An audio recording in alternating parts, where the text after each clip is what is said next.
Yeah, yeah, yeah. You vibes in the word. What a wait, what a wait, what a wait. Late night creeps where the shadows grin. Juvons in the cut, let the games begin. With a flick of the blade, we dive in the sin. It's a marathon groove, not a race to win. The clock don't sleep, the knives don't pause. Chasing thrills, no time for applause. The world spins mad on Juvon's claws, where the edge cuts deep in the night's great jaws. Sit and spin under the neon glow. Wide awake where the Insomniacs go. Feel the steel flash, let the adrenaline flow. Juvon's night flicks, it's the live late show. It's the live late show. Right. It's the live late show. We're too sharp to dull, too fast to catch. Each blade is the spark making midnight hatch. In the zone we own on this Twitch dispatch, where the world sits still but the vibes still match. Time's a blur in the sleepless den. Every move's a twist that slice in the zen. Juvon's got the rhythm, the pulse of man. Locked in the spin till the morning end. Sit and spin under the neon glow. Wide awake where the Insomniacs go. Feel the steel flash, let the adrenaline flow. Juvon's night flicks, it's the live late show.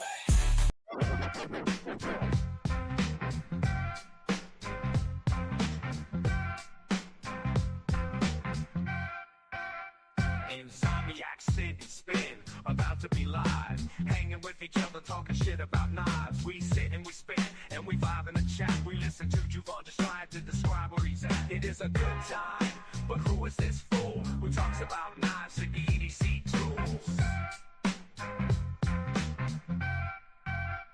Insomniac, sit and spin, a weekly live stream. You're in the right place if you know what I mean.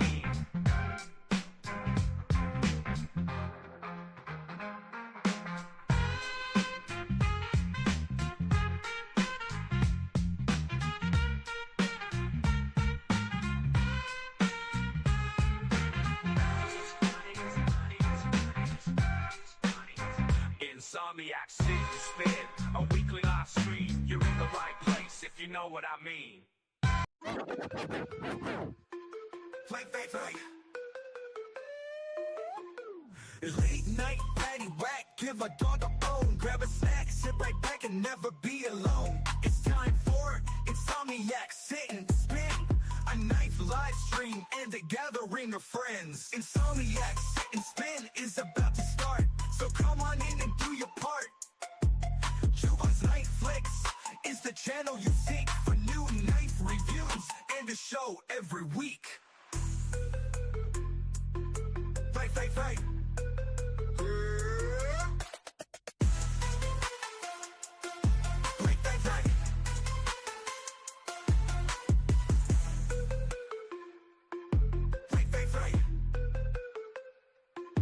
Insomniac, night, patty whack, give a dog a bone. Grab a snack, sit right back and never be alone. It's time for Insomniac, sit and spin, a knife live stream and a gathering of friends. Insomniac.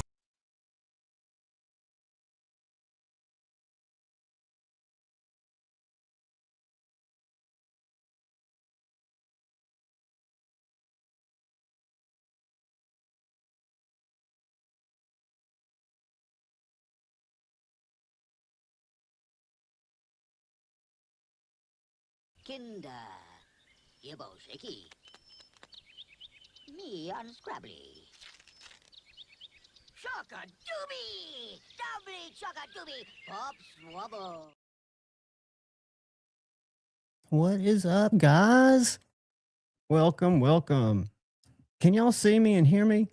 Am I live? I asked that because the StreamYard's telling me YouTube has API issues and I may not be able to go live from my location. But I think I'm live. I hope you guys are doing well. Lion, not sheep, is in the house. All right, Paul says I'm good. So, hey, Paul, how are you, brother? I'm going to go up to the top and say hello. We got a new member stopped in. Bob, thank you, brother. Sundays, 4 o'clock every week. Come by for the live stream secret word game. Dude, I appreciate you more than you know. You're getting a man hug for that.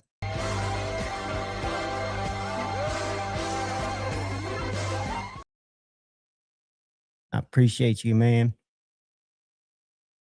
And we make it fun. Sundays are an optional deal. You pop in, you don't have to stay. You just drop a word in the secret StreamYard giveaway tool thing, and then you can pop out. You don't not have to be present to win.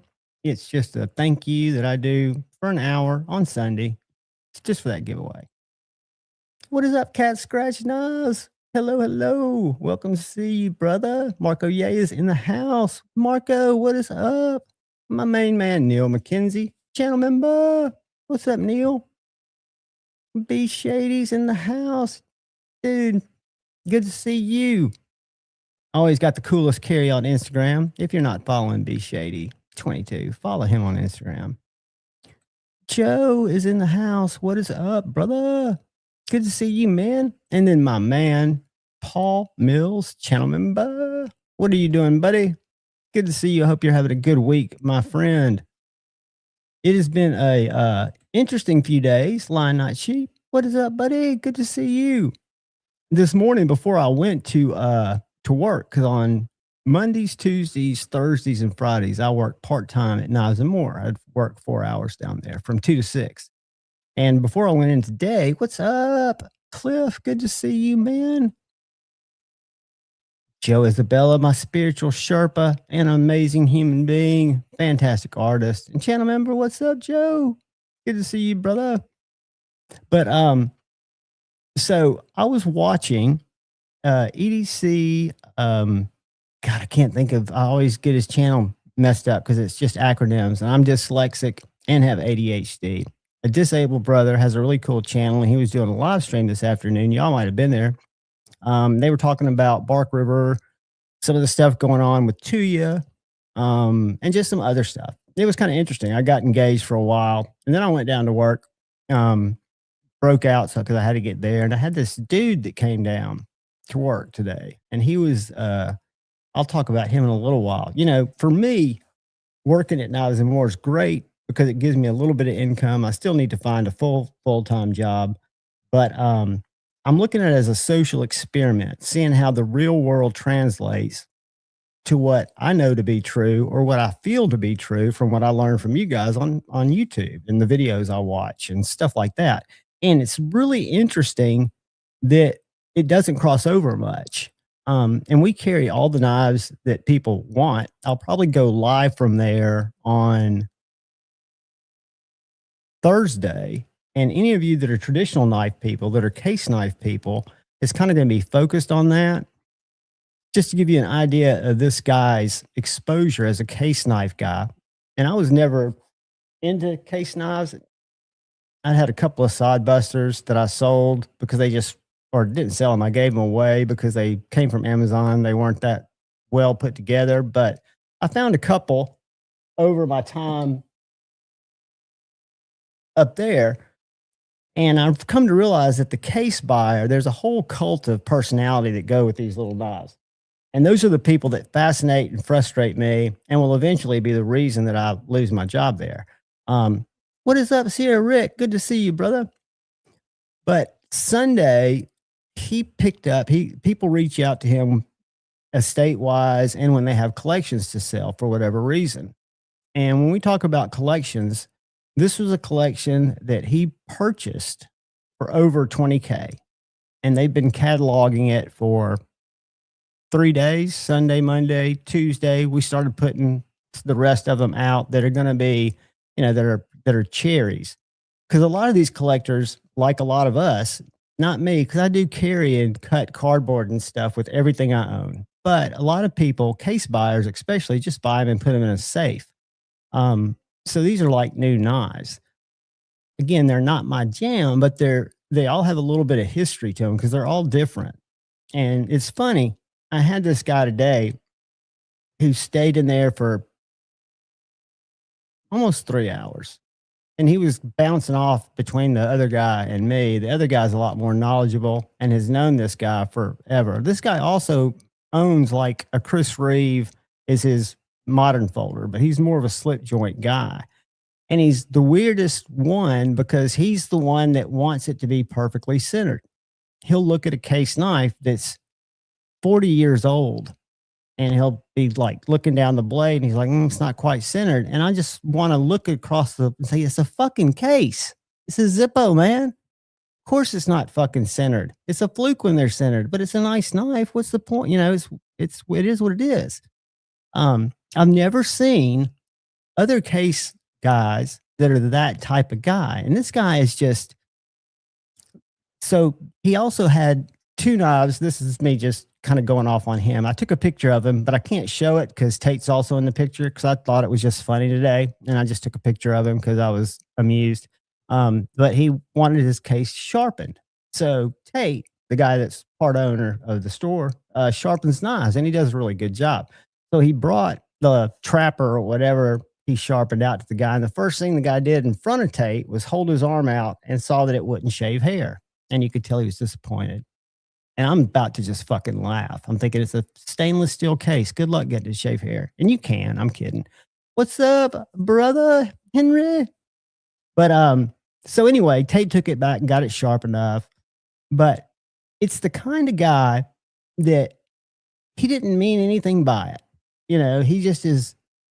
I've learned that there are people that I vibe with, and there are people that I don't vibe with. And when you're in a retail situation or any situation that's a social situation, you kind of have to exist with all types, right? But I noticed he was taxing more than just minutes from me. He was taking minutes and he was sucking joy with them. He wasn't doing it intentionally. It was just the way he was. But, you know, it is what it is. To each his own. And then after he left, we had a chuckle, but it shows that it takes all types of people to buy knives. I've got people, we have 2 Bravos from Bark River that are older. These are all older knives, but I'm convinced that Bark River has probably been screwing the goat for a long time. I don't know. They're closed, so they'll never be accountable for any of that. But we have a lot of those knives down there. We have 4. And they didn't sell before this. I'm sure they will eventually sell. We haven't marked them down. We won't say anything about it, except if somebody asks. You know, they're allegedly CPM 154 and allegedly Magna Cut, and the 2 Bravos are allegedly 3V.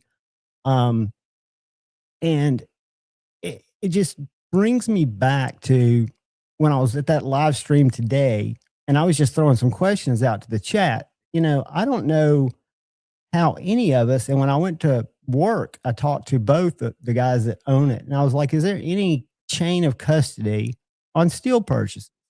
Because when a knife maker, big or small, buys bar stock that they can work with, they're buying it from somebody like, you know, Niagara, someone who can buy that steel from someone like Bowler or someone like what was Crucible, now it's Aerosteel, or somebody like Carpenter, so they can get it into a stock that can be worked with from a maker. I don't know how that chain of custody, so to speak, if it's even recorded. And the guys down at the knife store that have been in knives a lot longer than me said they don't think it is, nor should it necessarily be. You know, you should be able to have some level of trust and transparency for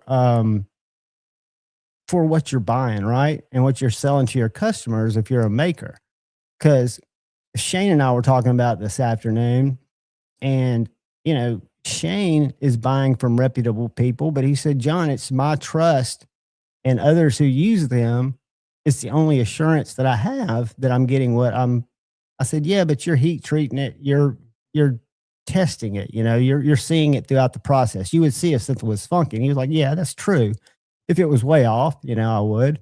He goes, but I don't know at what level of, when you're talking about all the different things that come together in a super steel before it's made into something that can be made into a knife. What's up, said Stevie? But it was a really good live stream. Y'all go, let me see if I can find it, and I'll drop the link in the chat. I'd never been to one of his lives before, and I just happened to be scrolling around, and there it was. And he had a lot more information on the Tuya thing that he's supposed to be sending me some receipts, and I don't have those yet. Because again, I think we'll always chase the truth, but I'm not for people getting fucking misled. That's something that just wears me out. Say what your game is and play it. Play your hand, right? All right, where's my history? I'm going to find this live stream and I'm going to tell you this channel name, first of all, because it's 4 letters and my dyslexia and ADHD will not let me remember it. It is called Tactical Tuesday Special Report with. See, I got to watch an ad, guys. Bear with me. I'm behind the scenes doing all this, so you don't have to. Skip. All right. EDC with DBD. If you're not subscribed, he's a pretty reasonable dude. I liked his stream. Let me drop this in there. And y'all can go check it out at your leisure. What up? What is up? And they changed this freaking thing again. They have. Do you see the API notification? I didn't know if we'd be able to go live. They change it every time I come in, though. So I was just the what's it called? It was real small. The 3 screens with all 3 of us on there. I know it is. It's totally small. I'm about to pull my knives off there. The reason I had those knives up there, we were having a conversation, Kyle, about that EDC with DBD. What's up, Gary? How's it going? Hey, Gary. Hey. And he's supposed to be sending me some stuff from his what do you call it? The correspondence he's had between Tools for Gents and him, and between Tuya and him. So what we were talking about, and I called Shane this afternoon, and Gary might be able to lead some light on it, because I've got some knives on my table from who I feel are reputable people that I feel like with my dollars, I can rest assured, and they're all USA made companies. Because I'll tell you this too, that I'm going to pull that off. I'm going to go ahead and pull that off. I've always not been a anti-Chinese knife guy. I've got a lot of Chinese knives, and I know that they've come up in price, but I've always kind of bought them with the expectation, my own personal expectation, that they were not buying Crucible when it was Crucible S90D to make their steels. I always assumed it was a Chinese type of, whatever you call it, copy. But when you think about U.S. companies, because he pulled up that if you watch that live stream, you've got to even look out for some of these less than scrupulous custom makers who have an Instagram presence, they have a website, and you start researching what they're selling, and they're selling Damascus. They claim it's from Baker's Forge Damascus. These are $150 knives. And what tipped this guy off that I thought was good for him was the handle. They were saying it's fat carbon, and it's not. It's, it's Chinese. He knew the manufacturer because I guess he keeps up with that stuff. I don't know. But I know from a local maker here in Huntsville who made a 12-inch sawback out of a piece of copper my Damascus that he purchased from Baker Forge. And we went at the knife store to their website just to see what that piece of, material. How big is that knife that he's selling for $150? It's only like, it's small, Kyle. And I wish I could remember the, just roughly, say it's a 6.5 inch knife. Yeah, it's got to be the a steel basic piece more than of the knife. a basic piece of Baker Forge at 6.5 inches is going to be more than $150. Okay, I found the company. Hold on one second. I found that part of his live stream. And I think it's important because what I want to do as a guy that reviews knives is make sure I'm shooting straight with people. And the only way I can shoot straight with people is to know what's up. So this is the company in question, and I don't see their name. I'm going to have to go back to it. But the bottom line is, Kyle, you're exactly right. That's the way that you would know. And also, if you can see the handle, I don't know if that's going to probably be too small for y'all to see. Yeah, that's awful small. Yeah, and I can't make it bigger because this is all changed. But I'm gonna, roughly, let's just say if it's like I said, 6.5 inch knife, what if he's claiming it's Baker Ford, it's one thing. If he's just saying it's Coppermine, he could have somebody else doing the forging for it. So it doesn't have to be Baker Ford. Isn't the only one that can do that. Correct, just, but I think he calls it out. I found it's dark. That's why I was asking. It's Dark Oath Blades, and I'm going to pull up their website.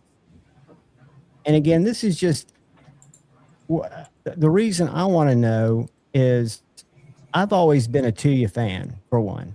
I've always been a friend of Dave Warren. Long before I had a YouTube channel, I bought a Big Belly. It's performed great for me, and I can remember people complaining about the heat treat. I've sharpened mine. It felt great. And I did find out a little more why Tools for Gent issued the recall on the Queen Anne.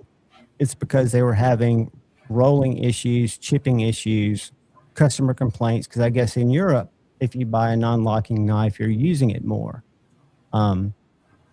So that's made them go to Bowler, which my whole question is, Bowler would not be selling, I wouldn't think, directly to a company without going through a distributor. But I don't know how it works in between Europe and China. So allegedly these emails lay it out to where, according to everything he said in the live stream today, Tuya is not being straightforward.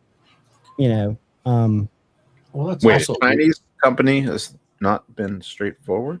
That's what I always say, Gary. That goes to me. I always think that that's par for the course. I know that going in, but there are a lot of people that don't. And the interesting thing is there's a whole bunch of channels and designers that are not YouTubers that depend on those same partners to make their knives, right? So they're only getting the information that they can believe their strategic partner shooting straight with them. Because my understanding is that's no them to do their due diligence too, though. You can't excuse a business for not doing their due diligence. Right. My question is, how could someone find out that the steel was legit coming from where it was supposed to? I know you can have an invoice, but I don't think there's any like laser stamping or anything that goes on that would make it traceable. You can shoot it with what they call a Nexar gun. There are spectrometer, but there are some ways that you can rule out that it's not, dialed in. Like you'd have a hard time knowing that 9CR was not 154 CM. So that would be hard with the gun because they're close. Right. You're talking about the individual elements that gun's going to pick up. Yeah. And that's what we talked about before, Gary, is just because you're using a spectrometer, it's going to tell you the mixture, but it's not going to tell you how it was done. So, I mean, you could have similar items. They could be putting similar things in there, but it's still not going to be the same as Crucible's recipe. You can also look at it under an electron microscope and see what the carbide distribution is. Because that will not look the same between a Chinese 9CR and a 154 CM. Right. And there's been rumblings to get hold of. Right, but there have been rumblings about. I don't have one, but that's what Tuya was allegedly trying to do, was to get an independent lab to verify that this was consistent, the microscopic structure of the older pour before Bowler Micro Clean changed their formula. But allegedly that formula was changed like 4 years ago. Anyway, the weird thing that you mentioned, though, John, that threw me for a loop is when Tools for Gent saying that they were having problems with that one knife and they were having rolls and chips, because that's two totally different things. I know. And that's why I'm waiting for the emails. That's coming from the live stream today, because I asked the question, what initially made them go to the trouble to recall all these knives, right? Because Tools for Gent didn't do that because that's a pain in the ass to do. To find it, they must have felt that it was conclusively not what they had represented the product to be, to reach out to their entire customer base that bought it and said, send your knife back for a refund. And I don't know. To me, what's cool, and I'd forgotten this, Shane reminded me, is Lee of Love Them Knives used to have a video that he did, and I think he still does it, but when the D2 scandals were going on, he would have all these knives from all these different companies. And he had a friend down close to where he lived who had that spectrometer, who could at least test to see if they were within the elements that were supposed to be there. And a lot of them didn't pass. Tucson was a big one that they didn't have theirs in range, but one that always did, because I went back and watched some of the content this afternoon, was Kaiser. So I wonder, and again, it's probably Chinese S45, but you wonder if these larger companies have more at stake because they want to be legit, at least from a perspective of what they're selling. It's a lot lower price knife. I mean, $150. We know you shouldn't be able to get an S45 titanium carbon They're fiber. going to get away with whatever they can get away with, in my opinion.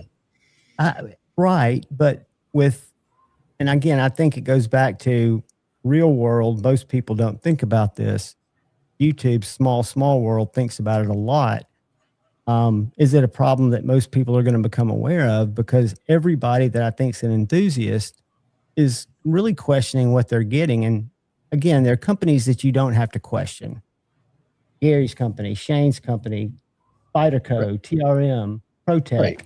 But here's the thing, that John, if you look at the trend of the last 8 to 10 years from China, when a issue arises and a company gets raked over the coals, what happens? They go away and 3 new companies pop up under different names, and they start putting out the same thing. Absolutely. They're just going to rebrand, and it's going to come out under something else. So there's to them, it doesn't really make much difference if they get caught. It's just a matter of how they sidestep it and move on. But when I think of a company like a Kaiser or a Riot or I'll leave it at those I think they've built too much in terms of brand and reach to where they would want to risk that. I would think at some point it just doesn't make sense. Say we're able to keep the prices down because, I don't think they have to get into the weeds, but I think there's a huge opportunity for someone, because people in the chat were saying, well, it's really the retailer's responsibility. No, the retailers can only go on what their spec sheets that they're getting are telling them that their knives are made of. Well, the thing with the retailers is, they buy knives for 10 cents and then sell them for $300. So they have this enormous margin that they can just pull from their endless stream of money and cover any shenanigans that any manufacturer would ever happen to do. That's detect a small bit of sarcasm. And Gary, congratulations on your knives selling. I hope so, because I was laying it on pretty thick. Yeah, I mean, I look at the business model of running a knife shop or selling knives or retailing knives, and brick and mortar's at a disadvantage in many ways. And you got all these online people, but they are not making big margins on their knives. No. They make good margins on my knives, but some of these other ones, it's tough, and they have to deal with returns and shipping. They usually pay for shipping. There's just not a ton of margin in these knives, and the expectation sometimes laid on retailers is just unrealistic. Yeah, I agree with that. I think it's more so, though, Gary. I think if you talk to somebody like Whitty at USA Made Blades, he doesn't run into the same problems and doesn't get the same margins, because I think I know in the little store I'm in, I don't know if it's Cobra Tech, it's one of these Chinese manufacturers, and the margin is through the roof to the dealer. So if you look at what Blade HQ, let's say, not calling them out, but let's say Blade HQ has a whole bunch of kind of unknown to me, but probably the masses buy them because of price, Chinese knives that are probably at a 50 to 60% margin. Because I know that's kind of what Cobra Tech is, I think. Ridiculous margin. And I would think that the reputable knives, USA made knives, they're not as much worried about. But it seems to me that there's a great opportunity, and we'll talk about it after the live if you're around. I've talked to Kyle about it. But if I was a retailer, or maybe if I was, and I can't say Benchmade, they can't even get a hardness chart right in their marketing materials. But if I would use this as a marketing, an opportunity to set myself apart from some of the other players. If I was a in one of these offshore manufacturers. Now, can they do it with certainty? No, but I think if they made some kind of like effort, it would stand out to people who aren't making an effort until they get caught. And the jury's still at it to you. As far as have been told through a Tuya affiliate group from Dave, he's going to make some statements once he gets the lab results back that are evidently being tested now for the grain stuff that Gary was talking about under a microscope. But it'll never be resolved. Tuya's, as far as I'm concerned, damaged. But what a quagmire with all these Chinese. You never know what's going on. Like one day they're good and the next day they're not. That is classic Chinese manufacturing. Like you'll get a first batch of knives, they will be spot on really good. Then the next batch won't. They're 4,000 miles away. You don't speak their language. It's just really, for all the difficulty it is with American manufacturing capacity, to build things here, it's a little bit of an uphill gamble, just sending 8-10 grand over to China and hoping you get good knives in return. Absolutely. It's, I don't know. And for some of the YouTubers who are designing their own knives but don't know anything about knife making, and then things go south and get past them or get by them. I mean, I have a hard time feeling too bad. No. And also the other thing I don't feel bad about is once you send your design over there, you don't own that design anymore. They will do whatever the hell, regardless, because you can sign a contract, you can sign an NDA, and it's not worth the paper that you put it on because they don't have IP laws there, and there's nothing that you can file against them. So someone sends a knife over there and it becomes popular, it's going to get cloned, and you can't do anything about it. And it doesn't even have to get sent over there to get cloned. They can just buy one, take it apart, and reverse I understand, but I'm saying, but if you send them a design, you should expect that if it's going to be, if it turns out popular. What's that? Yes, you saved them a half day of work, right? From drawing it up, right? But I mean, it just I don't understand how people get frustrated when a knife that they send over there gets cloned. It's like that's just. What's interesting, Kyle, I can only think of one designer whose knife's gotten cloned repeatedly. I'm surprised it's never happened to the companies that we know that are creator companies. They haven't really been cloned yet, maybe because the knives aren't globally popular enough, right? Or where they see it's a viable clone, or the relationships are paying them enough because the companies are active with them. And again, I don't think they're friendly companies at all. I don't think they have any reason to be, but they want to be at least competitive, I would think, in terms of having people still think that they're a viable solution. And I don't think Tuya has that right now. From a group of people that, I know if I've got a Tuya review that I keep pushing back on that, and I should just let it come out because it was told to me it's M390. Now I have questions about that.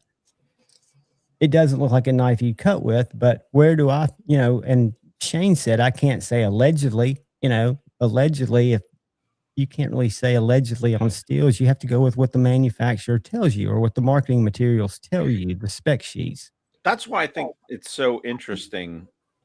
This idea I have about a hybrid knife where I have everything but the blade made in China, and then I make the blade here for a folding knife. I'd feel better about it because I know that the steel is legit.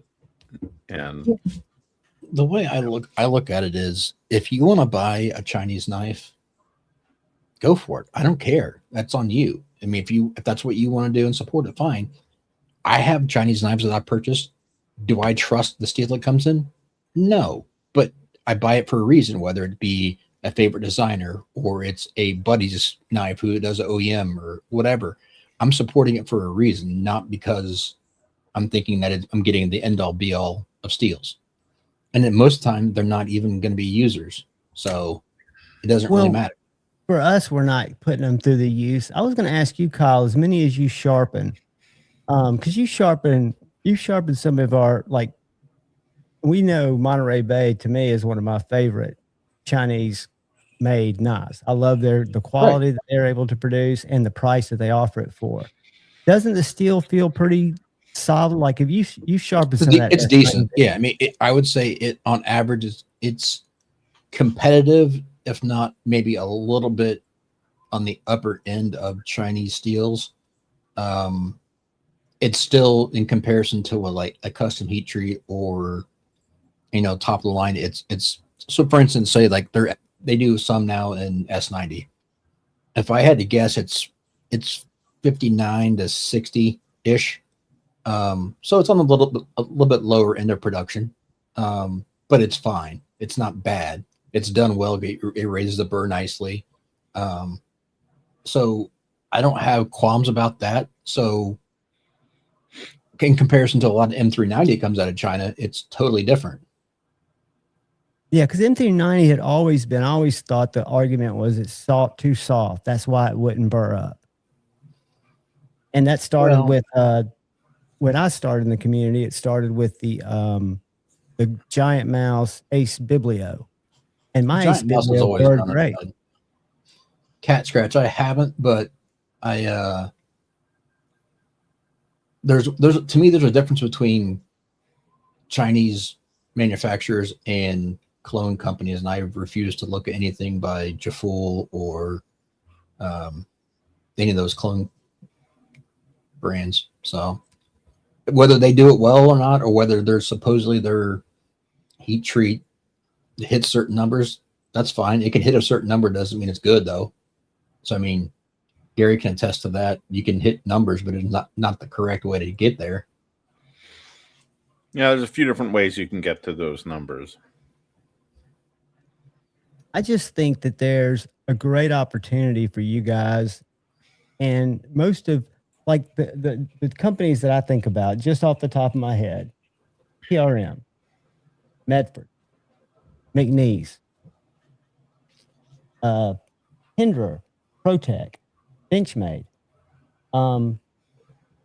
American Blade Works, Freely,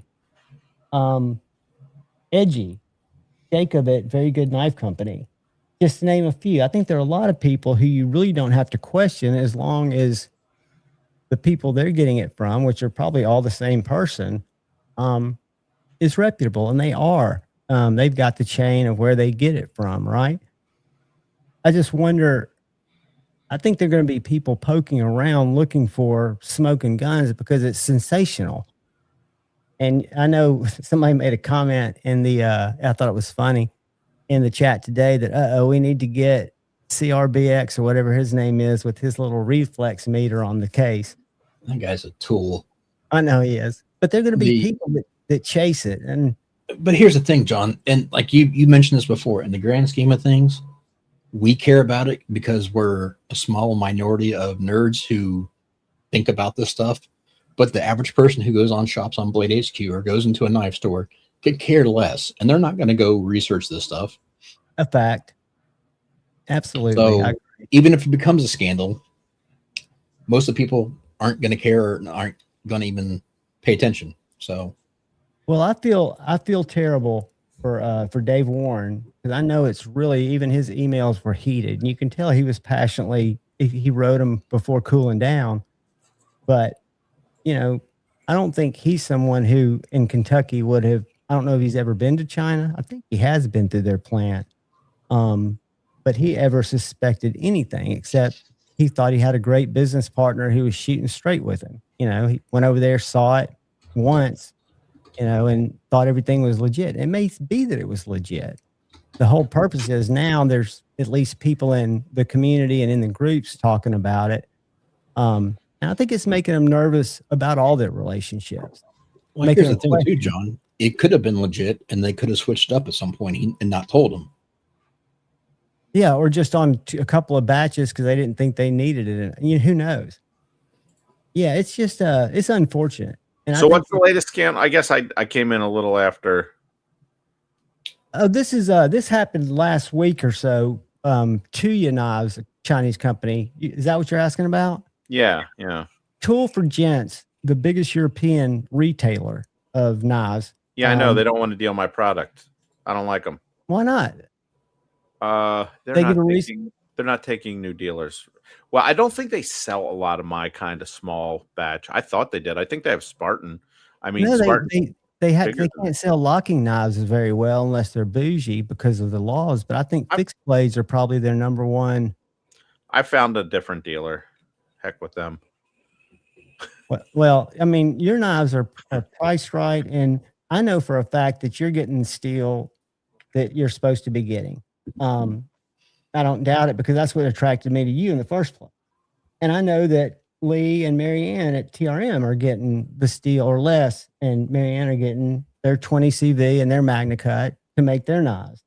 I believe Benchmade is too big to not be getting their crew wear from where it comes from and getting their, shit from where they get it from. I have no doubt that my Koenig is really Bowler M390 micro clean.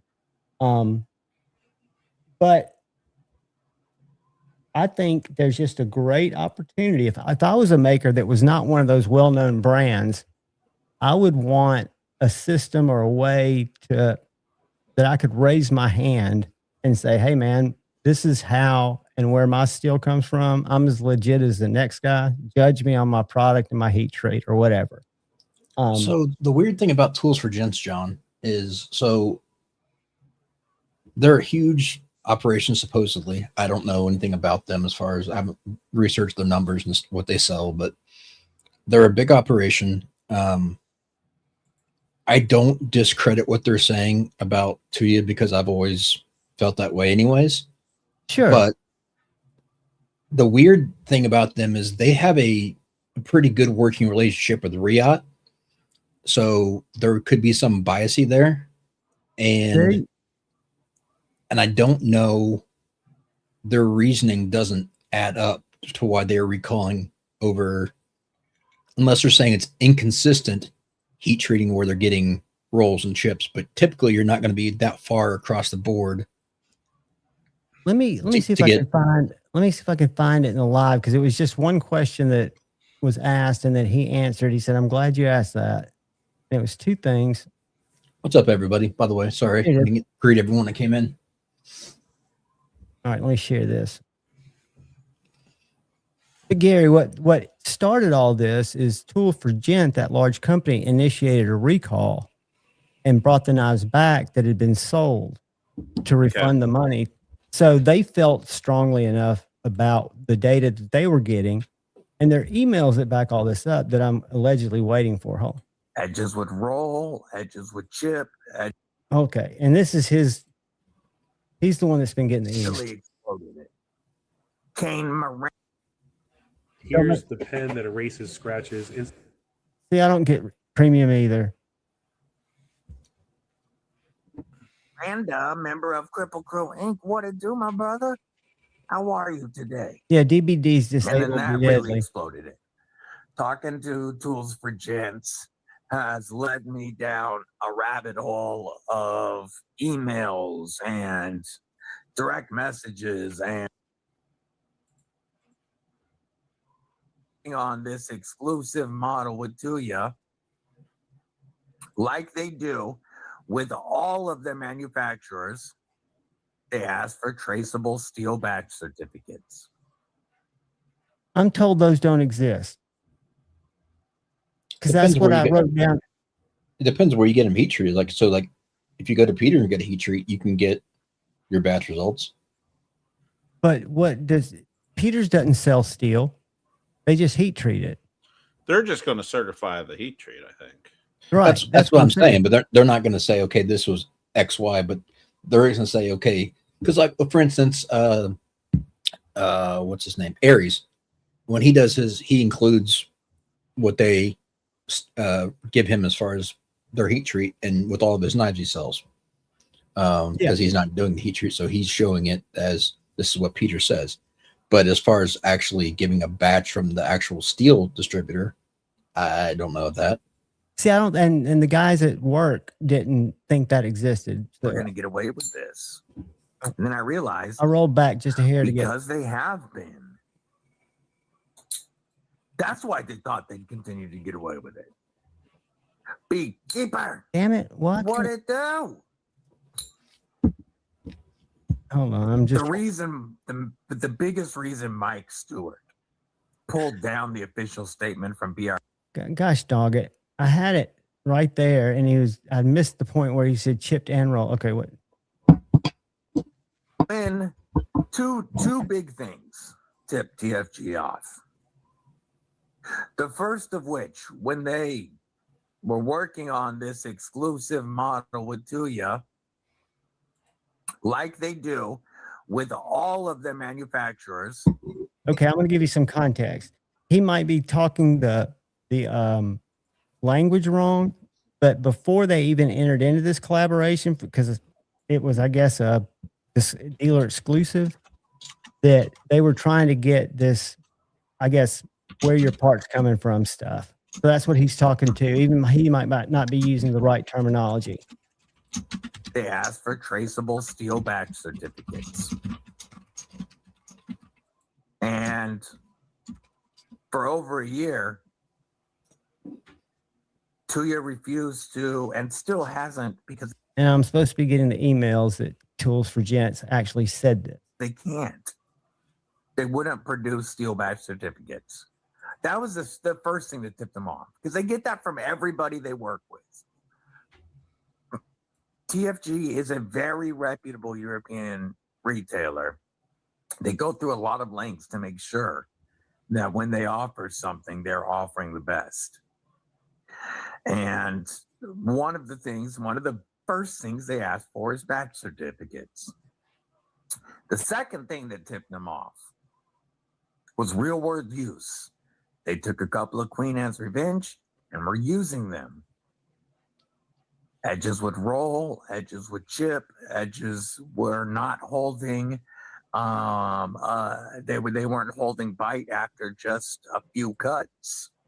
The steel did not perform like M390. So it sounds like Tools for Gents was doing internal testing once they could not get but they released them without having that information. So I don't know.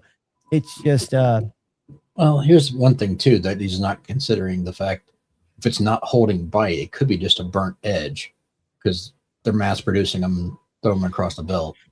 But the rolling and chipping, that's two different things. So that's be two different sides of the spectrum as far as their. And he may have just been right talking about where they weren't exhibiting both of those things, but one or the other. Who knows? It's just, and let's see. I was trying to see if there's any new. I mean, to be frank, I think it's a nothing burger because it's another Chinese company potentially doing what we all think they all do anyways. So. China's not China. Yep, exactly. So just if you buy something from there, just don't expect it to perform the same way that it would from a reputable company, but and still buy it, enjoy it if that's what you like. There's nothing wrong with that. Absolutely not.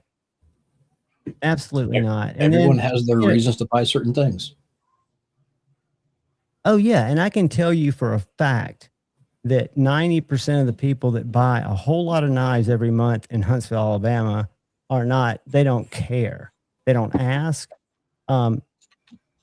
If it goes bad, I guess they sharpen it or bring it in to have us sharpen it.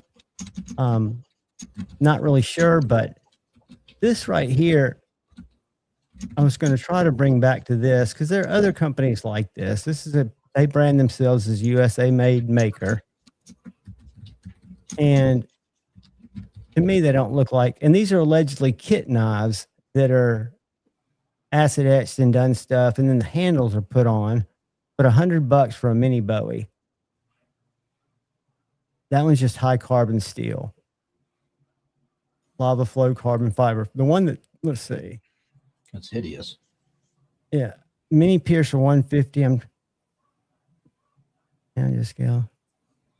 Damascus of 1084 and 15N20, and Damtanium camo carbon scales.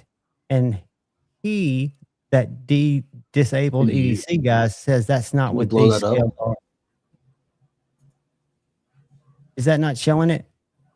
Let me see what I'm showing. That looks like the knockoff stuff. I can show you what Damtanium is. He That says looks it is the knockoff stuff. That's exactly what he said. well. China has their own camo carbon that they do. That is one thing that I know that some companies have sent over there, specifically because of how bad their knockoff stuff was. And that's one thing So- that Ben from Jack Wolf does. Right, but it's also so camo carbon's made here in the States, and it's not expensive to ship carbon fiber. It's light in comparison to shipping steel. So here, John, I'm going to share this screen real I'm gonna quick. And stop you can sharing. see. Hold on. So here's what the Damtanium camo carbon looks like.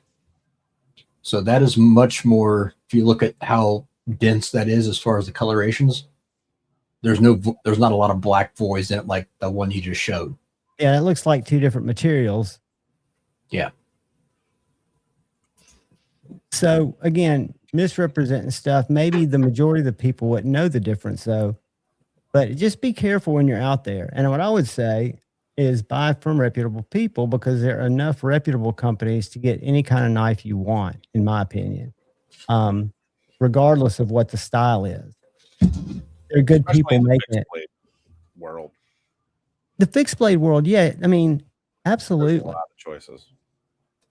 There's some good choices, and there's some good, I think there's some good folder guys out there.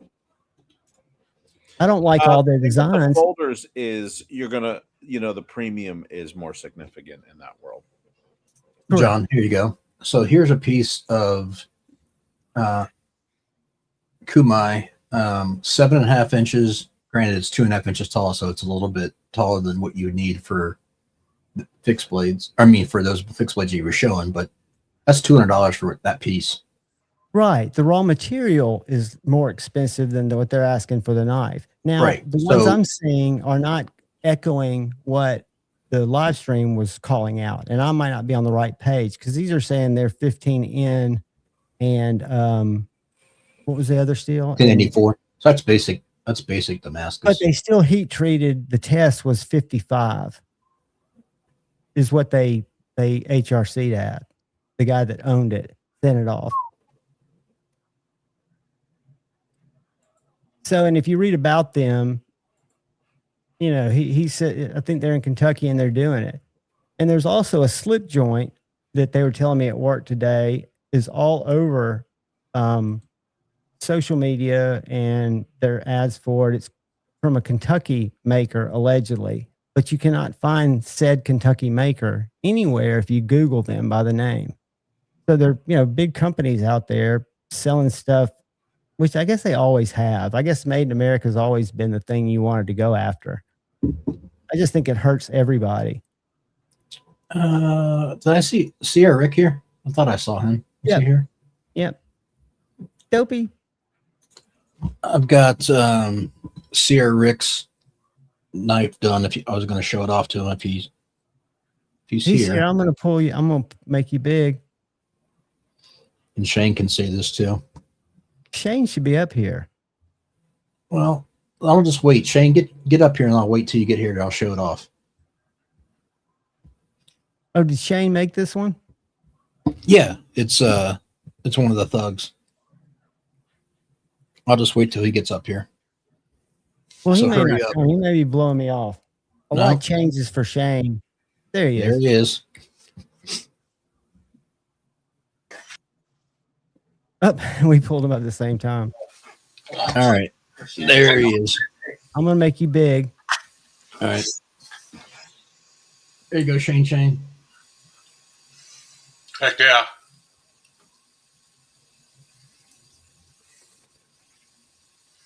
That needs an aquatic name, doesn't it? The Little Mermaid. It's very That's a- Caribbean. I think that's what I'll call it, Caribbean. What material is that, Shane? It's cast epoxy. I made it.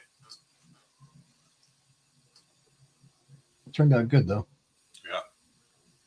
I'm glad Gary is here. Gary, I have a slightly off the topic question for you, but I think you'll enjoy it more than this other talk. Okay. I made 2 knives tonight in Nitro V. I put them in the oven. I set my timer. Started my 15-minute timer when it reached temperature. Somewhere about midway through, I heard a beeping sound. And I looked over, and my oven was flashing an error. Anytime it does that, it shuts down, of course. And I go over there and reset it, and the temperature was at 1780 when I reset it. It climbed back to 1850 fairly quickly. I didn't have any more issues with it.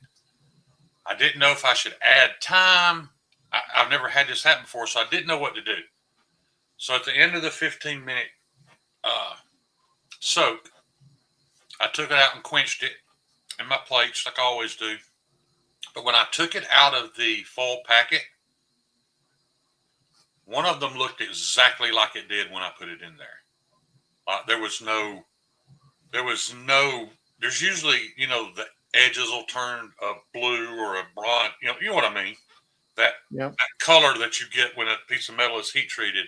This piece of metal is silver all over. Should I reheat treat it? Should I trash it? What should I do with it? You don't have a Rockwell tester? I have access to one. I don't own one. I would test it. Okay. But you got to grind it to test it a little bit. Right. Yeah, you have to grind the oxidation. But here's I don't mind doing that. If it's soft, is the knife garbage? No, just redo it. Okay. I mean, if you want to be really particular, you could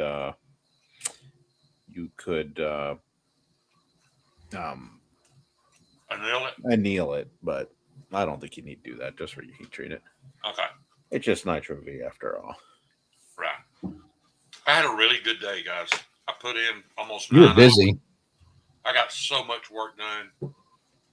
Compared to the average knife maker, it might not have been that much, but for me and my health restrictions, this is probably the most productive day I've had in years. Do you see your productivity going up huge once you get set up? Oh, yeah. Yeah, and I'm still on my old grinder. I don't even get my 2x72 till Thursday. Well, that's awesome. I was going to wait till I got done eating, but I was scared to death I was going to miss Gary. What 2x72 did you get? Taurus. I got a Taurus because Taurus. Don't they make crappy guns? A buddy of mine bought it new. I know 2 other makers that have one and love it. And this guy doesn't make anymore. And I Is it like a Ford Taurus, or what are we talking about here? Taurus CNC. Have you not seen those? No. He makes really nice stuff. What? How do you spell it? TORUS CNC. He makes affordable stuff too. Let's see here. Oh, Taurus. Yeah, Billy Ford spent about $2,200 on this grinder, and I got it for half that. Small attachment wheels, contact wheels, platen. The only thing it doesn't have is a bevel table. I don't think, I could be wrong. It may come on one, but if it don't, I'm going to buy one. And it's basically night and day from what Shane's been making do with. Here you saw, I don't know if you noticed on the video what I was using. I was using that $150 2x48 jig they sell on Amazon, made in China, bolted to a Harbor Freight 1-horse grinder motor with no variable speed. That's all I've ever been made on. Huh. So I have outgrown it. So I'm really excited to actually be using a real big boy professional. I am looking at this now. Shane, I was going to buy one new from the guy. I called him and talked to him on the phone about a year ago. I think they're in Southern California, if I'm mistaken. Close to Jason. Yeah. Jason Grant had a more expensive brand. I can't remember what it was. Was it House Made? No, he had a oh God. What did he have? He likes his Taurus better. What's hang on. Broadback. That's what I was thinking. He had a Broadback and sold it when Have you ever watched my grinder video about how to buy a grinder? I should do it. I should redo a new one. Yeah, do that. But the old one's still totally valid. It's just there's some new ones on the market now. This one's new to me. Gary, I got it for $1,000. Yeah, I mean it's a steal. Yeah, Well, $1,000 in he's taking my cheap Chinese grinder. But So you had to throw that in there. Yeah, because Courtney still does a lot of rocks stuff. She grinds rocks and tumbles rocks to expose quartz, minerals, or whatever. So she needed a grinder, but she didn't need that expensive. And she didn't need the contact wheels, the platinum. She didn't need any of that. Like that drive wheel's too small, in my opinion. Yeah. What does that do? Is that up to speed or lower it? Well, if it's small, it lowers it. You need a certain amount of belt feet for ceramics, right? To have them grind efficiently. Well, he said this guy lives down the street from Jed Hornbeek, and he said Jed came to his shop to help him set it up, and when he went to grind his first knife, he said he turned it up to about 4, and Jed told him that was fast enough. Told him he didn't need to grind on any higher speed than that. So I don't know. No, I don't know about all that. Yeah. Shane, I thought Billy bought Jed likes to grind. Jed likes to grind slow. He's also grinding carbon steel too. It's dictated by the type of abrasive you're using. Right. This is one of the things I've talked to True Grit about this before. Like, they need to put a chart on to tell people the belt speed you need for the typical abrasive. Like, there are actually speeds and feeds, so to speak, as it relates to belts. And I ground everything with every belt at 3,600 RPMs. Well, 3,600 RPM doesn't necessarily mean anything. So here's it depends on that drive wheel. Right. That looks like a 4-inch drive wheel. I like a 7-inch drive wheel. Well, on that, mine is an 8-inch drive wheel at 3,600 RPMs. Okay. Well, that's pretty fast. Yeah. I want to slow down. Now, so I've been on a motor buying kick lately. Right. You can get a good Baldor 3-phase, 2 horsepower and a half, whatever it is you want to get, is about $1,000 motor today, new. Yep. Just the motor. Baldors are awesome. And Baldors are awesome. So the other day, I found a brand new inbox Baldor that somebody was selling. It's a C56 plate that mounts on, that's those 4 bolts. That's a 56C plate fitting. So I found one of those online, and I got it for $175, brand new in the box. That's a 2-horse. I got a 1.5 horses for $100 from another guy looks in really good shape. But today was the grand. I don't know why I'm buying all these motors. It's where the hell are you finding them, by the way? Facebook Marketplace. Oh. And so today there was a 1.5 horsepower C-face Baldor, and this is like the Super E motor. Like, this is the really good, efficient, sealed NEMA motor, and it was $50. Oh my God! I'm like, I'll take it. It's about an hour and 10 minutes for me.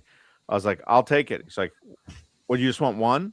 I'm like, well, how many do you have? Are they all exactly the same motor? Like, yeah, they're all the exact same motor. We have 6. I said, I'll take them all. I don't blame you. So, Kyle, it sounds like you might have a source for a motor if you're nice to Gary. Yeah, no kidding.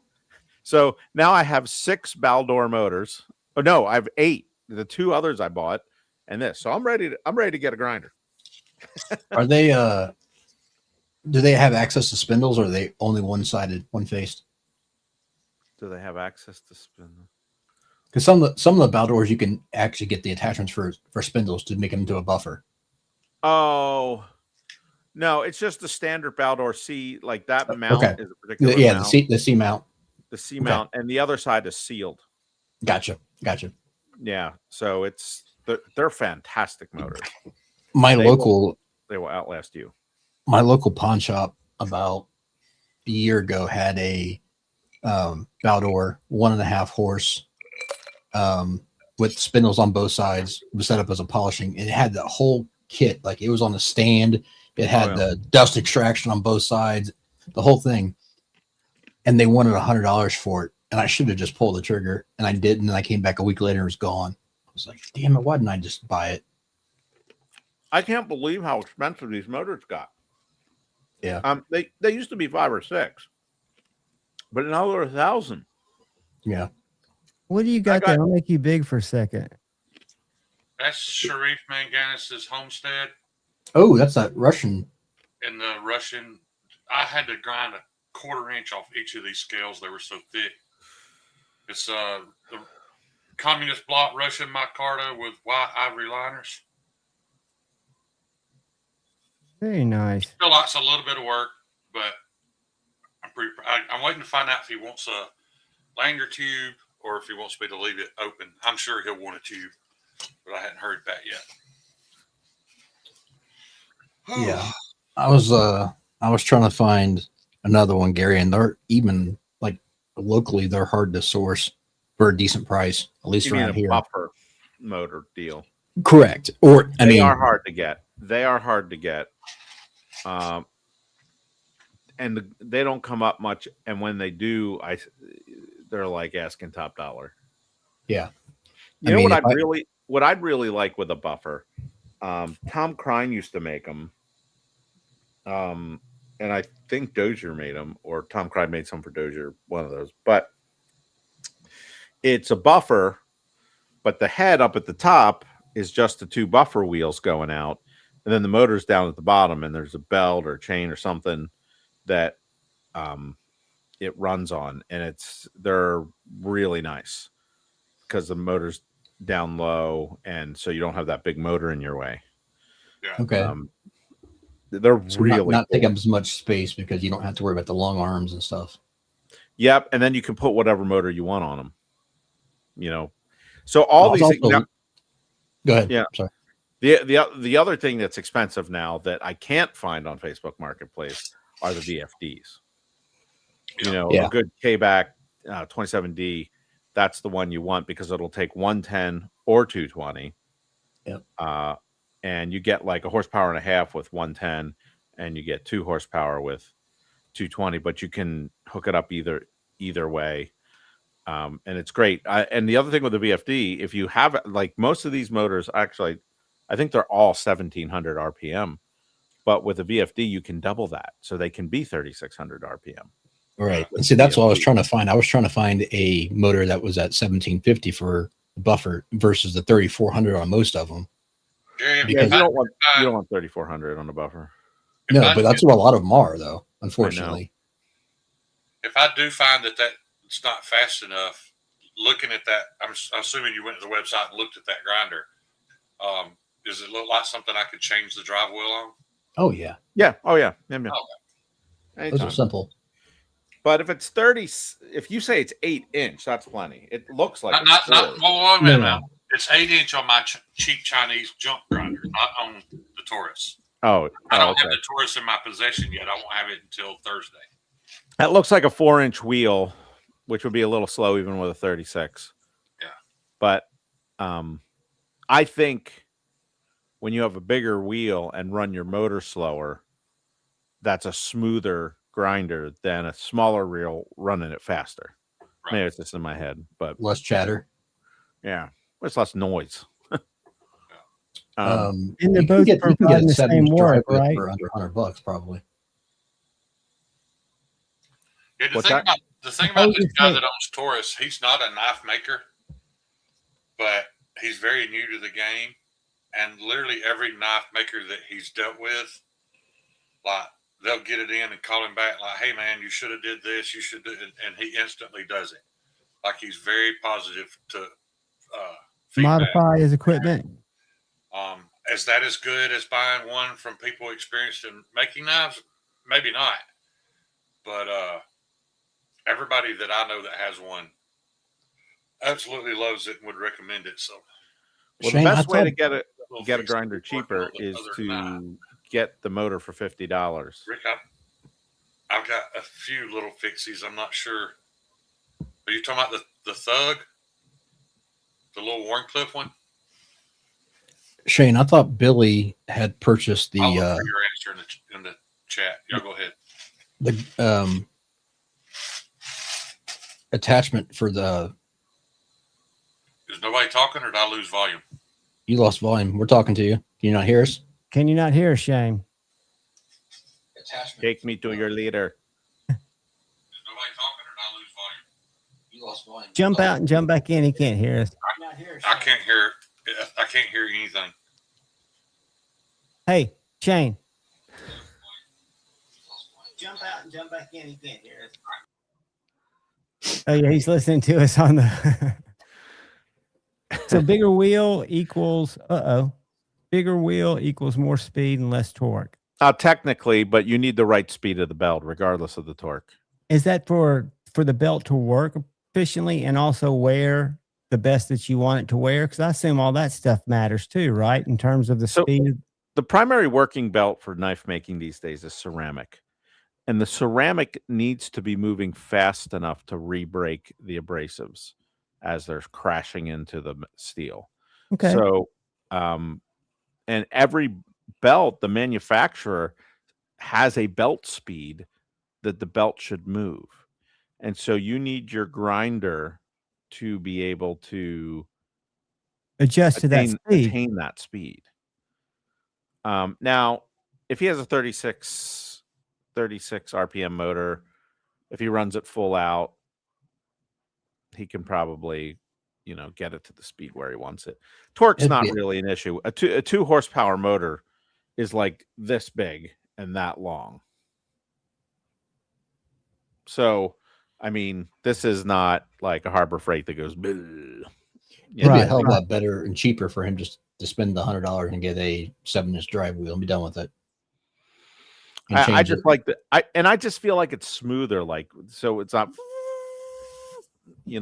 like there's something about that. The hum needs to be like a muse instead of like a grating sound.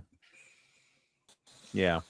And I wish the belt manufacturers would educate the knife makers a little more about, hey, you're getting this belt. This is the recommended speed range for this abrasive.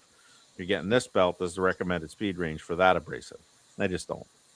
I say, they're all designed that way. I wouldn't have even known they were designed to run at different speeds. Had I not just learned that. Yeah, they very much are. Rick, I don't know if this is the one you were talking about. This is the little rimfire.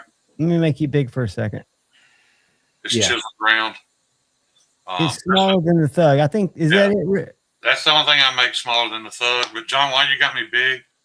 Look at this Koa for Josh Worse.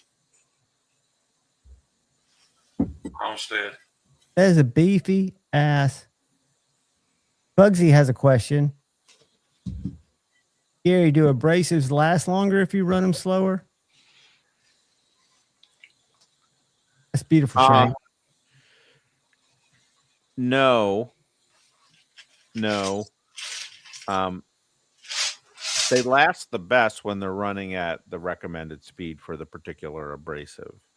So if you run ceramic slower, I think what ends up happening is it ends up getting clogged. It ends up getting getting clogged, and the abrasives aren't breaking to reveal new abrasives as you're grinding. Yeah, because the way to think of it, it's weird. The way that Gary is saying is correct. The way to think about it is you have little, like on a sharpening stone, you have little pieces that are sticking out of the abrasive. And in order to wear those off to get to the fresh abrasives, you have to go at a certain speed to knock those off. Otherwise, you're just going to be filling those pores and not going to actually knock those abrasives off. The other piece of it is with the, this is specific to ceramic belts. They want a lot of pressure and they want a lot of speed, but like a Trizac Gator belt, not so much. Yeah. So each belt has its own thing, and that's why the variable speed's so important. When I hear guys saying, "Oh, I don't need a variable speed, I don't need that," that's I've been doing just fine. Do you like Trizacs? Yeah, I like them. I prefer the Norton has a competing product that I like a little better. Have you tried much of the Cubitrons? Mm-hmm. They're decent. Well, saying Cubitron, there's so many Cubitrons. That's just the shape of their abrasive. Right. So okay, I'd have to look at numbers, but I've had to try a couple Cubitrons, and even in their they make hand sand paper that's good as well too. It seems to hold up fairly well. Because I used to use Klingspor quite a bit. Are you familiar with Klingspor? Mm-hmm.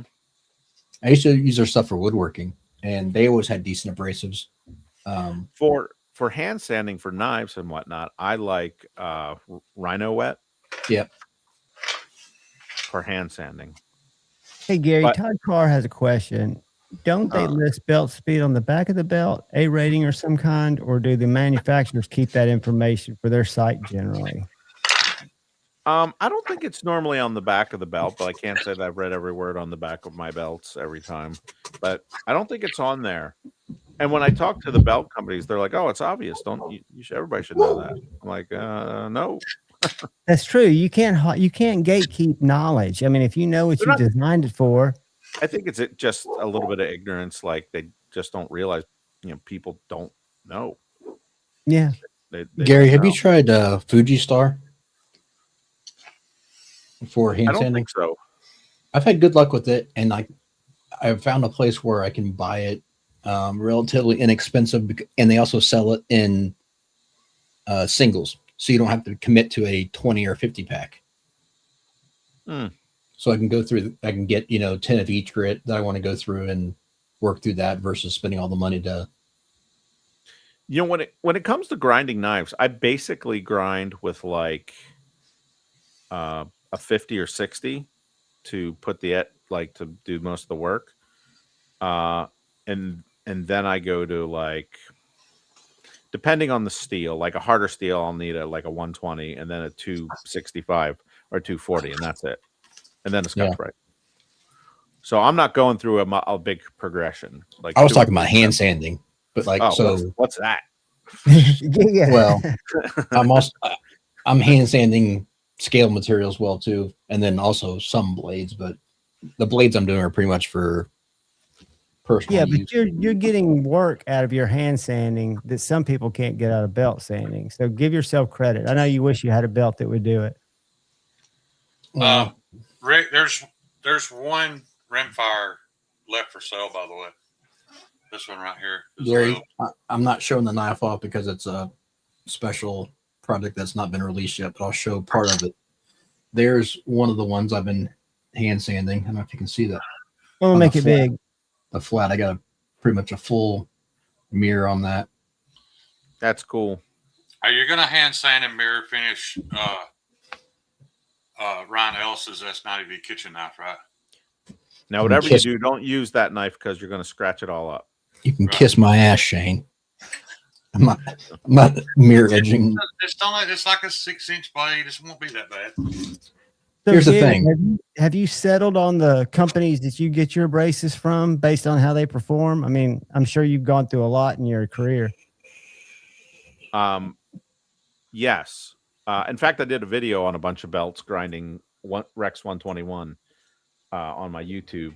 And I think the best belt out there for like the 60 grit, hogging 60, 50, some guys even use 36, hogging is the Norton Blaze 2 Plus. That's what I got Shane using. the best belt for removing material. However, that's not the belt I use most of the time. I get them sometimes because I like them because they are really good. But in terms of value, there's a KF 800 series, 885, KF 885, I think it is, which is a, what's the German? VSM. Yeah. And when you buy a bunch of them, they get, almost half the price of a. Well, Gary, I've been running the orange Norton Blaze. Yeah, they're fantastic. Norton has a yellow. The Hogger? Yellow, huh? The Hogger. Oh, no, that new yellow. Yeah. They're even more expensive. They're $18 a piece at Pops, but I bought 5 of them anyway. I want to try them. Razor Star. They're supposedly really good too. I haven't used those hard. Here's the thing. The Blaze 2 orange ones are excellent. However, the KF 885 series, I think that's what it is almost as good. And it's like half the price. So I'm getting 80% of the performance for 50% of the price. So it's still a better deal. And you never, they always cut better the first few knives, and so you're better off changing them more frequently. Interestingly, Bob Lovelace was notorious for buying the cheapest brand of belts possible. Just the aluminum oxide cheap ones. And just changing them more frequently. But I was talking to Jason Grant yesterday, and he said, I apologize, I don't remember the name of the brand or company. He said, but he buys these belts. It's $140, and you get like 50, 60 grit, and 120 grit. And he said, do they last as long as the Norton? No. He's like, but they last a good long time, not quite as long as the Norton. He's like, but for that price, it's averaging, I think he said about $2 a belt is what it's. And like Gary said, when you change them, you're getting that fresh cut. Gary, which ones are you talking about here? If you can see the screen. What for the VSM? Yeah, that's when I pulled up the VSMs. It's a KF. These are all 60 grit. What grit were you looking at? Yeah, 60 grit. Ceramic. Did you do yeah, ceramic? I see XK 760, XK 880. That's it. Or is there what's the next one down? XK 885. That one. That's the one I use. Paul, are you asking how much for the rimfire? They're not $200. But see, when you get up to 10, you're only at $630. These are $100. 50's at 630, 665 for 10. Oh, 665. Yeah, that's a really good belt for that money. If you go to the Norton Blaze 2, they're going to be like $9 or $12 or something. That's good information to know, though. I mean, I think that's huge. Blaze Plus. Yeah, that might be it. Those are 11. Yeah, 11 for the Blaze Plus. So you're almost twice as much for a 20% improvement. They are good, though. No question about it. They are good. But those VSMs, get 10 of them, get down to that lower price break. That's what we grind with here at Creeley Blades International. My issue, Gary, was I was, up until recently, I've literally been living from blade to blade. So, like, I would sell a knife, and when I collected that money, I'd buy some steel, and I'd buy 5 belts with the money that I collected, and hope that that enabled me to make the next 3 or 4. I've been doing that for 2 years, and I've just gotten to a point where I can actually, when I need materials, I can just order them. I don't need steel. But the key is getting the right materials. Right. I don't need steel for a long time. I've got literally a suitcase full of belts coming just about. I bought a lot. Well, it's good to buy different ones and experiment and see what's new. I want to see if those yellow $18 belts are worth it. I doubt it, but we'll see. Where'd Chicago? They're good. There he is. Oh, I got you, Paul. It's my bad, buddy. I got kicked. I don't know why. What kicked you? I don't know. It could be my internet. It's been really, really windy today. The YouTube API issues are interesting. That I've never seen this in StreamYard before, which just means that YouTube's not connecting with StreamYard. My StreamYard, effectively. every time I come on StreamYard, my stuff locks up. I'm just used to it at this point. What it's doing, Shane, is they're adding features, and it's probably taxing your system more. Kyle, Every time have you ever seen a burr that big? Can you see that? I can move hold it back from your camera. Look at that. Jesus. That's because it's zero ground. I mean, it's chisel ground to a zero. That looks like a beaver ground it. Yeah, the other half flaked off already, but this piece is still. So you're gonna put a V edge on that? Basically, yeah, I'm gonna put a secondary edge on it. Yeah. Basically blew through that thing almost. Yeah, well, during the live stream, I came off the belt and saw it laid over, I was like, literally one more pass or one more. Yes, I am going to be there. A couple of ounces of more pressure, I would have blown through it. But I do know how far you can go now. Like that's all the way to full zero. I mean, it's sharp up here. It's not sharp here because of the burr, but I can hear it clicking. Let's see if y'all can hear that. Can you hear it? Yeah. Yeah. Sounds like a cricket. Yeah. Taking his last breath. Yeah.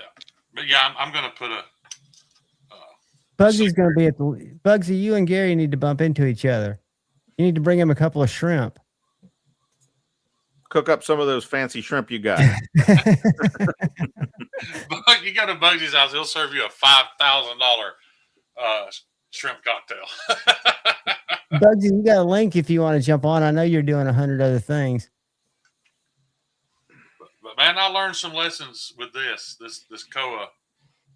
I even had a guy tell me he thinks they lied to me and it's not koa. He thinks it's rosewood because this smelled exactly like your great aunt's rose-scented perfume she used to wear to church. When you'd grind it, the whole shop smelled like roses. And when you're grinding that wood, are you using the same Norton belts? No.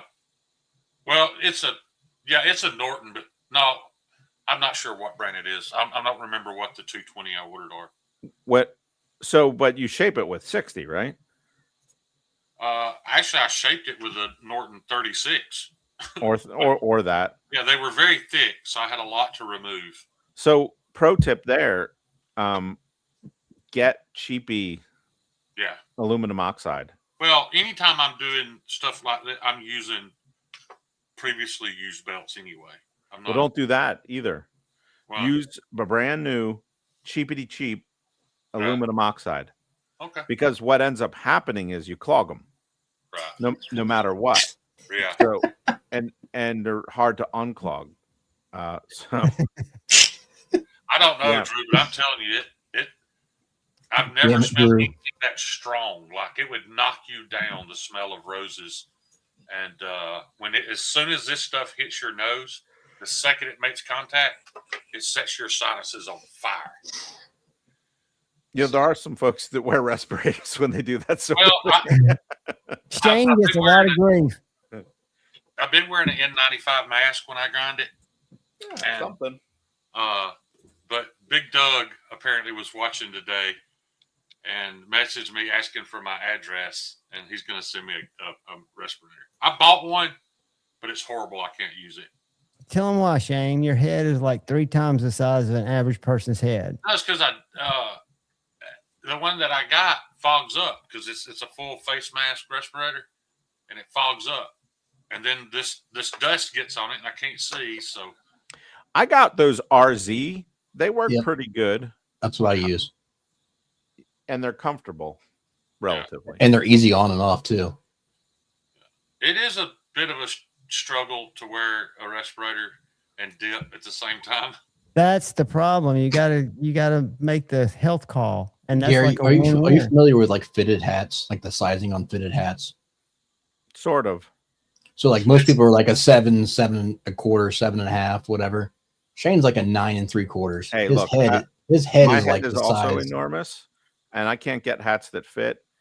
A 2XL motorcycle helmet makes me feel like it's taking the life out of my skull. I had to buy a knockoff Chinese 2X motocross helmet when I used to ride dirt bikes because American 2X wouldn't fit me. But the Chinese, fortunately, it was only $80. But I mean, They do make 3X. They're just harder to come by. Yeah, yeah. Your local pro shop's not going to have a 3X. I got a really nice Shoei 3X, but even that's tight. It's like, Shane's got little Bugsy, like Saturn. He's got do you know what you're things talking orbiting about? his head. Shane will just talk over you, won't he? I will. Always. I apologize. It's the He delay. like communicates with the I chat. don't hear him, and It's I start not talking. the delay. It's self control. It's not Shut the up, delay. John. I'm blaming it on the delay. In case y'all wondering, I do this to him when we're on the phone too. I'll let him get halfway through a sentence, and I'll just kick right in. Well, I need that though, because you have to pull me back from going off on a tangent. But I won't ever forget the day I told you, I'm like, John, dude, I'm in a restaurant trying to order my. I gotta go, dude. Like I stood there and let people walk by me for 15 minutes, and you never used a comma or a period. You were telling me about these grinders, and you just went. Well, you got it. When you ever do anything, you say, "Hey, man, I don't have time for your squirrel dump right now. I'm in the middle of something." That's the worst you've ever been, but I think you were. There was one stream, Shane. There was one stream where he literally went like 3 hours because he was by himself solely without stop talking. Like he was just on a rampage. That's social anxiety melding with my above average IQ that allows me to string words together. They just don't make sense. Yeah. Above average compared to what? I want to see you take a 5th grade test. Average. You I'm smarter than a 5th grader. You literally broke down the blueprints for this marijuana grinder. Like you knew all the specs. You told me everything about this marijuana grinder for like 35 minutes. And, I'm not an engineering wizard, but there's certain things that are. It's just like I've seen so many products that people sell that are just junk. Oh, Bugsy, I get it now. I see what you're saying now. You lit my sinuses on fire. Yeah, that's. So Shane, do you treat that? Do you stabilize that wood, or is it just? I don't know how wood. I bought it stabilized. Okay. And it feels amazing. Koa doesn't take a lot of stabilization. It's got enough natural oils and stuff in it. Yeah. I mean, guys do it, but it just doesn't. It doesn't take a lot. There are certain hardwoods that you don't have to. And if Josh Worth isn't happy with this, I'm literally gonna ball up and cry because I'm really, really proud of this knife and Charisse. Did y'all notice the ivory white line? Yeah, I like that.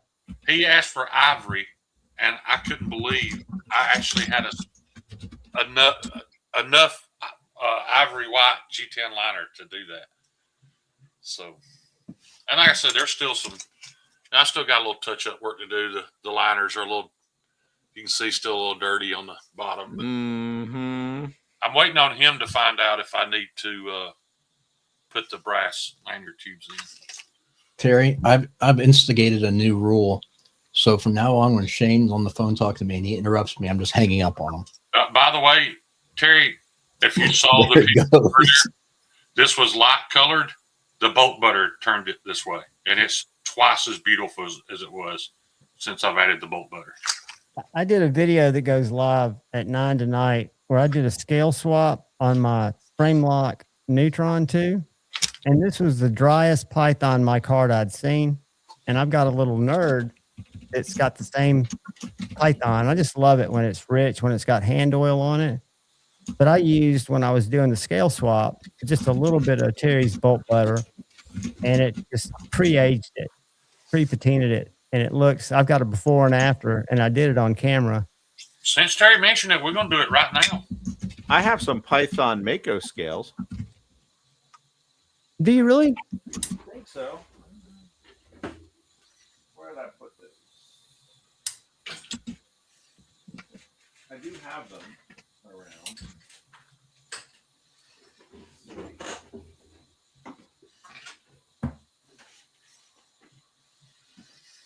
Gary, from here on out, when you join my live stream, make sure you let me know you're there.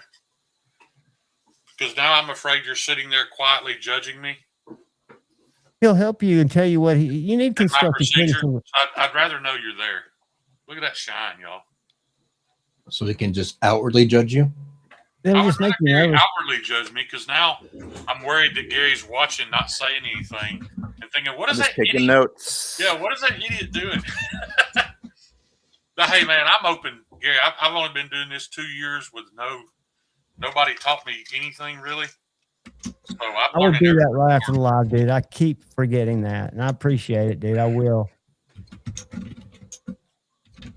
But the one thing I won't do, Gary, is I Those are won't. beautiful, dude. Did you print those?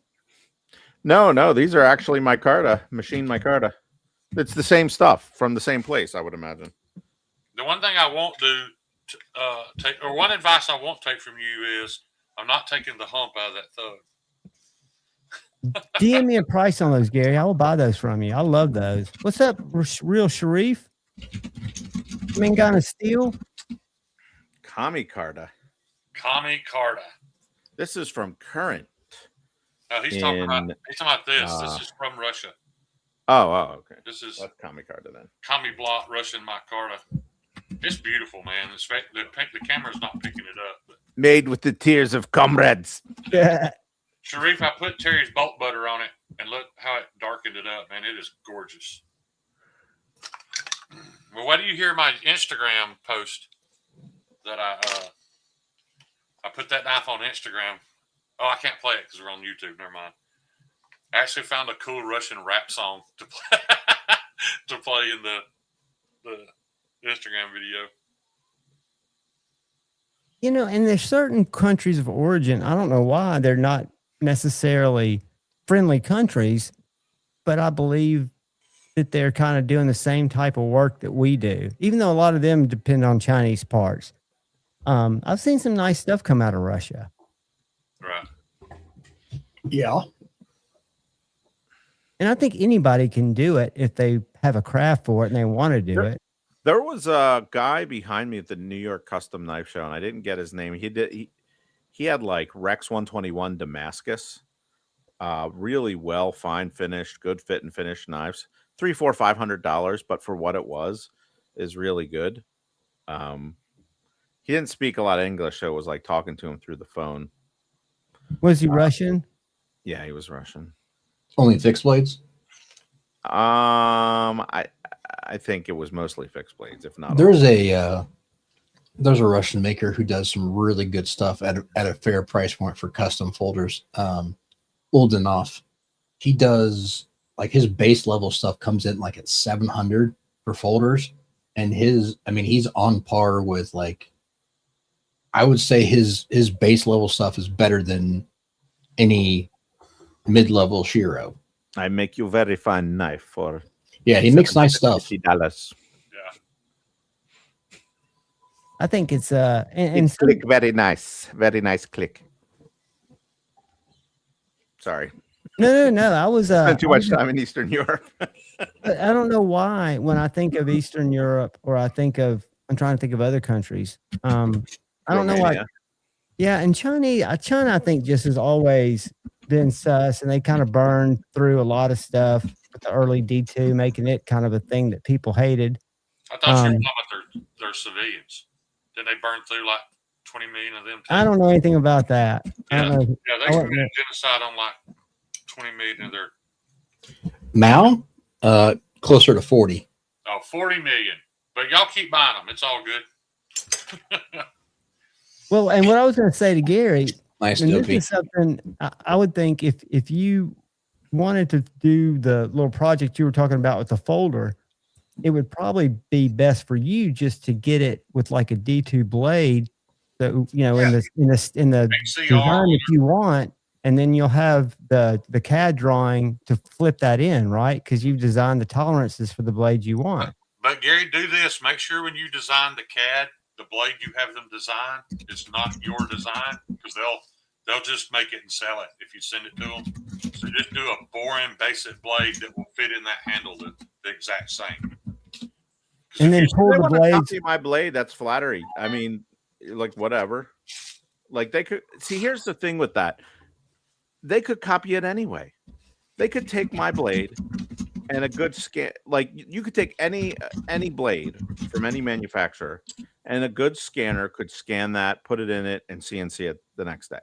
There's nothing secret. I'm not giving away any. You can just look at it and know, you know, like and steal it. So I'm not super worried about it. It is interesting, but it would be an interesting blend because I could keep that price a little lower, but yet you can be sure of the blade at least.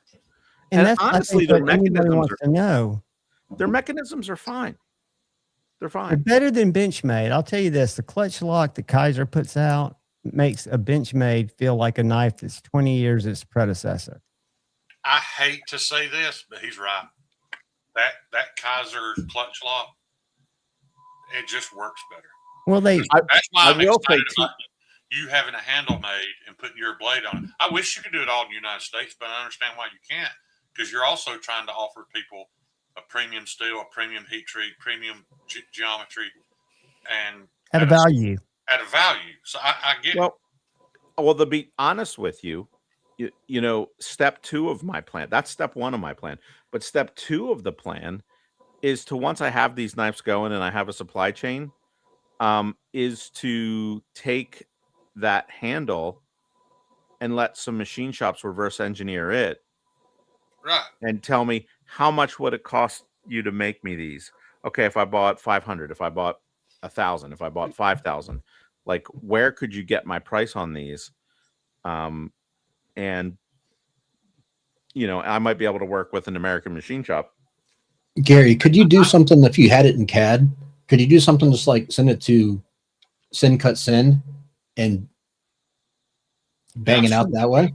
Sharif deals with he's got a lot of knives and partnerships over there, and he's made an interesting point that I don't understand. And this is the first part: as a fan of American knives, I don't want a knife that's half Chinese, half American. MechForce does that already, and they're considered full Chinese, and they're still $400. He goes, so the price factor doesn't improve. I think Gary's thinking it would on the way he's done the numbers, and the reputation as a USA made product isn't made. You got to go full Chinese or full American, not half and half. In his opinion. I've heard that opinion. I don't know that I agree with it. I don't know that I don't agree with it. But I've heard it. Yeah. But I am having a conversation with an American manufacturer at Blade, who I'm very impressed with what they're offering for value. And they may be able to make the whole thing for me. You know, maybe I'll get them a Starbucks gift card or something. And see if I can. I would rather do it that way. Although the MechForce, well, what part? So MechForce is making the blade? I don't know that. I don't know nothing about. I think Sharif is thinking along the lines of production. I think he's thinking of a different line of production and a different price. Because I'm all for U.S. made, but if you can't get the whole knife made here, I don't have an issue. I got a buddy right now carrying an AliExpress Benchmade, but it has a actual Benchmade S90V blade in it. I mean, and I Sharif, say do what you need to do, and if that leads to you, like you said, having an American company reverse engineer it and make your handles at a later date, I don't have an issue with it. MechForce blades are supposed to be USA made. The scales handles are made in China. Sharif, do you want to come up here? I'll send you a link. Yeah, Sharif, I'll happily send you a link because I'd love to have your perspective because I know you deal with it. I'm going to send him a link. He won't come up because he always blows me off. Partially made in Pennsylvania, USA. Well, that's because it's you, John. I'll send it to him. Okay. Just kidding. I believe you. Sharif loves me. Hey, I've hugged Sharif like at least 6 times at different blade shows. He's a big teddy bear. Dopey, don't you dare ignore that text. It's very important. I just text you, Dopey. Read it. Call that number right now. Balakinwood. Oh, okay. Cicero, thank you, brother. That's not too far from me. Okay, boys and girls, what nationality is Balakinwood from? I'm guessing India. I'll give you a hint. It's the largest part of my ethnicity. It's somewhere in Eastern Bloc. Do they sell extended warranty plans? Give me a clue. No, it's Balakinwood is Welsh. Okay. My wife is Welsh. I was going Serbia, but My dad's lineage comes from South Wales. I don't know if that's Welsh. I guess it would be. Is it Wales? would be the southern part of Wales. Well, so Wales translates to Welsh. I got to give a quick man hug. Give me 3 seconds.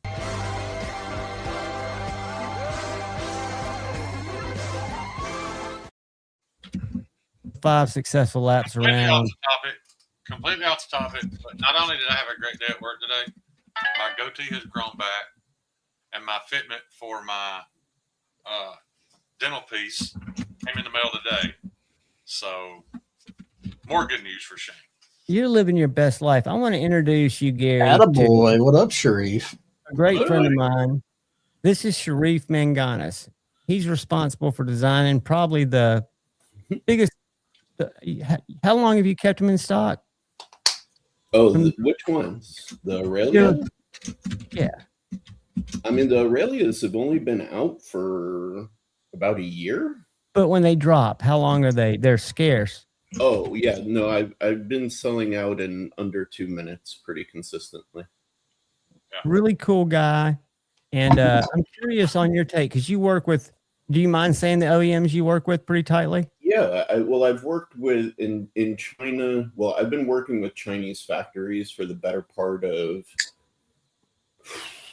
I want to say, this year is going to be 12 years, right?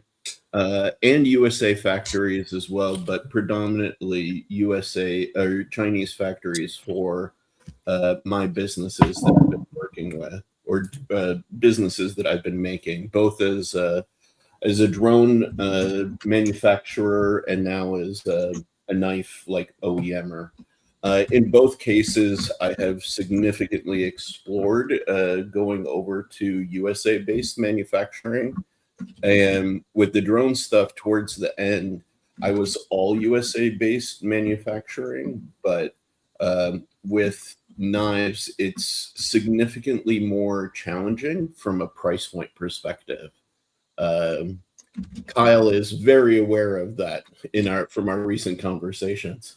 Yeah. But what I was saying about MechForce, because I was approached by MechForce last year to actually like collaborate with them, and that was their whole thing, right? All their steel is sourced in the USA, ground in the USA, all of that stuff. And then all of like the titanium, Damascus, any of their micartas, all of that stuff is made in China. And quite honestly, based on feel, I'm almost 100% sure that they're using Riyadh, because I have a couple of MechForce knives, The issue that I was highlighting was that if you are an American if you do what MechForce does, you do not get the benefit of being called made in the USA by the market, right? Like, you talk to knife collectors, you talk to like the buying public, and they tell you universally, like, if it's even 20-30% Chinese, it may as well be made in China. 5%, is that the number? What's that?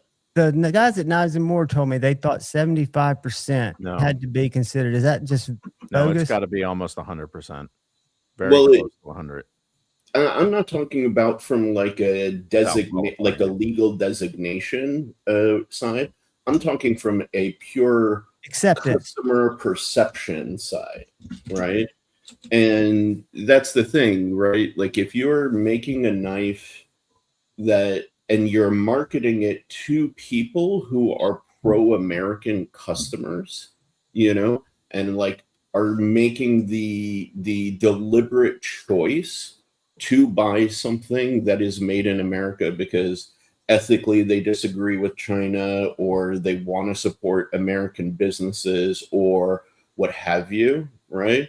Any percentage Chinese is unacceptable to that It's a buyer. spec on their product. Yeah, yeah. And Yeah, so, but that doesn't represent as big a part of the market as you might think. well, no, here's the thing. You have to be very clear about what what target buyer you're talking about, right? If you're trying to sell to the pro-America people, and you're trying to sell, to people who are buying American because they want American, then that's 100% of the people of that subgroup of buyers. If you're talking about a larger scale consumer who is like a general knife purchaser, general knife customer, and they have no problem buying Kaisers, Ontarios, Riots, Tex, whatever, they already don't care about the origin of their knife, right? So for them, where they will actually have a different problem, their problem will be, okay, if you have to make the blade in USA, that's immediately going to jump the price up versus the equivalent knife in China. So why would I pay that additional price when I could get it cheaper by the Chinese OEM? You know what I mean? And that's the problem that Mech Because you can't trust the Chinese OEM steel, as we've just learned. What's that? You can't trust the Chinese OEM steel. No, you can from time and time again. Chinese OEMs, but not all OEMs. Right? That's right, Kyle. I mean, that's right. We're talking about the specific Tuya case right now. That all the but they were a golden child. No, Tuya in the market was never considered that high tier. Honestly, Tuya was considered, or has been considered, like Kaiser grade or below by a lot of like the buyers and consumers in the marketplace, right? Isn't the guy from Kaiser? No, that's Warren, the concept guy. That's the concept guy. Yeah, the owner of the Chinese company, not the guy here in the U.S. who's sort of repping. Oh, he may be. I don't know, but he's either a Best Tech. He was from one of those respected companies, and he sort of has done his own sort of boutique-y thing. Oh, yeah. Well, when they do that, the OEMs burn them completely. Just ask Kay and Damon from Pyrotech. And that might be one of the things, not to interrupt, but I always do, and I have something that I'll forget. But that's one of the alleges, I think, that Dave didn't convey very professionally in his email, but that there might be more to the story of why they want Tuya to get egg on their face than just the facts. Yeah. But here's the thing, right? Like, there are reputable Chinese OEMs. Like, for example, Riyadh, I was just talking about them and about what new steels they acquired, and they showed me that they purchased their steels from Chad Nichols and from Damas Steel, and so like I can, if I want to do a knife in like Copper Mai, they have it. And they showed me that they purchased it from them. You've done knives in Damas Steel, haven't you? Here's I want to play devil's advocate, because I do. I disagree on your original statement. I don't get to disagree with you. I just think there's another side to it, and that is that Gary doesn't make super fancy fixed blades. Yeah, this is a whole different buying crowd. People buy Gary's knives. I don't think they care what. I don't even think they care what they look like. To be honest, they're buying Gary's knives because of his reputation, being able to offer the newest steels. Like, I mean, he's made batches of knives in Magnamax already. Yeah, and they're buying Gary's knives because of how picky he is about heat treat and geometry. Sure, he's Pete at Cedric Nada's favorite maker.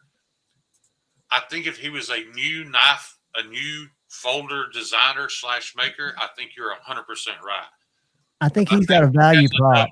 I think he has enough of a following that I don't think those people will care as long as they're getting Gary's blade. And Well, at the end of the day, it has to do with being transparent about what it is. Like I looked at this Mech Force; they are not transparent. no, they're not. And Like you're what? looking at What? a price range. Like I mean, you're looking partially made in Pennsylvania. right. Yeah. I mean, you're looking to be at or around Spyderco pricing, right, Gary? Am I mistaken Yeah, about that? yeah, So- in that neighborhood. That's the thing, right? Even that pricing, it's going to be challenging, right? Because like you have to assess what your cost per unit is going to be on the blades. I can tell you, let's say with a micarta handled and access lock, even like basic knife from a Chinese OEM, you're looking at maybe around 75 to 85 a unit, even with D2, you know? And so then let's say your That's not blades pricing anywhere near what I've depends on which OEM you're talking to. I'm talking if you go to a premium OEM who's going to give you like He doesn't proper need tolerances. Yeah, he just needs somebody to make good handles. He's going to throw the No, blade. but here's the thing, guys. Here's the thing. One of the issues and why you want to go with a good quality OEM is not just because of like price or reputation or whatever, right? The bigger issue is tolerance stacking down the line in the manufacturing process, right? Savibis are $45 retail. How are you coming up with $75? Because that's what they are doing for their own internal manufacturing, right? They are making the knives at a low enough price point in volume internally, and they're budgeting, let's say, for 1,000 unit run. You're not going to go and do 1,000 unit purchase. Actually, I might. Okay, well then you need to budget at that point for like a $45,000 to $50,000 purchase. You know, like not at $20, $30 a piece. They don't. I think your numbers are off unless you have that quoted. I think your expectation of the numbers is significantly lower than you might expect. You're going on retail prices from OEMs for their own products. You're not talking from an experience of getting a design OEM'd and manufactured and then packaged and shipped to you. For what I'm looking for, I've had quotes from American places. They just don't have capacity in the 75 to 100 range. If you're paying $75 a piece for micarta Barlock D2 China D2, you're getting hosed. Well, I'm not making those kind of things, but I'm saying like you're at that point though, like again, you get the quote and then we can have like a better conversation about it, because like working off of assumptions is not going to give you a real picture about. No, I've talked to several Chinese manufacturers already and gotten quotes. Like, this isn't hypothetical in my head. Like, no, you're further along that. I've been working at this. I'm just, although the point that you do bring up, that I am kind of like, I don't know how I feel about having a half Chinese knife. Like that's a legit consideration and concern. And what is the actual difference? Now there's tariffs to talk about, and there's all these complications, and dealing with somebody 4,000 miles away or 8,000, however many thousand is away. So like, I get that. And I may go with Taiwan, but their minimums are like 3,000 pieces. So as a minimum, because I've always wondered why more people don't use Taiwan. That right there. Good, yeah. 3,000 units is I've kind of insane. had the same thought, Gary, and I'm going to hold this knife up as just an example. This is my Spyderco Mannix. There are lots of companies out there making scale replacements for these that are linerless. And I got to thinking, if I can find the right linerless aftermarket scale company like AWT, Applied Rock scale, and I can change the shape of this. Now that would be, my labor on my grinder, changing the shape of this to be able to put my thug blade in this with a crossbar lock. You have to get a pirate flag as part of your logo. That's still 100% U.S. made, though. If I buy the scales, I modify them and put my blade in it, and I come in at around. It would show up in U.S. court for sure. If I buy their scales and change them. I would think. I'm not making a Mannix. I'm kidding, Shane. I'm joking with you, but I'm thinking. Like I can't do it with the Mannix because the shape here is wrong. But if I could find something a little more generic from AWT that doesn't require liners, and then I can buy the ball lock and all that stuff for it and make my own blade. I'm not talking about doing a 100 knife batch. I'm talking about making one to see if I can do it and have a proof of concept, and then maybe do a pre-order or something like that in the future. Because I had a U.S. maker I was working with, but the issue was I wasn't looking to make any money. I didn't want a penny of the money off my design. I only wanted that knife made to rub it in Lefty EDC's face that I had a folder made in the United States. Problem is, since we started talking, he made this little slip joint that he can't make enough of, and he just don't have time to do it anymore. So I'm going to do it. The challenge with the U.S. makers, especially now, because a lot of these Chinese makers have gotten more expensive over the years. They're not like the screaming bargain that maybe they were. They're within $25 of a Hendra if you look at some of the ones on Blade HQ right now, or DLT. Yeah, you just bought one recently, John, that was $50 less than a Hinder. 25 less than a Hinder for a full Chinese production folder. I'll show it to you. Now, while he's getting that, the cost of American manufacturing is probably $75 to $110 a unit, but it's such an opposite thing. To get a good price from China, you got to buy a whole lot. In America, like a lot of these OEMs are like, well, I can only get you 100 or 200 or 300. Yeah. Like if you want more than that. Wait, no. That's incorrect, man. Like you can go to Riot, you can go to Bestech, you can go Kaiser, you can go Kubi.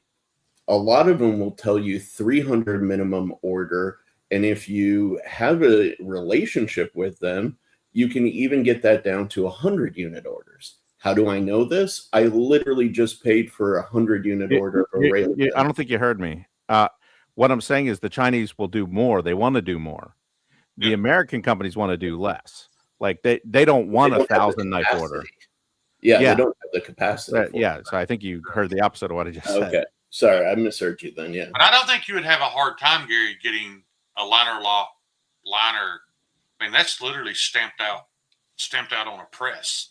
I would say I don't think you would have a hard time getting some 14C or Nitro A build, whatever. You could buy the material and have it stamped out and have your liners. Well, Shane, am I wrong? But didn't Halparton titanium it in somebody like Marianne and Alabama Damascus makes some of Kershaw's liners.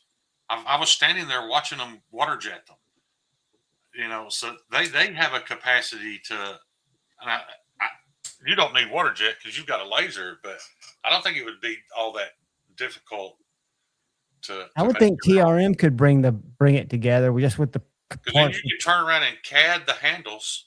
Like TRM is one of the ones I talked to, and like the price point was decent, but he's like, I could probably do 100 or 150. But he's slamming out his own knives. Yeah, like the machines are running all the time making TRM knives. But does Halparton not make the type of liners or things that you could spec from your CAD experience and have them produced from their other company? Because I know that they started out before TRM supplying a lot of components for knife makers, and their other companies called Halpern Titanium. It's right there, the next building over. Well, if you have a laser, you can just cut them out yourself, can't you? You can, but I mean, there's a lot more to it. Like if you're gonna do a liner lock or a frame lock, you got to get that face right. That's pretty fine machining, like, and getting your detents, right, like, and dialing it in. Like it's No, I'm talking about doing like a bar lock. I like the bar locks for you, brother. The bar lock's forgiving. Yeah, you can buy the Omega springs, stamp out your liners, make your blades, laser cut your scales. Now I don't know how much time you have or how I mean, in depth you want to go into the labor. Not that much. Have you talked to like Wreckman and a few other outfits like that? No, I'm familiar with those guys. Oh yeah, Wreck Manufacturing. They're whatchamacallit, Yeah, remember those cutlery? their Instagram is Wreckman USA, and there's also, from what I've heard, NCC Knives may be looking to do some OEMing as well. Wreckman has been OEMing a lot of like Vero's USA made stuff, like their drivers and stuff. So you may be able to get better options there, you know, because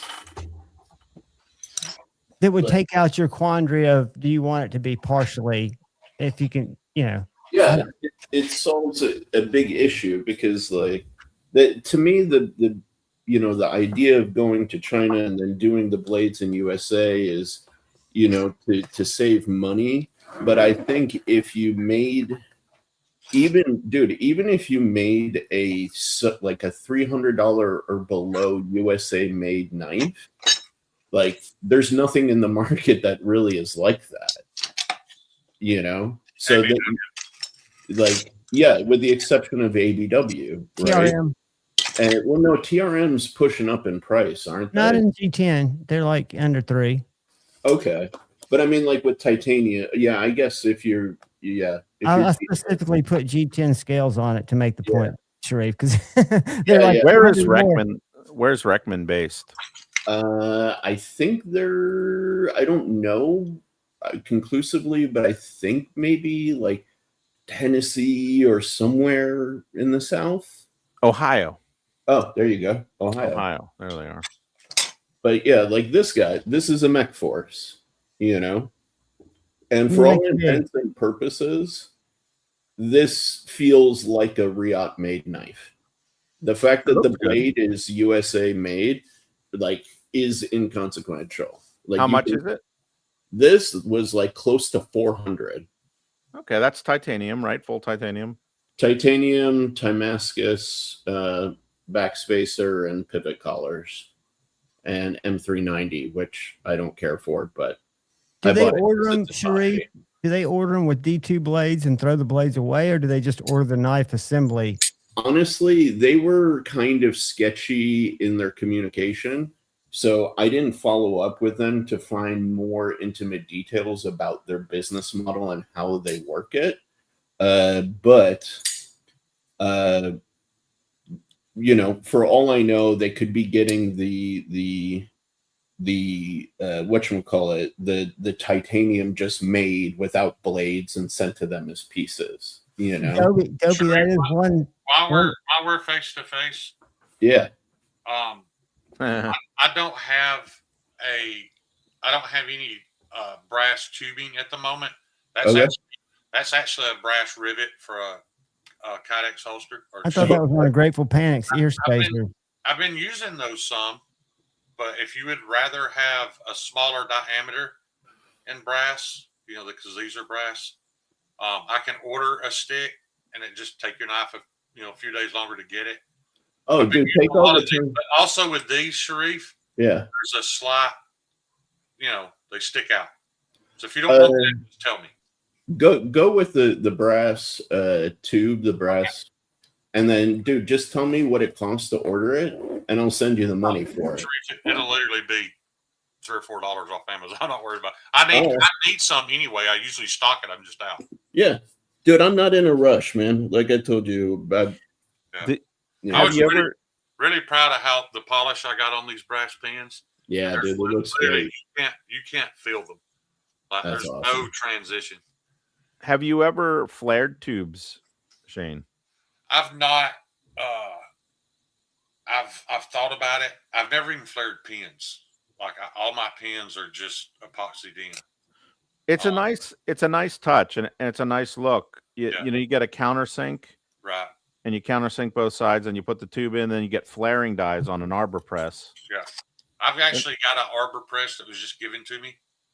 So Yeah. I'm fishing to go get it. I got a lot of things coming, man. I've got a lot of avenues opening up.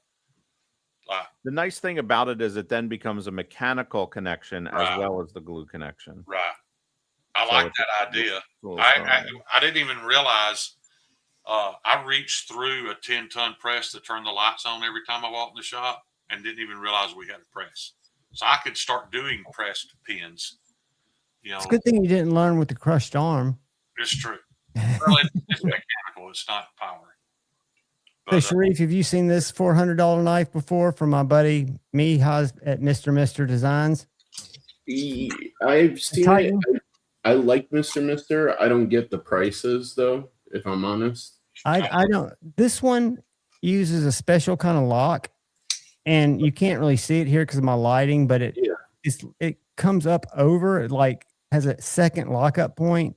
But this is the Best Tech OEM, and I know, talking to them, I don't think they have huge margins built on them. I just don't know if maybe they're too small and they're not doing big enough batches. Well, I'll tell you this, like generally as a good rule of thumb with stuff that's being OEM'd and retailed, you're usually looking at like a 300%, like over cost, right? So let's say let's say the knife costs $100 to manufacture. You want to get at least $100 because you cover the cost. Then you want another $100, so at least you have money to order another batch, right? Then you want to charge a third, $100 on top of that, so that if you start selling to retailers, and you want to get your stuff in stores, they want to operate at least 30%, so that's going to knock off almost that entire $100. And I can tell you that 25%, even if they love the knife, they're forced to walk away. Yeah. If not 30 because of the way their little brick and mortars are set up. Now, not all online retailers are a little different, but the brick and mortars. When I've talked to Blade HQ, that's been the same thing. When I talked to who is it, Blue Ridge or Blue Mountain, the big they're the distributor. Yeah, the big distributors, they want over 30%. Yeah, they want another 25 or 30 on top. Yeah, which is crazy. Yeah, it's just now like the general rule in manufacturing. Now that OEMing is a little bit different game, but in manufacturing is rule of thirds is you want your lowest wholesaler price to be 1/3 of your hard costs. Yeah. And there are costs beyond the hard costs like shipping and secretaries and all the overhead of the whatever. But Gary, before I forget, Gary, there may be a source for you to have another sort. You to have those liners made. Alex Steingraber is trying to put together kind of a continental knife makers where people make parts for each other, like NKM. Yeah, I would reach out to him to see about if you're even interested in going that route. Having somebody make liners. But I will say this: Alex is super abrasive, and if you have something made in China, first, I'm not going to speak for him, but I would be shocked if he does business with you after that. So that's just What state is he in? Is he in Pennsylvania, or he's up there somewhere, isn't he? I'm not sure where else is at. So Reckman seems like an interesting group.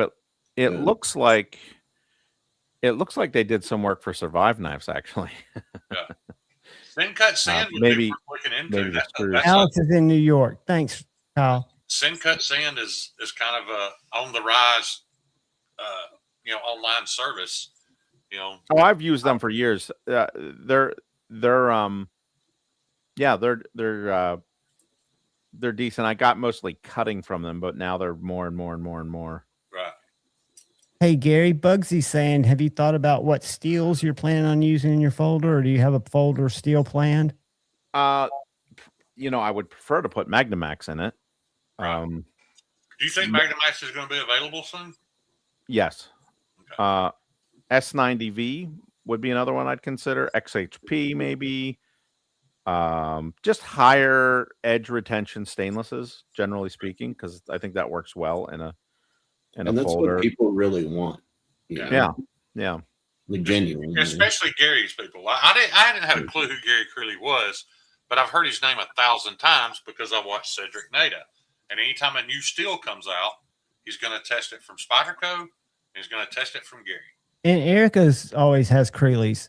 So I had Gary pictured as this Viking guy with this big, huge forging hammer and shooting 2,000-degree rays out of his hand, heat treating it. hey, let me tell you my latest thing. You might like this. So, I got some 3V, and I'm gonna run. Interestingly enough, that medium knife, this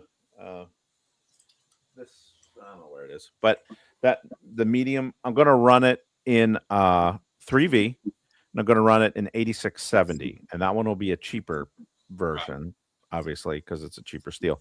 But I have developed a heat treat protocol for 3V, and I'm going to call it Gamma, the Gamma heat treat protocol, and it'll have like the Gamma Greek alphabet letter on it, not to be confused with Delta. What's your what ties it to you? What's Gamma? So it's it's the third letter of the Greek alphabet, and C is the third letter of obviously our alphabet. So there wasn't a C, or else I would have used that letter. But so I used Gamma. It sounds cool. It's got an easy symbol to engrave on a knife, and it's going to be a protocol. People have been, the data sheets for 3V, 4V, and crew wear all call for a high temperature temper. Delta heat treat was a low temperature temper, basically. This is also a low temperature temper. And I was reading up, I read up on Laren's work on 3V. Long story short, it's going to be 3V at about 64 Rockwell, and just going to have much better edge retention than 3V at 60 or 58. So that's the long and short. It has plenty of toughness. 3V is already very, very tough. So then it's going to call it the Gamma heat treat. It's going to be that protocol. Is it? Is the medium kind of? It's smaller than the Folklore, right? It is smaller than the Folklore. Gary, I appreciate that you've never commented on the fact that our handle designs are the exact opposite of one another. Like you do the bulbous center, and I concave it instead. You asshole. But I understand why you do it. That for all day's work, that is a more comfortable handle design. Y'all hold that thought while I slam Kyle.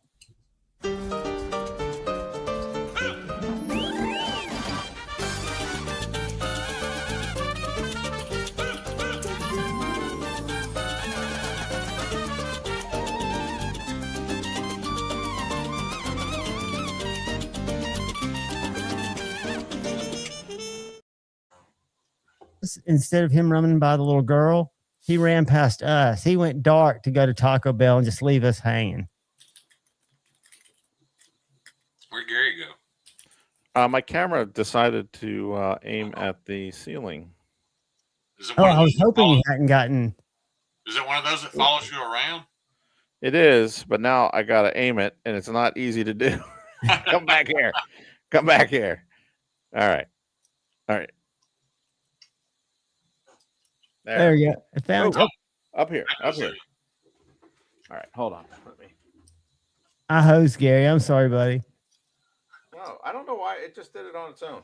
There, now it's following me. Or not. Hello. You wave at it, and it blinks, and it follows you is the idea. Are you kidding me? I'm glad you're caught up, buddy, because if I can have a few more days like I had today, then I should be in line to start pumping you some more work too. There he is. All right. I won't break it out again. Good thing Gary has pants on, Kyle. Yeah, I appreciate that you're coming up with a cool name for the heat treat protocol, because somebody asked me a couple of days ago why I picked Crewwear over 3V. And I said, it's really simple. I like the way Crewwear sounds. I mean, I've also used it. I enjoy it as a steel. Are there things it could do better? Of course there are, but I like saying Crewwear. So now, the other thing I'm going to check, in fact, I called Niagara today. There is a version of 3V called 3V Mod that has some niobium in it. And it would have a little better corrosion resistance and even a little higher toughness. Oh, wow. But I don't know if it's around anymore. But I called the source. Bob's like, I'll call you right back, Gary. Still waiting. Yeah. Yeah, I haven't seen Isaac in the lives. I've told him to stop by, that you've been kind of coming in pretty regularly. He's a huge fan. He's the one that told me about you. Okay. He was a guy who was really interesting. He worked in Huntsville for a defense contractor 4 days a week. And then on Thursdays, he'd stop by the shop on his way back to Knoxville. Which, Shane, what's that, 5 hours? Yeah. He'd drive 5 hours Sunday night and then 5 hours back on Thursday. And he got transferred up to the East Coast. But he was all about, he's the one that showed me the Minnow and the Mako in the same day. And he had one of your early Magnamax minnows and just basically gave me an elevator pitch. And when he texted me just to see how I was doing about 3 weeks ago, and I said, thank you so much for introducing me to Gary. He's been really forthcoming on sharing information. And I've got a couple of knives now that I'm checking out. He goes, is he on there regularly? And I sent him a link, but I haven't seen him. He could just be lurking too. If you're in here, Isaac, good to see you, even though I don't see you. Also, while we're face to face, Gary, did you ever figure out if you could cut those side scraps off that Magnamax for me? If you're okay with that thinner thug. Absolutely. Design. You can just cut it. I got to email it to myself. Yeah. I got to find where I put it. I mean, 7-inch pieces would be awesome. And just let me know how much they would be. And I mean, it'd be great if they, you could put them back in the laser and cut them out because you've got the CAD. But I understand you got a lot going on for yourself. Either way, let me know if you think you can cut those out. Yeah, I'll see if I can cut them out. I'd be let me know a price ahead of time, or if you just want to $1 million. $1 million. I don't have $1 million. I can promise you that. I don't have $1,000 to my name at the moment.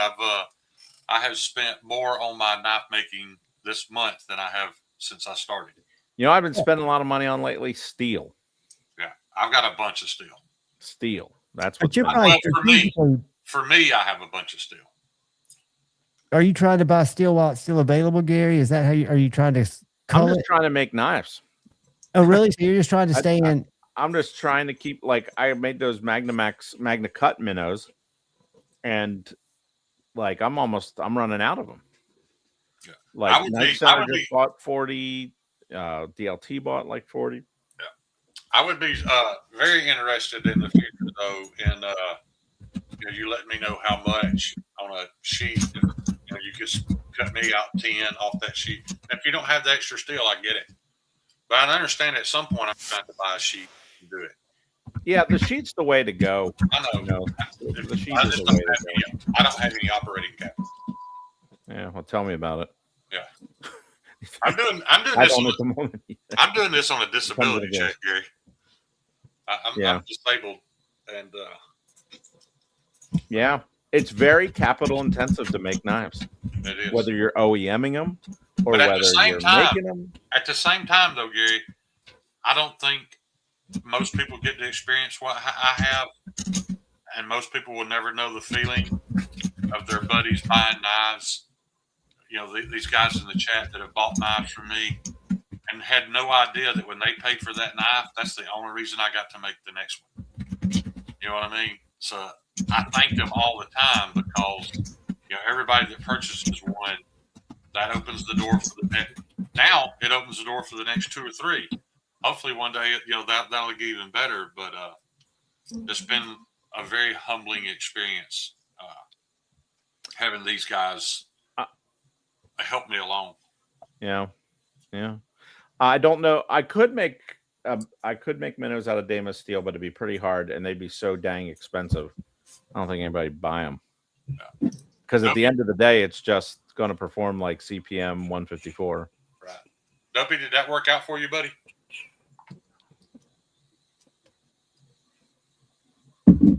Gary, did you say who else picked him up besides DLT? What's that? Who else picked him up besides DLT so far? Well, recently Knife Center. Frayed and Lock is another dealer, and PVK. If you're familiar with PVK knives, I bought a knife from them when they were still in Vegas. Yeah, that's right. They were in Vegas. He has some minnows with G10 scales for people that aren't crazy about 3D printed. They're a little more money, and they have the leather with them instead of the Kydex. The leather sheath? Yeah. Because that was before I had Kydex when he got them. So he's got a couple of those in stock that have been sticking around, and I think they've been sticking around because they're a little more expensive. But I mean, guys, these start out at $180 on DLT site for Magna Cut. That's a bargain at twice the price. Is that Air Steel Magna Cut, or do we know? I mean, and the Mako is only $210. Here's the thing with the minnows. I'm not sure. I think I'm into Aerosteel now, but I didn't mark them differently, so I don't know. I got you. I had some left. How's yours holding up? How do you like the 3D scales, by the way? I love the 3D scales, and 3D both the guys at the knife store. As a matter of fact, Tate, the young guy who's 2 months younger than my daughter, is going to print me some scales because he just wants to see how they print. He said, Jerry's got these on his site. I was like, yeah. He goes, you want me to print you a set? I was like, if you want to do it just for fun, you know. I'll probably just use PLA, but it'll be fine. It'll be fine. But I can't imagine. I know G10 would probably feel a little heavier, but I like the lightness of this. And I don't think there's any. What am I missing here? I mean, maybe not quite as durable. No, not quite as strong. G10 is really strong. Right, but what am I going to slam the handle on a lightweight knife like this? I wouldn't think at the same time, Gary, you don't necessarily make hard use knives either. I mean, you're not making knives for people baton through hardwood, are you? Well, the folklore, I think. Folklore, especially the Beast. Oh, yeah. I mean, but for the most part, no, that's not my thing. I got you. So I wish more people liked wood because I really want to do more of this. I fell in love with this over the past. I'm curious, Gary, why couldn't you potentially work with like a USA OEM to do the handles, the crossbar lock, all of that stuff, and then heat treat your blades and maybe even like cut them for them, water jet or whatever your process is, and then send it to them in order to reduce costs? That might be the way to go. That might be the way to go. Because I'll tell you the number one thing, like if I was working with you to do this, the number one thing that causes me concern with using an overseas factory and then bringing it here and all of that stuff is what I was trying to mention earlier was tolerance stacking.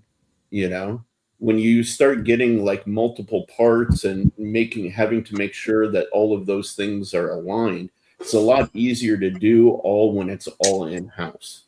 Yeah. You know what I mean?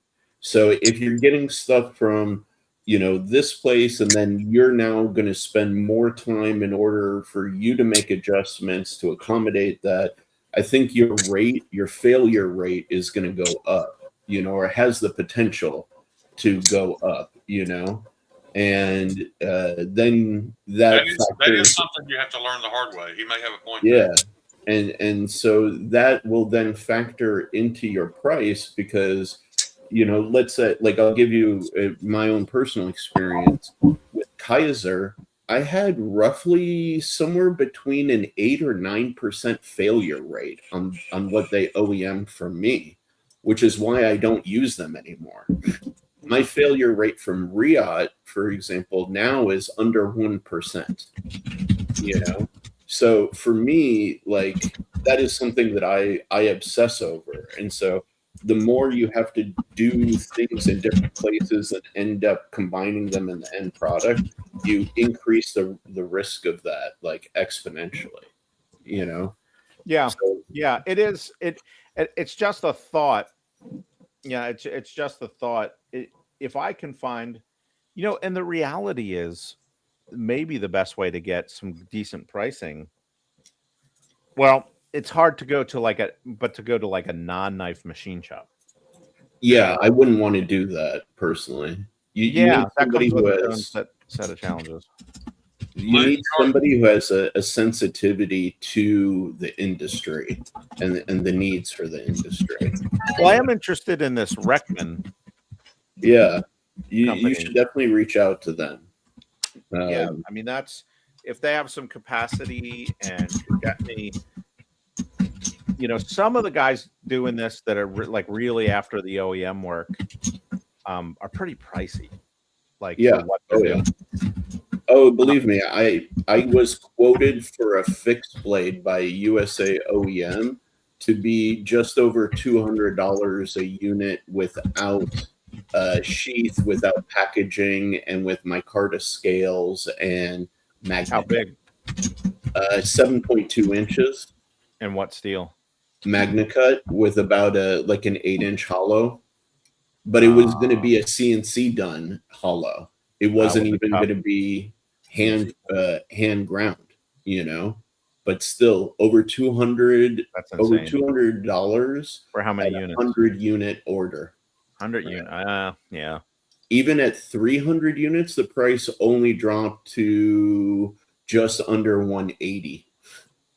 So to be able to get down to, let's say, like 100 unit order, I would have had to done 1,000 units, which, realistically, I do not have the reputation or scale to move. The only people who are moving those kinds of numbers in the OEM world is Vero. And even Vero, he may still be at like 800 unit orders. I don't know that he's doing 1,000 unit orders, But that may be, Gary, where you can find your sweet spot without having to go overseas. If you can find that quantity number that works for both of you guys. Well, and lower quantity, if the price can be reasonable, usually get good prices. It takes quantity, and that takes capital, and that's the challenge, or else everybody'd be doing it, right? Like on the so like that knife sounds about like a Mako, and I'm selling a Mako retail for $210, right? With a sheath, with packaging, sharpened, Did you make them for him, Gary? I mean, we're talking about you can just buy 100 of mine. No, but that's my point. For unfortunately, and they're not. This is only one factory, but I'm gonna have to sit down and because I just got the info from them on Friday. I'm gonna have to have a conversation with them and tell them, like, I'm sorry, I'm just not big enough to make this worthwhile, right? Because if we apply that if we even look at packaging in a sheath, right? If my unit price is $205, I'm going to be around $35 to $45 of additional costs for shipping, packaging, and sheath, right? And we're talking a Taylor by Cortez sheath that's going to cost me about $25, which is really cheap for that's a great deal. Yeah, machine-made leather. I'll ask you, I could make the knife for at that price. The problem is I couldn't make 100 knives exactly the same. Yeah. But that's what I'm saying. So like my final cost, we'll say, is going to be around $250 a unit. If I have to apply 3x pricing, in order to make it like reasonable for my business, there's no way anybody in the world is going to buy a $750 fixed blade that's USA OEM, right? Like that's insanity. Realistically, at most I could maybe push is like $295 to maybe $320. And even then, that's really expensive. And Special. But I'm making no money at that point, realistically speaking, and you can't run a business that way. So Yeah, you can't reinvest if you're not pulling any margin. no, not at all. Not at all. Luke, basically what my comment, Luke, meant was that your prick is getting softer as we speak. Because it's in the temper of it. But yeah, like I think though, if you're just doing steel liners, crossbar, whatchamacallit, and Omega Springs, G10 even, right? Like I think those are easy enough and don't require a heavy CNC machine, series of machine operations to execute. You know what I mean? And So I also one of my values, I want to make a value cutting instrument that's high performance. Like I don't need special design screws. I don't need titanium screws. Sure. I don't need all these things that companies do. Like take Survive Knives, for instance. They use these special sex bolts, these mating bolts, that they had like $10-12 in the hardware. Yeah. Which is crazy. For a $175 knife. That makes no retail. That made no sense. Well, they're out of business, obviously. But but it wasn't all just because they were scammers. It wasn't all just that they were scammers. It was that they were making decisions like that. And that's what I'm saying. Like I think Kyle. I have a mechanical keyboard. My name's Kyle. I don't expect yeah, like I think if you're do you type like this, Shane, make you feel better? Just get a regular damn keyboard so it don't make all those clicky clacky noises. He's coming in hot with that mic. Is my mic loud? It's hot mic. Hot mic. It's not that bad. I was just picking, Kyle. I'll turn it down. No, I was just picking. You are overdriving a little bit. No, it is loud, Jane. It is. It is loud. Okay, you're right. I know you're being nice. I appreciate that, but it was loud. Yeah, it was. I don't know that, so someone's got to tell me that. Thank you. I did tell you in my smart-assy kind of way, but Dopey, just so you understand, the desktop CNCs are not capable of milling hardened steel. And realistically, even unhardened steel is difficult for them. In order to get up to a CNC, like a bare minimum CNC to do steel, you're looking at around you're looking at around like $70,000 for the machine. You're looking for installation, and Brian just bought one for $10,000 air compressor. Yeah, Brian just buy one for $25,000. No. You can actually get a decent, like a Haas VF2 used with some miles on it. Oh, I was talking new. Yeah. Well, what did Brian pay for his? This is new. I thought he said he needed. He said he needed $25,000. He may have had 50 saved already. Yeah. Right. Okay. Brian, to my knowledge, Brian went brand new, but I could be wrong. But yeah, a lot of people don't also realize with the CNC, you've got to plane the floor to make it like true level. Right. You have to do electrical work. There's so many more. Setup is extensive. Yes. Alabama, you don't. Well, fair.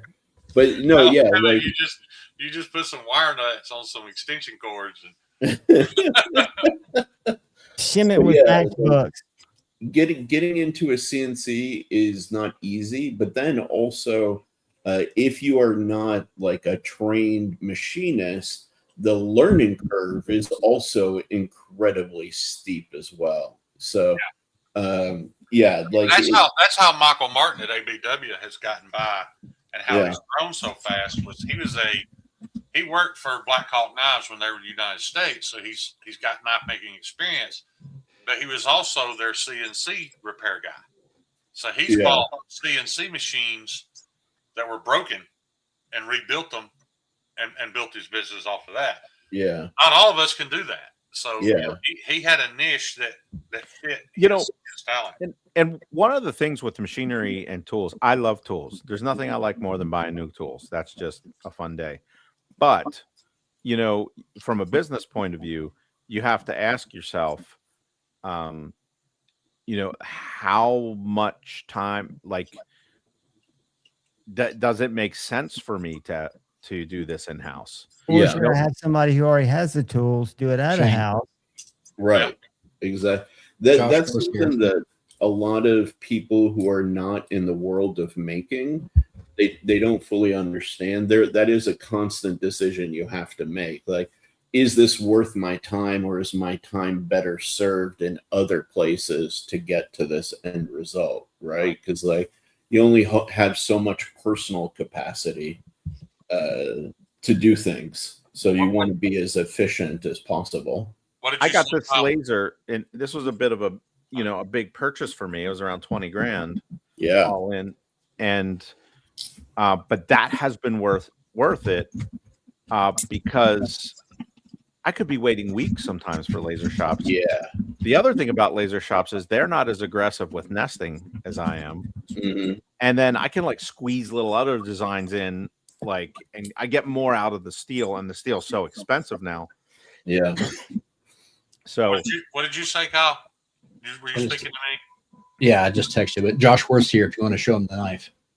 Oh, is he really? Yeah. Can I get big for a second, John? Yeah, I'm making you big. There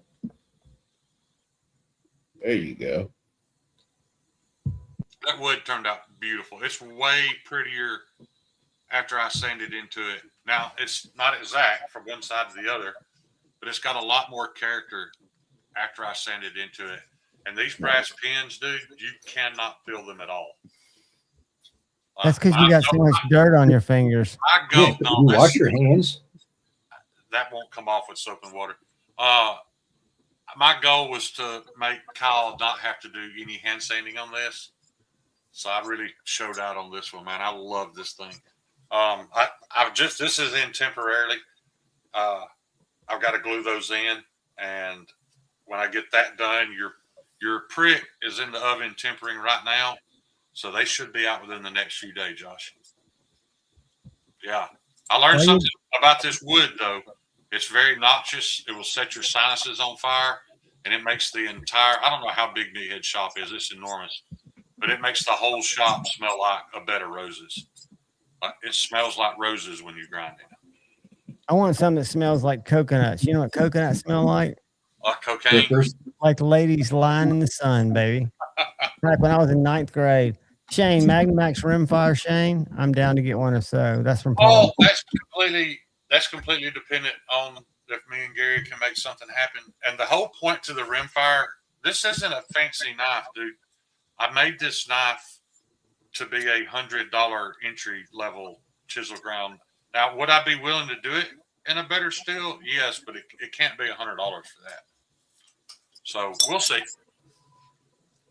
Is the wood stabilized? I think, Todd, it's not. I think it's not. Oh, it is. I'm sorry.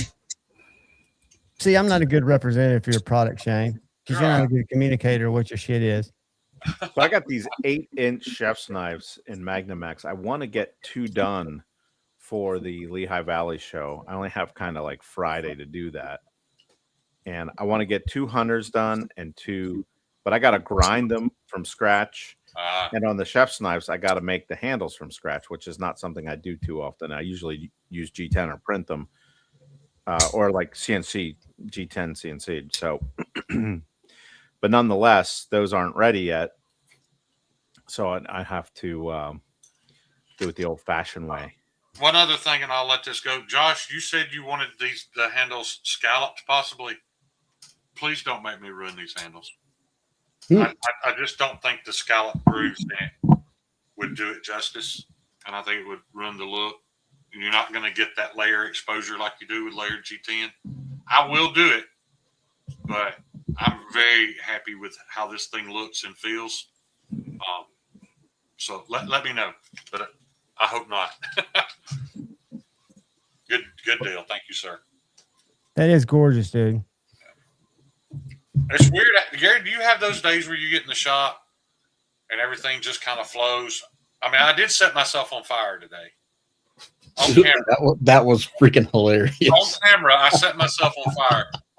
What But- were you doing when you set yourself on fire? I was flat grinding a hatchet.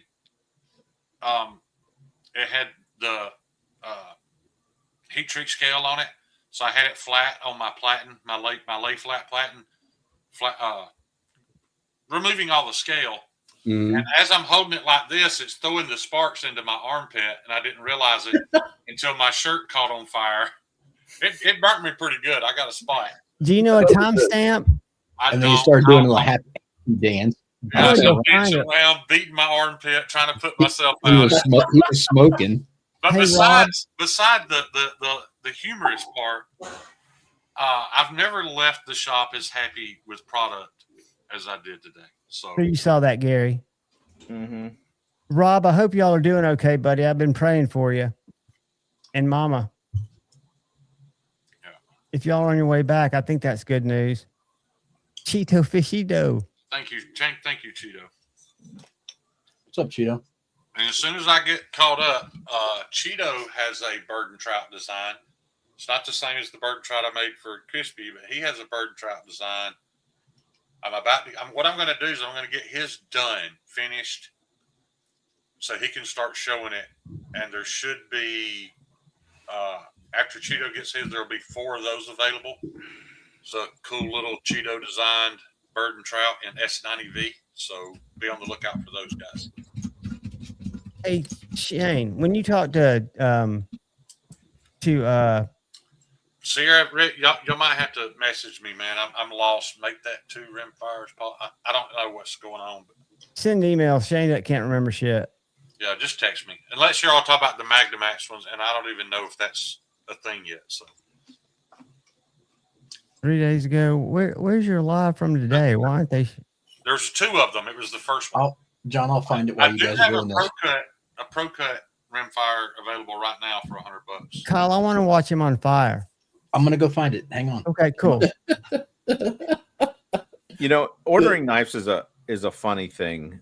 I had for the folklores and the omnivores, I have you can put a deposit for $35, and then when I finish it, I invoice you or whatever. But those lists got really out of hand, like a year back, 2 years, some of them. And I got this email from a lady. This is about 6 months ago or something like that. I don't exactly remember. And she's like, "Hey, I went through my husband's emails, and I saw that this knife was ordered, but he passed away. So he passed away before I could make him knife. But she's like, I still want the knife. I still want the knife because, he made it, he wanted it. And so I got her. I just gave her the knife. That's awesome, dude. Like I can give a knife away once in a while. I drove home topless because this was my work shirt at the end of the day.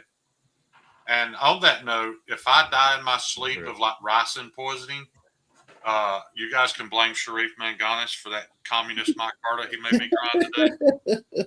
I ruined a $30 t-shirt. Yeah. Rob, continuing to pray for you, buddy. You're watching it, Sharif? Good vibes. No, I'm not watching it, but I'm laughing because I saw what that commie Carta did to your shirt. Yeah. You know what I hear the messiest? I haven't even seen it. I don't know how much the viewers could see because when I realized I was on fire and it started hurting, I was jumping around. So I don't know if I jumped out of camera side or not. You didn't stop, drop, and roll? No, it was in my armpit. That doesn't matter. You always stop, All right, drop, you guys and roll. ready? Yep. Are you sharing it? Wait till Gary gets back. We can go back to it. Look at that beautiful belly. Here we go, boys. Ready? Oh, God. Shaving. I set my damn shirt on fire. Oh, shit. Look, he's smoking. Good thing you don't have hair. Look at that. Oh, shit. Shane, that was like a flamethrower coming out. Wait, Watch. I'm going to rewind it for a second, but watch when he steps away from the screen. You can see right about middle of the screen. You can start seeing smoke. Let's see It's it. coming from the fire on his arm. Yeah, I know if YouTube sees this, they'll probably give me a channel strike for unsafe. No, we're on my channel. Set my damn shirt on fire. Look, coming up right here. Holy shit. There. Whoa, you weren't kidding. That. Look at that. That was a big puff of Sparks smoke. coming off that thing. Did you see that red burn mark where it burned me? Gary, did you see that? Dude. That idiotic move? Show it one more time, Kyle, in case Gary didn't see it. Hang on. I was hoping Gary wasn't there. I know you were, but when he came back, I felt like he'd get a kick out. That's funny you said that because I mentioned that this was like the cast of Jackass making All knives. right, here we go. I set my damn shirt on fire. Holy shit. Hey, Wobbin, could you see that? Was that a reflection of the flames in the blade? Look at that. Did that hatchet head turn orange or was that my Sparks imagination? coming off that thing. Yeah. Show it again. It just looked like a flamethrower coming right at your head. Watch My right. damn shirt on fire. Yeah, did you see it? Holy shit. Did you see the orange on the hatchet head from the flame? That's insane, Just dude. Yeah. That's Alabama knife making at its finest, y'all. Gary is not impressed. When you're having a good day, you gotta slow down and vibe. Yeah. Yeah. Sharif, Gary called me. I was making a chef's knife for my wife. Yeah. And did not care about refinement. I just had to get a knife in the kitchen for her because we literally didn't have one anymore. And I was grinding. Great. I was grinding the top of the scale after it's installed, which is an absolute no-no. You never ever do that. And I didn't. As soon as I stuck it up to the grinder, I thought none of these idiots will know what I'm doing, so it doesn't matter if they see me. And freaking Gary was in there watching. Then that night on the live stream, I was like, "Did I see you?" I was like, "Yeah." So now I'm self-conscious when I'm going live that Gary's watching me do something stupid. Which will improve your processes. That's what you need. You need. Sure. Oh, you just missed What's it, up, Dylan. Dylan? Dylan, rewind about 3 minutes. You can see Shane catching himself on fire. Yeah. And Dylan, I'm getting ready to review. I'm sure somebody's going to turn it into a meme eventually, so it'll be everywhere. You are very memeable. That is for sure. There's been tons of memes about me. The best one was the one you dancing. Yeah. I have a feeling when I go through my cut test, because I've got them marked how much cardboard I've cut with each, because I've got tons of boxes cut out in strips. But I kind of agree with you. I think I will fatigue before I get to a point where I can tell a difference. Do you think Dylan, when you watch it, when you hear me say, "Oh shit, I set my shirt on fire," watch for the puff of smoke and pay attention to the shiny hatchet head. For a brief second, you can see the reflection of the flame. The hatchet head turns orange for the reflection of the flame. So go ahead. it was burning out of your underarm, all that grease that you had there? I'm serious, it hurts. I've got a burn mark in there. But Gary, don't you think I'll get to the point where I can tell a difference cutting cardboard, or is there something more abrasive I should cut? With Magnum Max or Magnum Cut? I'm going to compare the minnows and just see if I can get not to discredit either one, but just to say Magnamax seems to be, more, or You should be able to tell. Dopey, that's a perfect answer. Not everybody gets it because not everybody here was around back then for that, but you're right. If I'd had on that Edgy American t-shirt, you would have flash burned. Absolutely. Meathead would have found me in a pile of ashes in the shop floor. That might have been one of those things where they don't know how you spontaneously human combusted. It might have burned you so crispy that you were fully cremated. That would be Drewby Toon's ultimate revenge, would it not? The fact that 3 years later, he ended up killing me. Oh, you know what, Shane? If that happened, I would have sent him a check for $50. Is that all I'm worth? Is that what you're saying? No, is that what he sent you, a money order for $50? Oh, I remember. So that's it. Let's go back to this this TS Prof you were getting for me. The let me put Kyle closer to you. Hold on. is there Oh. any way to get them cheaper? Like, is there some place that sells them at a better price, or that has no, them in stock? The only place they don't typically go on sale other than when they do special sales throughout the year. My discount code is 7%, and that's typically they go like Black Friday. They did some up to like 15, 18%. Most of the time they don't go more than 10%, 5 to 10% off. Where's the best place to buy them? tsprof.us. They ship out of Nashville. They ship out of Tennessee. Yeah, and you'll get them within 2 days. There was a point in time where Kyle could probably have helped us out, but I think they changed reps and they're not communicating. Their communication has not been the greatest as of late. And they are at war, so. I have a feeling Victor's on the front lines. I hope he's still with us. They may be using all those TS Profs to sharpen the propellers on the FPV drones. Yeah, so there is John's got it. There is a code that gets you 7% off. Let me throw it up here.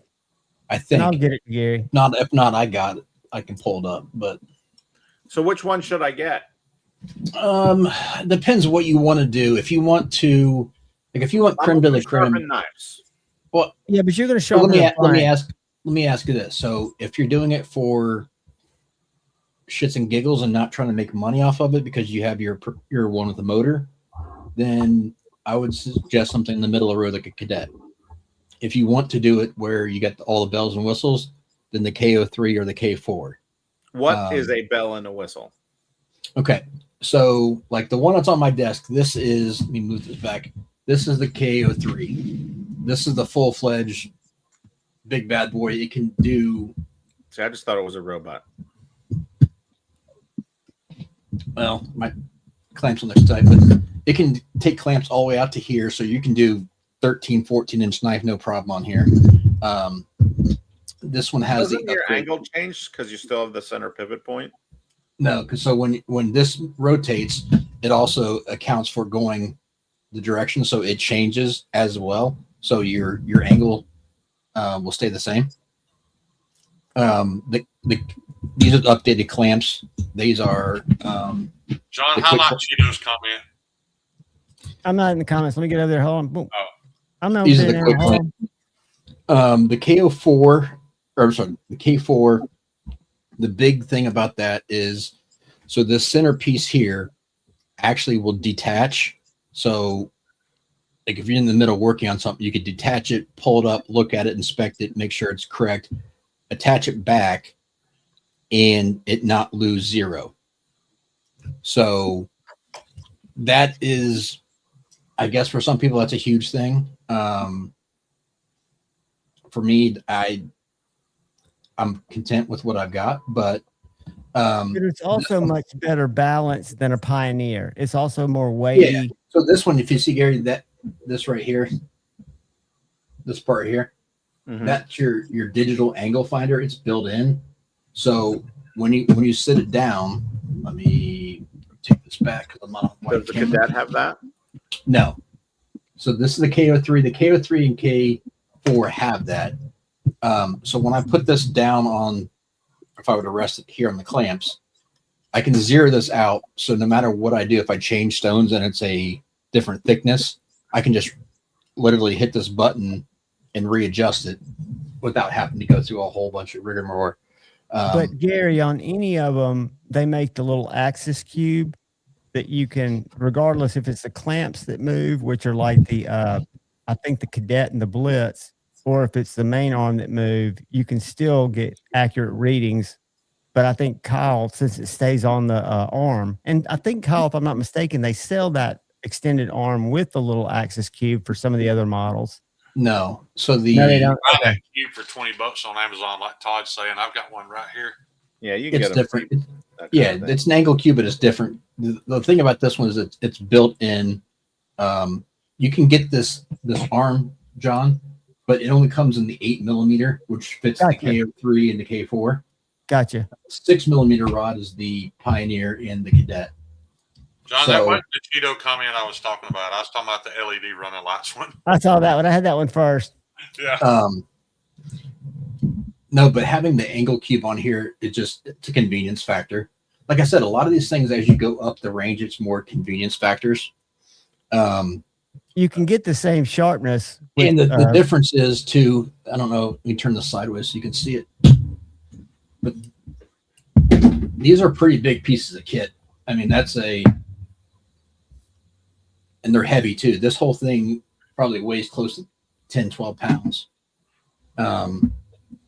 So it's very stable. That's a KO3. Yes. Cliff, right, you're right. The more money you spend, the less skill you need. But not all of us are the world champion at everything, like Cliff Broad is. Some of us need better equipment. But Gary, the one I have, I don't know if have that's the accurate Pioneer, either. the Pioneer Plus, and I get great edges off of that, and I do have the Alpha Stones, which The are the only most one they have on their site is the Cliff is also KO3 still- Hunter Sharpening Kit. Cliff is also still using knives in 1055. So I'm sorry, Gary. What did you ask? I said the only thing they have on their website in stock is the KO3 Pro Yeah. SE Hunter Sharpening Kit. Yeah, so that's basically the one I've got, except for I've got mine decked out a little bit as far as this has the quick clamps, and I also have the L brackets on here as well too. So let me pull one of these off to show you what that means. So they have different types of brackets. So this little piece right here is the L bracket and attaches to this main clamp here. So what that does is you can flip them around so you can gain extra width this way, or you can flip them close and bring it in so you have them real tight to do a small blade, so like a single clamp. Otherwise, they would hit this center knob right here. So having the L clamps convenient to do smaller blades this direction. You said Hapstone is the other company to look at? They make decent stuff. They're a little bit, I don't want to phrase it. They make quality stuff. They're just cheaper made. So if you were to feel this, Gary, it feels like you are holding a piece of well-made machinery. I mean, it truly feels like aerospace. It's very, very solid. It's unlike any of the other systems that you'll find on the market. As far as feel, fit, and finish quality, they're very, very well made and accurate. in another place, Gary, where there's some in stock is like Gritomatic. This is Gritomatic's got them. Just Gritomatic's prices are better, although they ghosted me and Scott Gunn. And me as well. I had an issue with they're- some of their stuff, and I had purchased a lot through Gritomatic originally, and I had an issue with some clamps I bought and sent a message, and they completely ignored everything I had for customer service. dang them, Kyle. How dare they? It's all right. I said, how dare they?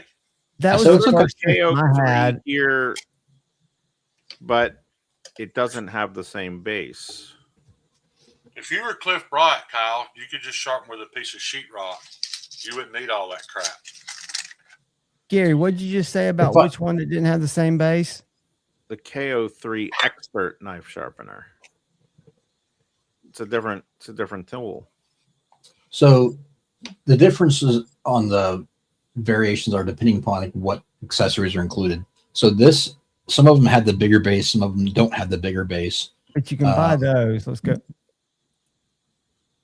Yeah, but just it's cheaper just to get it when you have it all in one package. Sure. I think personal preference, the ones that are their options that are most important would be the heavier base and the quick clamps. That makes life so much easier. The Kyle, rest are you of the stuff, saying that this thing is the CZ of knife sharpeners? Shane, I'm gonna kick you off the screen if you don't stop it. Sorry. Um, I'm delirious. I'm so tired. I worked hard today. so I don't know what the difference in price, Gary, is on. Let me pull up the site and see what they've got right now. You want me to send you the link in the chat? I've got the TS Prof pulled up right here. Let me drop it in the chat. I got it right here. Man, it's just too expensive. I mean, I could almost I would put that towards another Cutter Master. If you That's want true, cheap but Gary, quality, Gary, you can just buy one of these. If you're the kind of guy that would pay Glock prices, you can buy this Chinese-made piece of junk. I can't hear what he said. Something about Chinese. Yeah, Kyle flushed him. It wasn't the Chinese part; it was the Glock part. No, it wasn't. So Gary, I'm looking at. Looks like the KO3s are all sold out currently on TS Prof's website. And Gridomatic's got a bunch, and they're in Atlanta. But I know they're not friendly. The K4 sold out as well too. Looks like they got a lot of stuff sold out right now. Technically, Cadet sold out too. How are they even getting them here anyway? That they're sanctioned. I think they're struggling with that. That's probably why so much is out of stock. Yeah, they've got. I'm not going to say how they're doing it, but they've got a way. But they're probably going through a third-party country. I mean, that's what it's difficult with what they've got going to be able to and tariffs. Yeah. Speaking of that third-party country, Gary, I ordered something off of Amazon for my grandson for Christmas, and it was a total scam. But it was clearly made in China, and they shipped it to me through Ireland. It went through Ireland to get here without the tariffs. And it was a complete scam. Not at all what I thought I was getting and paid for, but that was my first experience with that, was when I followed the tracking. My first tracking notice was when it arrived in Ireland, which made no sense. Hey, Kyle, I just dropped a link in the private chat. These are probably older units because they've got percentages marked off. Pull that up and see if you can talk through some of those available ones. Let me see what we got going. Cliff, I have modern knives with real steel. I don't have to sharpen them. That's the point. All right, so it looks like on Gridomatic they've got the Cadet Pros. I'm just looking to see what they've got. They got the Cadet Pro. They got the KO3 Lite, which is without the base. You don't want that. They've got. Yeah, they don't have any of the full KO3s. And see, I think the clip clamps would be nice, but I do fine without them. I mean, I know they'd be better. No, I'm saying it's a convenience, but if you're gonna go that route, it's worth the little bit extra. Tapstone is Ukraine. TS Prof is Russia. Not sure about Wicked Edge if it's USA or China. Workshop is USA. Yeah, they. After Hang on owning one second. something other than a Work Sharp Precision Adjust, I will never go back to a You do, Rob. And my Shut up, first Yoda. one, I was trying to get him to mute. the first one I had was the Cadet, and I actually could get better edges on it, being inexperienced more so than the Pioneer. But I've read that the Pioneer, you just have to refine your technique, and you'll get better edges than you could have off the Cadet.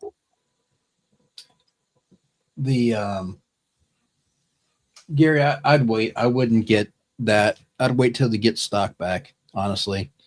But again, if you don't want to spend that much money, I completely get it. Gary doesn't strike me as the waiting type. I'm just being completely honest. I mean, if you want that, they'll probably have them at Blade. They weren't able to get in Blade last year. Maybe. They may not be there. They weren't able to get into the country last year. Fair enough. I have one, but it's not the 12. He's a really nice guy. They are. he's a really nice guy that is just as upset about what's going on as everybody else is. Who's that? Yeah, It sucks that his business is being impacted because of it. they're good. They're good people, and from what I've had a lot of conversation with them, they're very, very nice. The communication has slowed down a lot in the last year. They've gone through some restructuring, and I think a lot of that has to do with what their availability for workers are. But they also have good relationships. They have good relationships with other companies that work with them and help them out. So here's the thing that people don't talk about. So it's strained, but there's a lot of people in Ukraine that are still believe that they're Russians and that they don't want to be separated and blah, blah, blah. Mm-hmm. So they also have relationships and they have family members over there back and forth, whatever. So for instance, Gritomatic is owned by Russians, right? Gritomatic. A Russian living in America, I think. Correct. But they are getting their supplies and their stock from Hapstone, and Hapstone is Ukrainian, but Hapstone's a much bigger company and a wholesaler, so they actually distribute to Gritomatic. And I'll leave it there as you can connect the dots. And the bad thing is, Kyle and I had connections, and the guy that I'm worried about was the one that was so helpful to me. I mean, he doesn't even reply to his emails anymore. And he was a younger guy, so I could see him being running for his life from a drone. He's probably got conscripted. So, yeah. Dude, I have a good friend and collaborator in my business who's in Ukraine. He chose to stay and sent his wife and his mother to Poland. Communication has dropped off significantly. Consistent power is a problem there. It's rough. It's very rough. There's a maintenance tech at one of the local chicken plants here that I got to know, that was from Ukraine and was right in the middle of about to have his wife and children sent here because he's very skilled. He got a good job, saved up the money to move them here, got everything approved, and then this happened, and he hasn't seen them in like 3 years now. And last time I talked to him, hasn't even been able to communicate with them for over a year. He don't even know if they're alive because they were literally from the hot zone, like right where it's the southern area, the part that's so contested. That's just scary. It is, man, and you got to remember, everybody thinks they're the right. Everybody thinks they're the good guy. It's sad. You want to know what's crazy is in my professional work, I predicted all of this happening 14 years ago. Was this due to your drone days? Yep. Yeah. I actually had like presentation boards specifically talking about the growing weaponization of drones and use of them in guerrilla style combat scenarios. And how odd is it that Ghost Recon Breakpoint has become real life? Right. I mean, how old's that game? 15 years old, probably. Yeah, dude. Well, that's the thing, man. Like, believe it or not, 15 years ago, there was stuff already happening on that scale, but it wasn't like widely publicized. Yeah. One of my favorite stories that I used in reference in one of my like professional presentations was that a Sicilian mob family had outfitted remote control airplanes with ordnance in order to do like aerial runs on competing families from long distance. You know, before all of the autonomous stuff, before you could like set it and forget it. Right. And then one of the other things that was really interesting when I was making drones for high-speed applications and stuff like that, like I talked to several representatives from Homeland Security, right? And you know, I could not manufacture a drone flight control system in the US legally, because if if I did, it would be under, I can't remember the code, but there was basically a code that defined them as missile guidance systems. Probably the Patriot Act. No, it was something else. I'm But being sarcastic. yeah. But yeah, so you couldn't even like manufacture that component. You had to use overseas manufacturing for those components, and which introduces security issues and reliability issues as Why well. don't they all carry little shotguns or little electromagnetic devices where they can shoot those things? So, Javon, just to give you an idea of like what you're up against, okay? You're up against something. This is one of mine, right? This small. And how fast is it? So, just to give you an idea, this is my Aurelia right next to it, okay? This is one of mine with these motors, this setup. This was good for around 130, 140 miles an hour, right? And you will not hear it coming until it is literally within feet of you. And by that time, it could designate its charge and you're done. Dude, you are done, you know? And especially if this thing comes from even like high altitude and does a drop, all it needs to do is do this, fly like this. Once they see you in the camera, they literally flip diagonal like this and can accelerate downwards. Just following the signal, the visual signal? No, not visual. It's just remote control.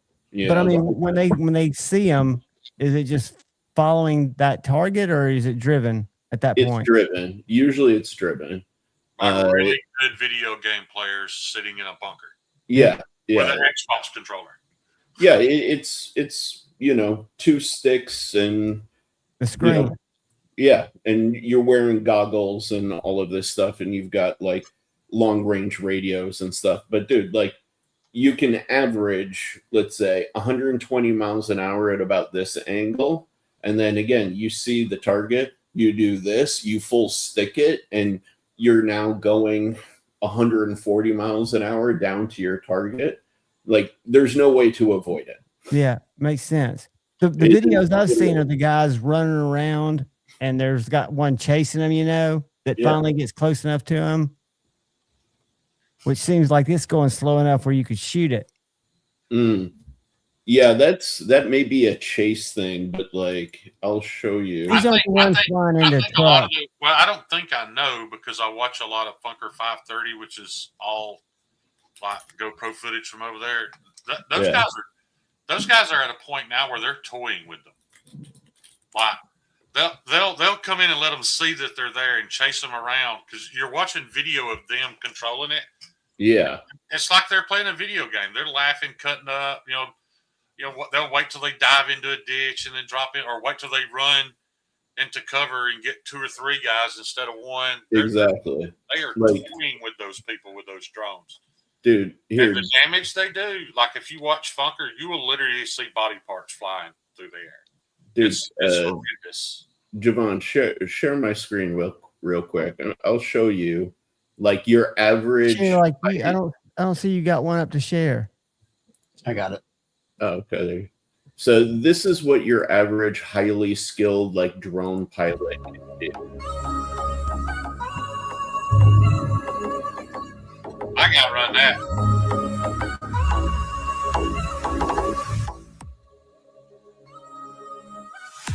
How in the world is he not crashing that thing? Dude, I used to do stuff like this. It's just practice. Cliff Brott's a world champion drone hunting guide. He can take you out and kill 50 of them in a day. Like, look at this. Is that a pipe? Yes. Like, and then this is how fast they are when they take off. Jesus. God. Yeah. I was not expecting that. Yeah. That's full thrust, all 4 of them. All 4 of them, full thrust, gone.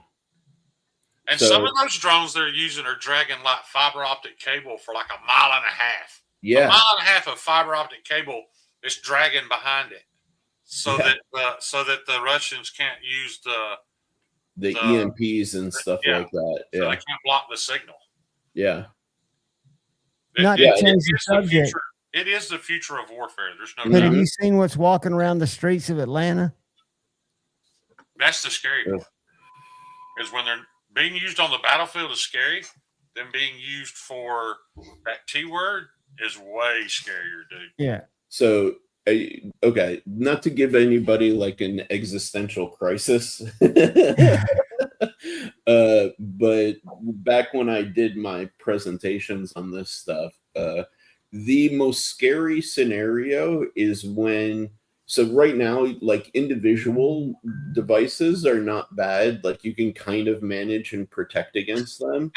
The much more scary scenario is when swarm control software gets better and more readily available to the masses. Because right now, like swarm control is really, really difficult. But if you can have, let's say, 400, and then distribute them toward, I got a whole concert. yeah, multiple points, doing multiple things at different elevations. All The maybe scariest video, Sharif, is that one from Amazon. Yeah, where they did that complete mass exodus, where they had a blimp and it dropped like 150 of them at one time. They all went out and delivered a package, and just all came back to mothership, home base. Yeah. Like it was. I'm like, that is freaky. Oh, dude, that believe Did it they or run not. you out? Did they run you out of the drone community because you're Middle Eastern? No, but I'll just say I was approached on more than one occasion to weaponize my concepts, and I ethically chose to turn them down. Now I Think of all the WRXs you could have bought. right. Part of me kind of regrets it because I would have made bank. You did the right thing, Sharif. I did. I feel like not having blood on my hands is a good thing, What's crazy is, I'm sorry, go ahead, Sharif. No, go for it. What were you going to say? So this technology goes back 20 years ago or so. My ex, her brother was in the special nerd tech thing in the Army. Yeah. Or not Army, Air Force, excuse me. And I thought you were going to say Special Olympics for a minute. But... well, he very well could have been. He was kind of there. But he was doing this technology. He went actually based out of Andrews Air Force Base and was working on, he created a code that they were able to, I can't remember the range, but it was a sizable amount, whether it's say 5 miles, 10 miles, whatever, away from another aircraft, and can manually take control and take it down. Like they could land it, they could do whatever they want with this aircraft. Oh yeah, dude, from another aircraft. Well, what's funny is like with that I think is a much more feasible technology for the drones. Like if they're on radio waves, there has been technology developed in the U.S. even dating back about 20 years ago, where they could actually hijack the radio frequencies and tell them to just descend, or you could feed them, use like a land-based GPS signal sort of replicator. And so, GPS operates on some degree of radio waves, but if you create a louder radio, kind of like, when you had those like cassette things to play your CD player in your car back in the day, you could, in theory, like overwhelm the GPS and give it false information about its heading and send it away from you. But when you're misdirecting things with ordnance, the question is, where are you sending it? Right. But dude, all of this stuff is technology. There are, I can't remember which episode it was. I have to go back and find it. There was I think it might have been Eric Prince, Shane, when he was on with Sean. Yeah. He was talking about they actually in Battlefield have swarm technology, basic EMPs. So where I'm aware. that they're not scared of swarm tech, that they can actually take down whole groups of them and not be overly concerned about it. But that's not for the general, like not everyone has technology like that, obviously. But just to give you guys an idea, knives out of them, guys. I'll be back in about 10 minutes. Thanks for warning. Don't catch yourself on fire. Yeah, right. Stop, drop, and roll. Don't be too proud to stop, drop, and roll. Nobody even asked me if I was okay. If he stopped and dropped, he ain't getting back up to roll. That's true. No, if I stop and drop, I am going to roll. So do y'all know what the purpose of the little Atlanta police dogs are? I don't think they're armed, are they? They're just recording now? The drones? No, the dogs that are patrolling the General Dynamics dogs in Atlanta. Yeah, That's yeah. the creepiest shit. Yeah, the General Dynamics is a problem. Oh, General Dynamics is basically going to be Skynet. Yeah. You know, like there's no question about that. I sent you that video, didn't I, Sharif? Of the one, it was the dog, the General Dynamics dog that was at I can't remember where it was at, but it was an Asian trade show. Uh-huh. And it went rogue, and some guy approached it and it started going towards this guy, and then it tried to fire munitions, but obviously they didn't have anything loaded, so it just kept firing error codes. It ended up backing this guy into a corner and wouldn't let him leave. Mm-hmm. And it was, and what made it do that? Just it for some reason it haywired and picked this guy as a target. Yeah, but it actually tried to fire munitions on a random civvy. Yeah, dude, to me that's crazy. When she starts talking, I'm going to take. That's the scary thing about anything that's software related. You know, like you have like the same way we have bugs on our computer and we have to update apps, you know, because they're buggy on certain releases, right? Like we're going to introduce that into something that we're entrusting with security. Like that's crazy to me. You know what shocks me is that I haven't seen. Yeah. Why don't they just attach a claymore to the bottom of a drone? You're literally talking about you can swoop in somewhere. It'd be like firing 50 shotguns with buckshot at once. Yeah. Well, dude, I mean, let's just say those dogs don't have explosives in them. Just waiting until they're ready to have to use it. Well, they can be outfitted with them. Right now, they're just surveillance, writing tickets and doing shit. Yeah. I don't know what that little.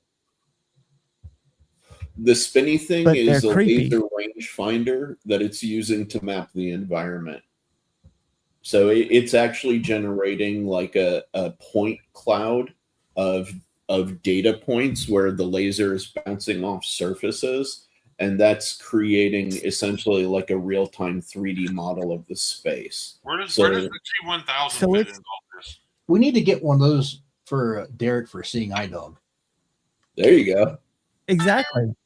If we all pitched in $1,000, but this little guy's a narc. So what he does is he goes around, assesses, and then he's like a radio controller for the law enforcement. But here's the thing, guys, right? Like this guy that I showed you earlier.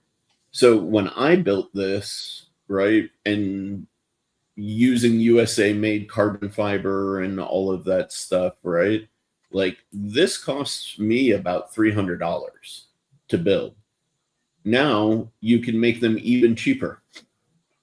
Even cheaper. You can get closer down to like $150, you know, and in no time you're going to be able to get that down to $75 a unit, etc. You know, if you had a factory kicking these out, shoot, you could get the price of these down to like $50 or under a unit, you know.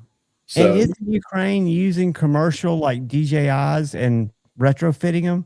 They were, but they do to some degree, but it's much easier if you start with something like this. You have a lot more control, you know. Yeah. With those, they've got to trigger a light, and then the light, you've got to attach something that reads the fact that the light was turned on, and then that triggers another mechanism. Whereas with this, I can literally just plug in a servo motor and put it on a switch on my remote and say, okay, when I flip this switch, servo motor does this, opens a compartment, drops whatever. You know what I mean? Like, it's much easier. Rob, I hope you're doing okay, bud. We're thinking I'm about heading it, out, brother. fellas. See you, Good to Gary. see ya. Gary, thanks for stopping by, buddy. Hey, Yep, we'll thanks see for you. the advice and information, Gary. I appreciate you. Yeah, I hope it's helpful. All right. Good night, guys. Take care, buddy. Yeah, Rob, I'm thinking about you. Hopefully everything goes well. Yeah. The UK, I agree, Rob. UK is gone. They're past the point of return. They are a lost country. They have been giving up their rights for forever now. It's all them damn Egyptians. It is in our history. The difference, so like, I don't want to phrase that. The difference too about software stuff is we're way too trusting. Like, I understand that, you know, it's convenient to have a self-driving car, but all it takes is one glitch in the code to be like, okay, fine, we're going to prioritize hitting the toddler over hitting the adult when it potentially has a crash. Like, you don't realize how much you give up in freedom and What actual about control. a malicious hack where it's like hit a wall? Yeah, they all hit wide open throttle at the same time. I saw an article all over the world. Every Tesla, all at once during rush hour, hits wide open throttle, and it can't be stopped. Or if you just decide that you say something poorly on the internet they didn't like, they just turn your car off. That's already happened. That was years ago. I remember that guy that he had Google Home. His whole house ran on Google. He could turn his lights off, dim everything. Google Home heard him tell a somewhat racist joke and literally shut down everything. Oh yeah. I remember seeing he couldn't that. access his money. His phones didn't work. They shut his entire life down. Yeah. Was that Google or a hacker that had? Google did. They deemed It whatever was it was Google. he said racist and shut down everything. It took him weeks to get his life back.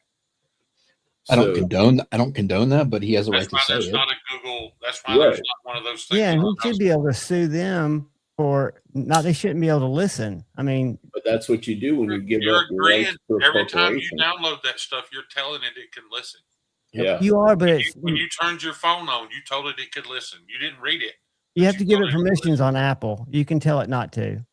Right. But the average person that takes it out of the box, activates it, turns it on, You got to have it listening. Yeah, but there are settings. Just hit yes. They didn't think about the repercussions of that. Mine's listening right now because I don't know how to turn it off. I would think that using that information, if it's just listening when it's not being spoken to, that a good lawyer could.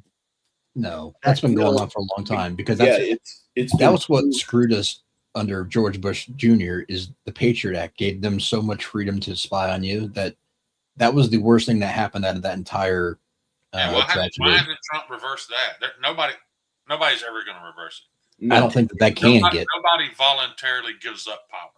Yeah, And even if they did reverse it, the CIA is going to do where the fuck they want. Right. There's that's NSA, but yeah, they gave up that ability, and there's no way that they're going to let that come back. No. But exactly. Yeah, exactly, Rob. The way it interprets that takes on a whole new. Right. So I don't have anything automated like that. You know what's funny about this, by the way? Like, and Kyle, your example was perfect, right? Of using like an autonomous car that goes haywire. There's an old Japanese anime called EX Driver that came out in 2000. And it's literally the opening scene is exactly what you described. A family calls up an autonomous vehicle to go to dinner. They have a child in the car or whatever. There's a software glitch, and the autonomous car just goes completely haywire and takes these people in like a like almost like lethal ride of their lives, right? And the protagonists of the show hop in their cars from the 70s and like the 90s that don't have any technology in them, and they're like a police force, so to speak, of the autonomous vehicles, and they go chase these things down using driving skill. And like the whole point of this series was to highlight the dangers of like fully automating a system, you know. And it's they illustrated the whole thing like brilliantly. Like, so they animated this back in 2000, you know, for the stuff that we're looking at today, you know, where you literally come up, you get an on-demand vehicle, it drives you autonomously to a location, it parks itself, it gets automatically charged. There's like an automatic like robotic arm that goes and plugs in and charges this thing while it waits, you know, and everybody's okay with it because of the convenience factor, you know, and it just becomes an integrated way of life. But then they had to have this specific group of people just to deal with when these things inevitably have glitches and problems, you know? Like software always does. It develops itself. Yeah, exactly. Well, it's the same principle. You think about it now, they try to make it so convenient that people are dependent upon DoorDash and Uber Eats and stuff that they're not cooking, and people are not learning how to cook anymore. Yeah. Kyle, you don't do nothing but microwave dino nuggies. What are you talking about? I don't microwave dino nuggies. I have an air fryer, asshole. Yeah, you got air fryer. Put them in the oven, baking sheet. Yeah. Dino nuggies are good, dude. No, Don't be knocking that shit. I don't use the oven. I'm not allowed to use the oven. The weird thing is we talk about this all the time, and you know everybody's aware of it at this point. And the truly scary part really is there's nothing we can do about it. There's no stopping it now. It's past that point of return. The only thing you can do to extend the amount of time that you're probably going to be safe is to get further and further away from large populations of people. Yep. So they don't have those robotic dogs walking around. So by the way, a mile and a half from house to house in Montana. A lot of people ask me why I live where I live. That is part of the reasoning, by the way. I used to live literally in the heart of Los Angeles. I lived in downtown LA in a like gentrified old, you know, bank building. And I saw what mass panic did on more than one occasion down there, especially when you had people who were in gentrified buildings and were like hipsters mixing in the streets with masses of people who were like from Section 8 housing, which was literally right across the street from me. Holy you know shit, what I mean? Rob. Are y'all reading it? I didn't even heard it Yeah. on Yeah, dude. something that every day benign, yeah. That is crazy, man. I'm sorry. Yeah. Oh wow, dang. I nearly died of sepsis just a couple of years ago. So I know. I remember I asked my doctor because I only have one kidney. I lost the other one from cancer, and they kept just bombarding me with IV antibiotics, and just going from one to the next. And when the doctor came in that morning, I was like, "Man, you do know I only have one kidney, right?" He was like, "Yes, sir, we know that." And I was like, well, "Aren't these antibiotics harming it?" And he's like, "Yes, sir." He's like, "And you may leave here on dialysis, but I don't think you understand. When I came in this morning, I fully expected you to have passed away in the middle of the night last night. Nobody expected you to be alive today." Damn. So that's sepsis. I had MRSA, but yeah, it was killing me. You know, and badly enough, I was already I already have heart disease. And that's the thing you don't think about when that sepsis rushes through your body. It takes you years off of every organ it touches. Damn. Yeah. Well, I'm glad she's making some progress, Rob. That's absolutely wild, scary, man. Yeah. I kept hearing people say, say that they hope everything's okay, but I didn't realize. I didn't know what happened. I had heard that his wife was not in a great place. I had a friend of mine, another friend of mine local, that lost his leg. He was catfishing, caught a catfish, pulled it in the boat, the spine stuck him in the calf. He said it wasn't even deep. It just pricked his calf. And 9 months later, they had to amputate his leg from the knee down. From necrosis, did that amoeba get in there or whatever? Flesh-eating bacteria is what they said. Yeah. I for whatever it's worth, man. Like, Rob, you're one of the few dudes in the knife tuber space who I actually appreciate and kind of respect. You know what I mean? Javon, You're a solid dude. You're just a good human, and you're good for the community. Exactly. So I'm wishing the best for you, dude. And I don't say that lightly. There aren't too many that I would actually say that about. So prayers for you and your wife, my dude. Really. Crazy stuff, man. Yeah, he knows he's got support. Yeah, cat scratch fever works. I'm gonna get that. What's it called? That's another reason not to have a damn cat. I love cat. Dopey, if you're still here, Dopey, I don't know if you were watching when I first came into the live stream, but I literally just ate an entire large Hunt's Brothers pizza while on live stream. Yeah, you were eating it on live stream. Yeah, you did a good job keeping yourself clean too. Yeah, you did it very professional. Well, I say I ate it all. I don't eat the outer inch. But, I just like the soft stuff. Yeah, I don't like the fluffy crust. A good Hunt's Brothers pizza done by the right person is my favorite. John, you said he kept clean. You seen his hands? No, I'm just talking about it on his face. Yeah, I didn't see his hands when he was eating the pizza. I work in a shop. That's disgusting. Things. So do I today. It'll take so did I. So did I. I was working on the grinder today too. Look at my hands. Well, you don't do the same stuff I do. I was working with glass composite today. That doesn't turn your skin like, no, but it looked like I grinded up a Smurf. Who was it called me the other day whining about how sore their finger was because they got a piece of glass composite fiber in their finger? I meant to don't act like that doesn't suck, Shane. You know it sucks. I know it does. Yeah, but and then today he laughs at me because I literally fucking caught on fire. It was hilarious. We watched it. We all laughed at you catching on fire. I was going to say, yeah. To be fair, we all laughed because you're okay. But yeah, I meant to ask Gary. I reviewed or did an overview of a knife we got in at Knives and More, the ProTech Chavez scapegoat. Oh, and that is it's the first production knife in Magnamax. That's it. Yep. Is that the automatic? It is. It is Magnamax. Proto. It says Proto-Magnamax. Yep. It's not Chavez enough for me. It's scapegoat. I know what you're saying. I know, but it seems like they sucked all the Chavez out. Shane, I talked to the head of ProTech actually about that, and he said they just wanted to shrink it down, make it a little bit smaller, a little bit more accessible to more people. The blade shape don't even look the same. Yeah. I like the Chavez. I like the like the scapegoat. Yeah, the blade does, but it's just not as big as it would have been. You know, like it's native sized. Like there it is, right next to the native. You know, I love it. We got 4 in stock. They haven't sold yet. I'll tell you what we can't keep in stock, and I know it's because of my video. How do you think I beat that Mercer, Cliff? Oh, by the way, Shane, I don't know if you noticed, but you got you some 15V, huh? I did. Nice. That's awesome.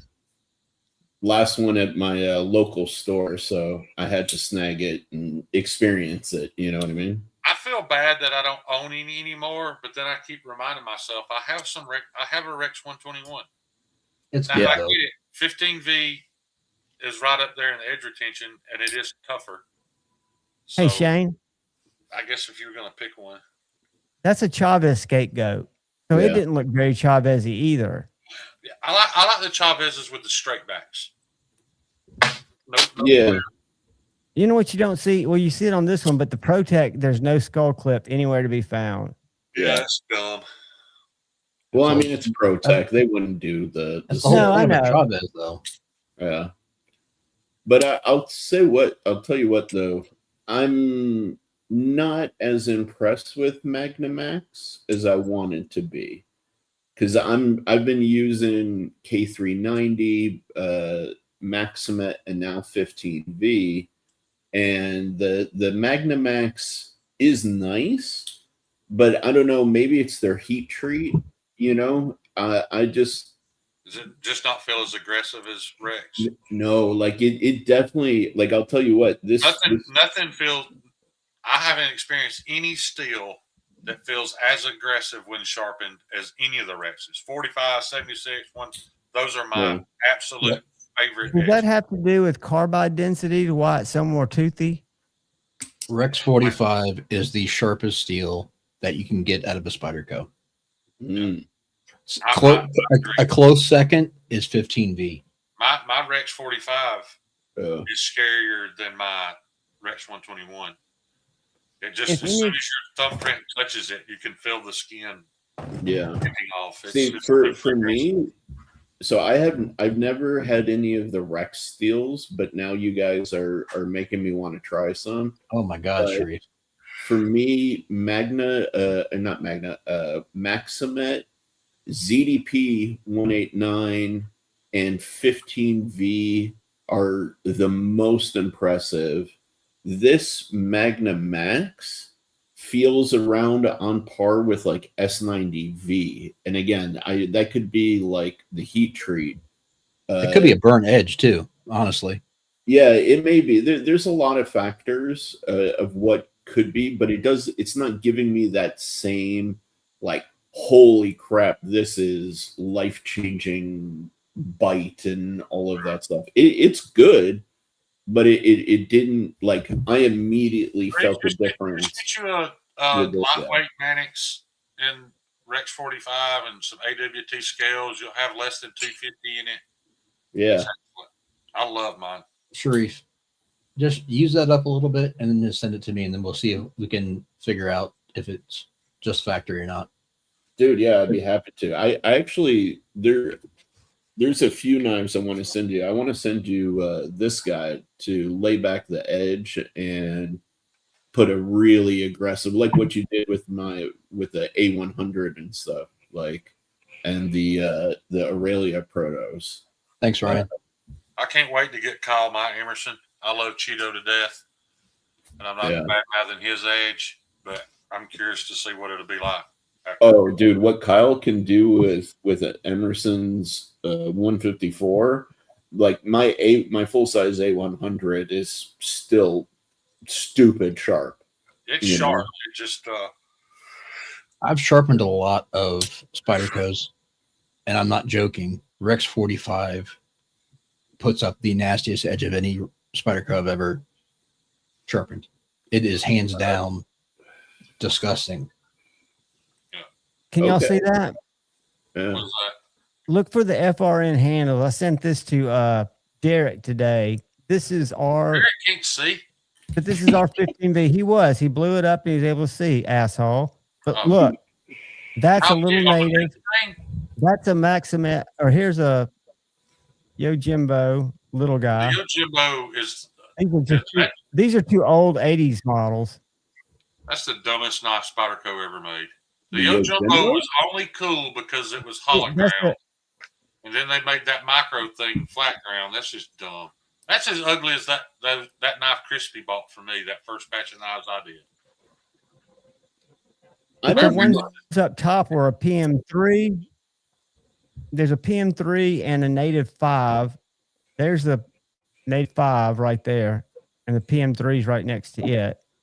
This is a Salt Series. This thing's under $200. This Salt Series what? Mannix G10 MagnaCut 189.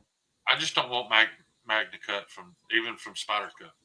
I honestly, but I think I this would is love a 15V. Sage. I want a Sage 5 in either 15V or Rex 45. And I know they haven't made it in 15V. I got you one in 15V, brother. I thought you liked no, the you little don't. native, Kyle.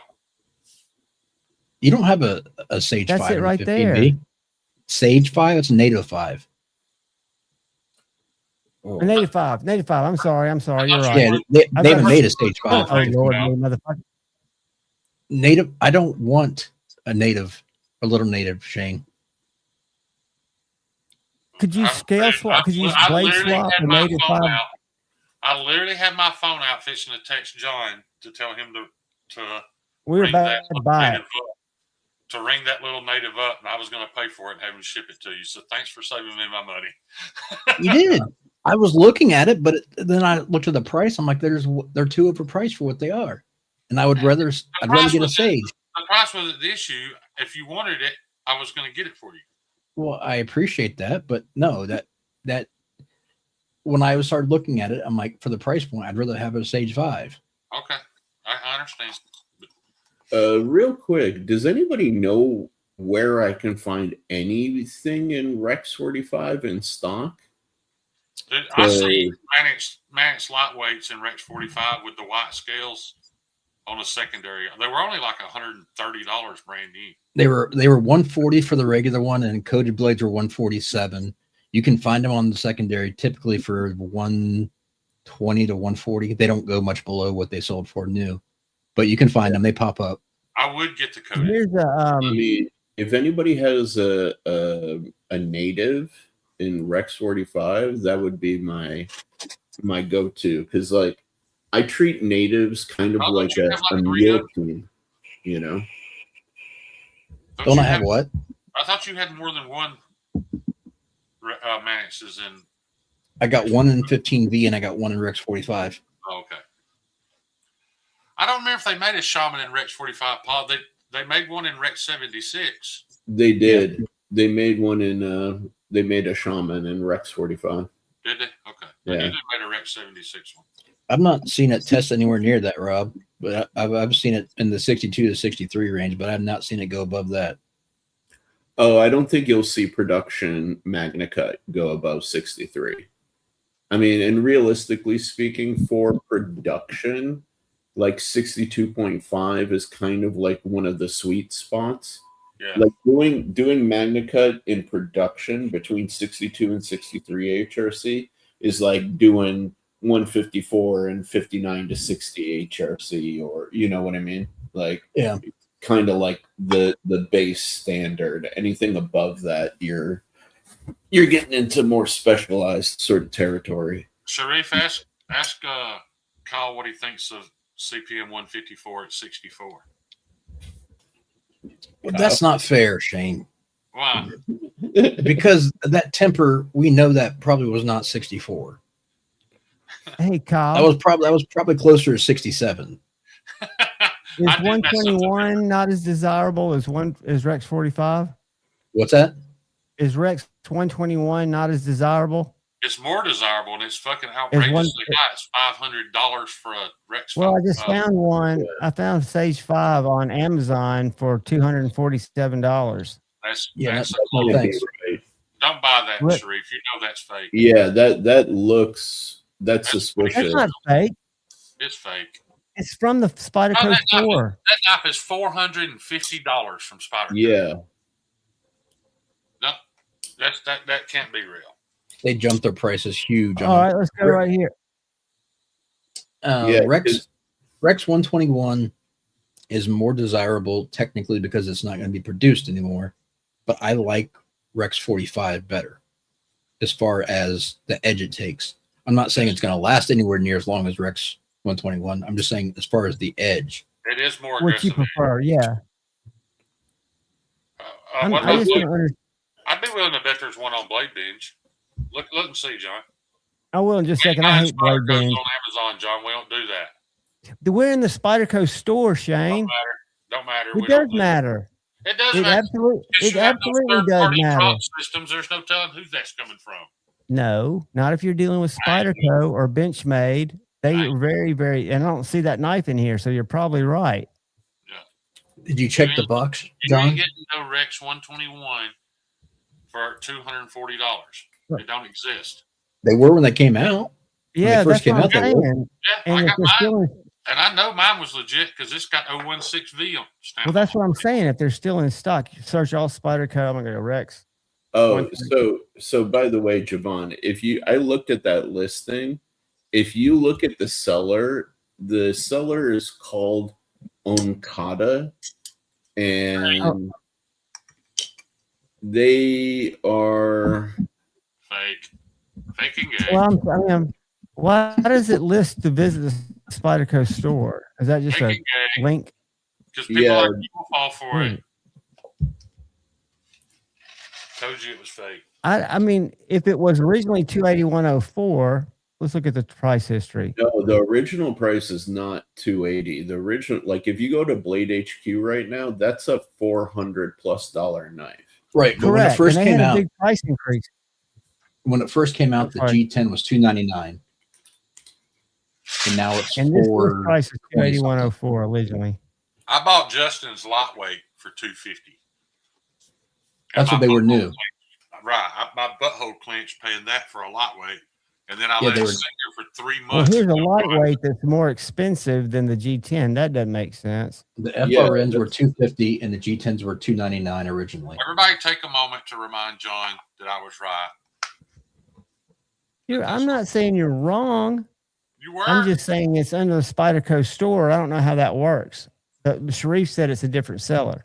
And Cliff Wright, for one time in his entire life, is correct.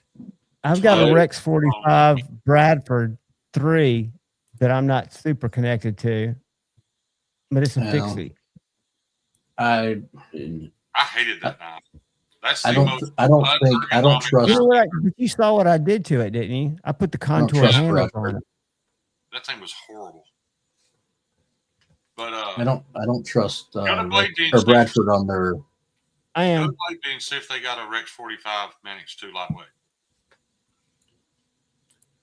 And I'm even sketchy on, let's say, going to like Blade Binge and buying from somebody on there. Yeah. You know, because like there's so many people who are faking like bug outs and stuff like that. You know, who's to say that they're not going to buy? Yeah, but if you get it and it's not real, you can get your cash back. Rob, here's the crazy thing. So I just had this conversation with Shane 2 nights ago. So on the Mule series, they did Cedric and Age's test. He tested the Magna Cut at 62.1 or something like that, and it cut over 1,000 feet of rope. The only thing that outcut it was Maximet. Everything else, I mean, everything, K390, you name it, did not even compete with it. But which one is that? The Magna Cut Mule was thinner than the other mules. I don't know that. Here's your native 5 right here, buddy. Myself, but I heard that and I was shocked, and I found out that they ran it thinner because they could, because Magna Cut was so much tougher than the other high edge retention steels they were making the mule out of. I don't know if that is but you're true. right. I didn't like it, so I can't swear to that. That's just what I heard from a reliable source. Hang on, let me see. Yeah, Javon, looking at that, but $300 is a lot. What I do, every knife I bought off here, including my Lamia, it had a ridiculous price, and I clicked this make an offer button. Yeah, and I just typed a message to the guy. Would you be? And most of them they'll take it off site. I know that's not supposed to be done. Yeah. They're like, dude, I said I'll PayPal you X. And then you just disengage the listing. I hate to do that, but I did it to Blade Binge because I had a knife sit there for 4 weeks that I couldn't get $324, and it sold for $475 on eBay in 2 days. Wait a minute, what's Dopey selling? That full zerked out M4 Shaman that I sold him. Oh. But are you seeing all these different 45s? Is that not an absolute steal for that price? You know what's funny, Javon, is Blade Binge actually put a stop against doing that. They're like, you're only allowed a certain number of delistings before they flag your account now. Yeah, but dude, I've put so much stuff up here and I don't price it high. I'm about to put 7. How can they get mad about delisting if it doesn't sell? Because they're bullshit. I'm about to put 7 finches, early finches that were each about $125, and I'm going to put them on there as a lot for $50 a knife. They're worth $1 I guarantee piece, it won't sell. It won't sell. And if I put it on eBay, it'll sell. Here's a lightweight stage 5 for $330. They are high. Yeah. Guys, if y'all aren't paying attention That's not high compared to what they cost now, what they're selling for. to Dopey's comment, that is a steal. That is an absolute That's a good price. Shaman. What's 'cause I Rex sold it to 76? It's kind of the middle ground, but Yeah. Check this out.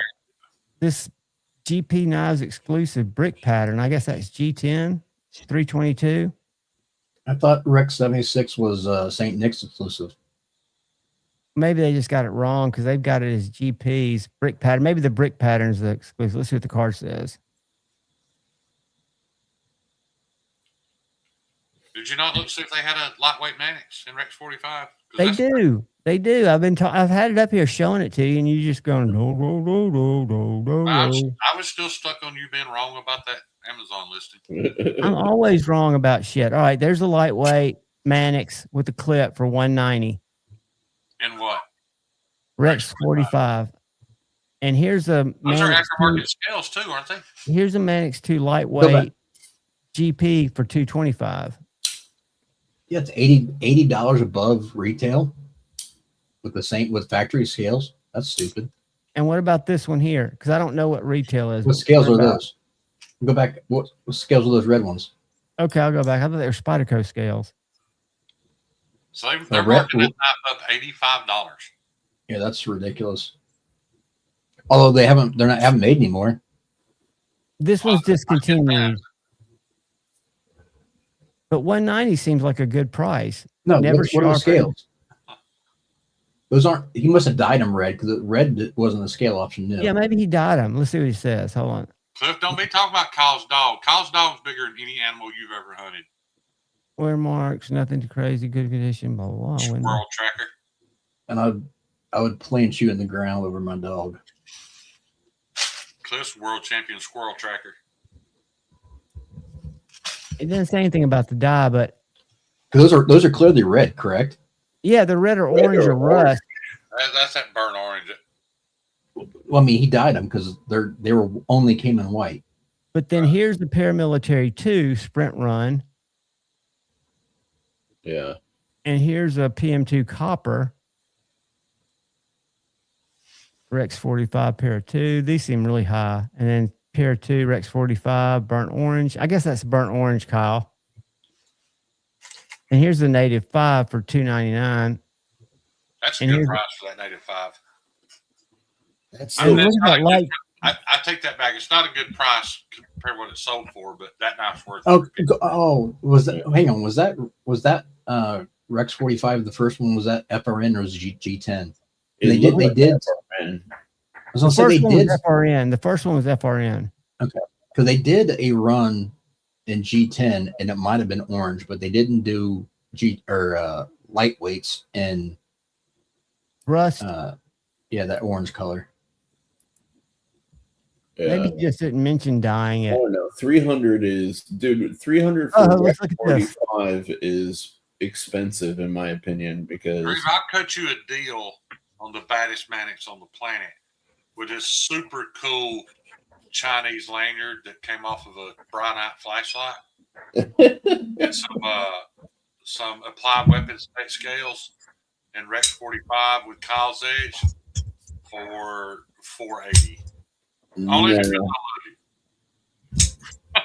man, I wouldn't sell that knife. Oh, look, Kyle, you saw this earlier, I think, though. That's that St. Nick's exclusive, isn't it? Yeah, the Rex 40 or Rex 76 with the blue jean micarta. I just can't believe St. Nick's went with blue jean micarta. Why didn't they go with no sense. Maroon micarta? You know what I saw tonight, Shane? What?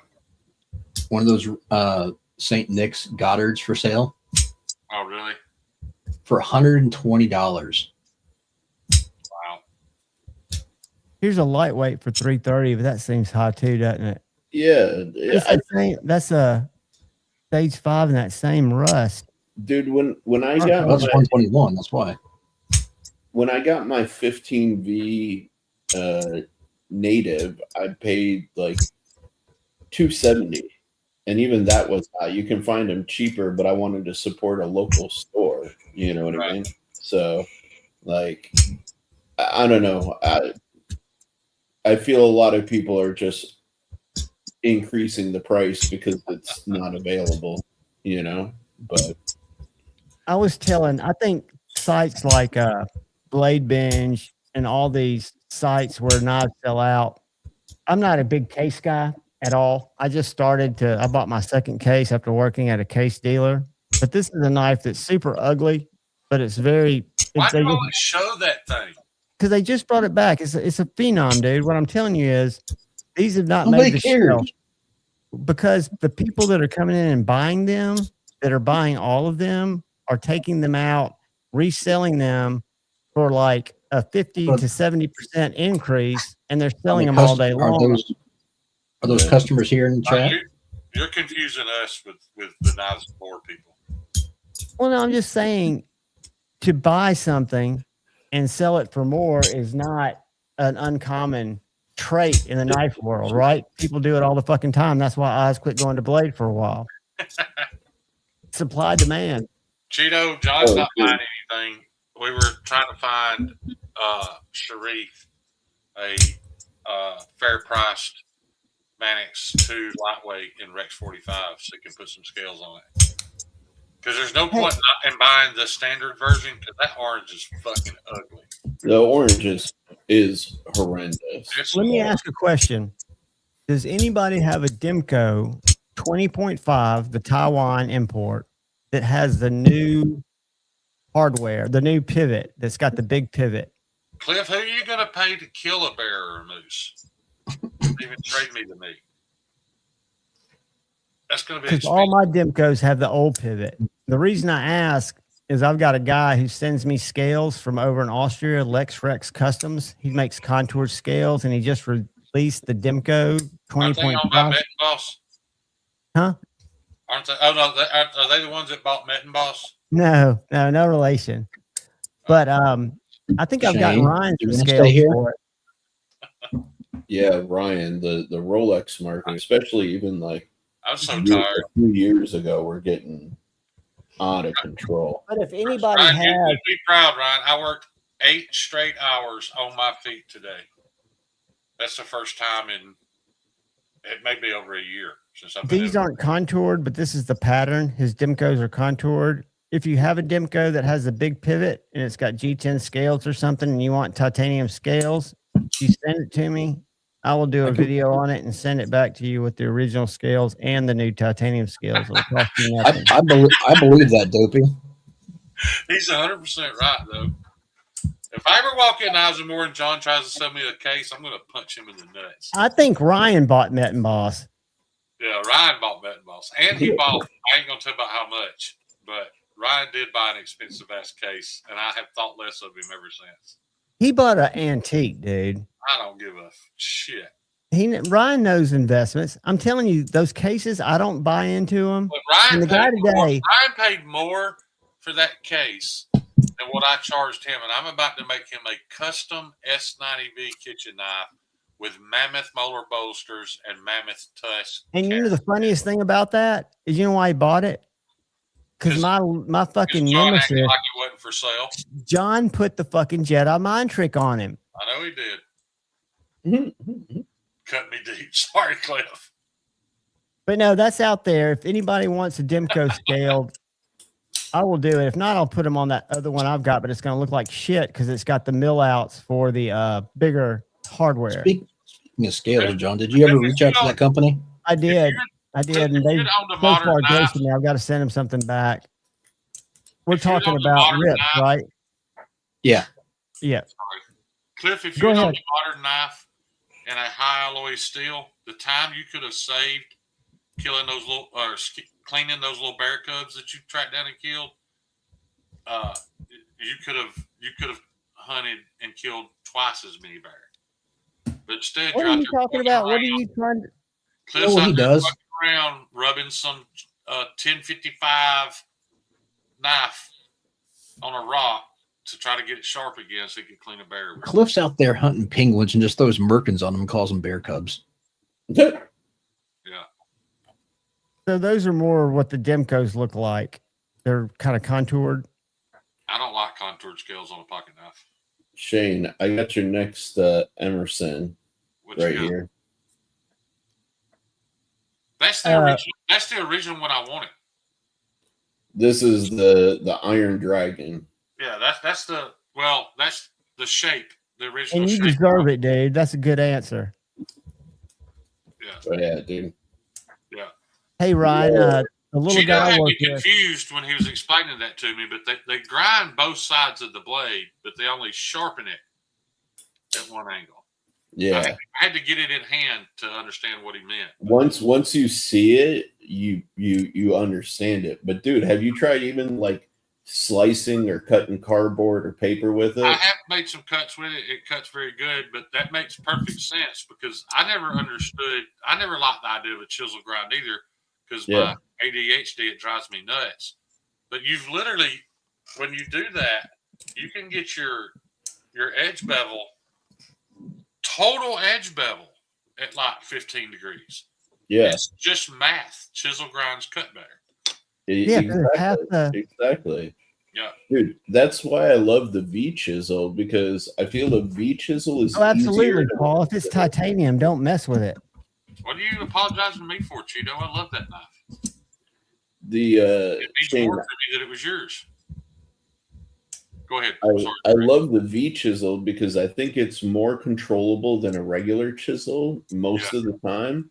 Right. And you get actually like incredibly thick behind the edge. Yeah. But with the geometry is still 15 degrees per side.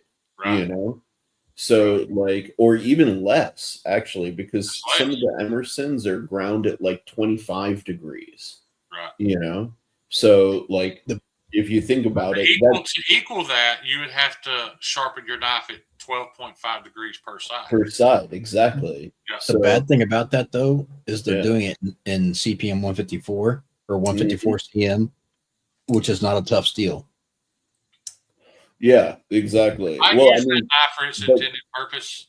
They're That's- fleshers, aren't they? but that's the thing, None of though. that matters to me.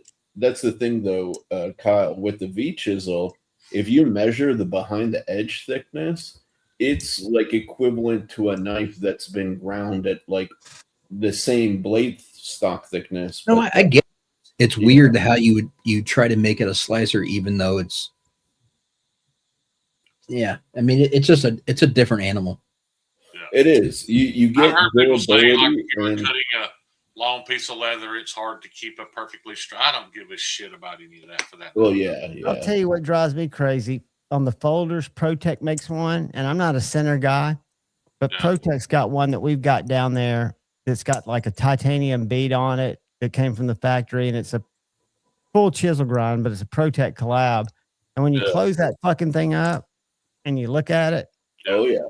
it's just for somebody with my OCD, like look how out of center this is.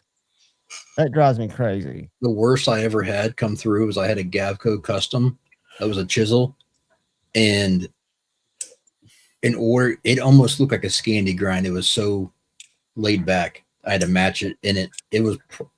I don't remember what it was, but it was something like This one's left-handed. I did all the rest of them. 15 or 16 degrees, which means it was like 8 degrees. Yeah. And it was crazy. Show them the Apache, Shareed. Yes, sir. I was thinking you were gonna say that, Cheeto. Yeah, I tell you what, I did. That was a complete accident that I ground this left-handed, but it turned out to be a beautiful accident because Terry wanted it. Look at that. Look how thin that is, y'all. That's amazing. And one of the cool little asides about case knives, and it's not the new ones, but like that $20,000+ collection he bought on Sunday, they were going through cataloging it, and Tate showed me a knife from 1904, a little Barlow, and I was like, dude, that's old as shit. He goes, for reference, if you read Tom Sawyer, this is the knife he was carrying in his pocket when it was written about. $20,000 collection, you said? It was, yes. So you bought like 2,000 knives? It was probably, no, not nearly that. It was probably. Then he got ripped off. No, he didn't. He got, because we put them out, the ones that are out, which are about half of them, probably around 300. Not 300, 38. So, I mean, when you buy a collection like that, you're buying 3,800. age, you're buying 70s, 80s, 40s, a lot of recent stuff. But what you got to look at is the price per knife, and you just got to find out because usually the seller's not looking to get because they've been buying those knives for the last 50, 60 years. Well, And that he's not profile looking. looks familiar, Sharif. Yeah. That's why you wanted this, ain't it? Oh yeah. This is the Apache that Cheeto was talking about. Yeah, that's badass. That is a sexy looking one. Cheeto, The guy works with. these, buddy. I'm gonna do another batch in a stainless steel soon. So, Sharif, what's that little Emerson that if you hold it like this, the blade comes up? It's a little hook blade that when you open it, it comes up like that. Elvia? This guy. That's what Tate just got. That guy, he loves it. I want that too. Oh yeah, Elvia's cool. Just because of who designed it. Is that the guy we met at Blade Show that I went up and talked to that had the glasses on? No. Who's the guy that knife was designed by Ed Calderon. Ed That's Calderon. him. I've got his sticker and I've got his little pin. Oh, maybe you did. He's the guy that was a Colombian hitman or something, a narco guy. No, he was a Mexican and anti narco. Yeah, at Blade Show, he was in a suit and he was wearing sunglasses. And you didn't tell me he was there. I hate you. That's when you were having your Tums issue. Oh. When I walked around with Jacob, he was right around the corner from where you were sitting with Tate and Justin. To answer your question, I made one knife out of that was out of burl. I don't think it was birch. That was the very first heathen, and I can't remember who bought it. It worked out great. It was beautiful. Sharif, Cliff's got a All question. the burl I've bought since then has been garbage. Like literally, when you touch it to a grinder, it just turns to chalk. Ed Calderon is like the actual real version of Doug Marcada. Yeah. Cliff, if you're asking, kill more people than we've shaken hands with. This one is an Emerson Apache. Good luck finding one. I searched for a year before Cheeto, who was the one who introduced it to me, sold me his. But then if this is the one that you were talking about, this is the Elvia. This is designed by Ed Calderon. It is purely a Pakal. Yeah, those are badass. I've sharpened quite a few of those. And he's got his little pin is Speedy Gonzalez. He gives out those Speedy Gonzalez pins. Oh, yeah. But yeah, he is also known for Sneak Reaper Industries and stuff like that. The weird thing, Sharif, is there's so many people making Elvias that it's not just. It's odd how that they're not going after him. Or did he license that many? They get his approval, right? Like he licensed that many?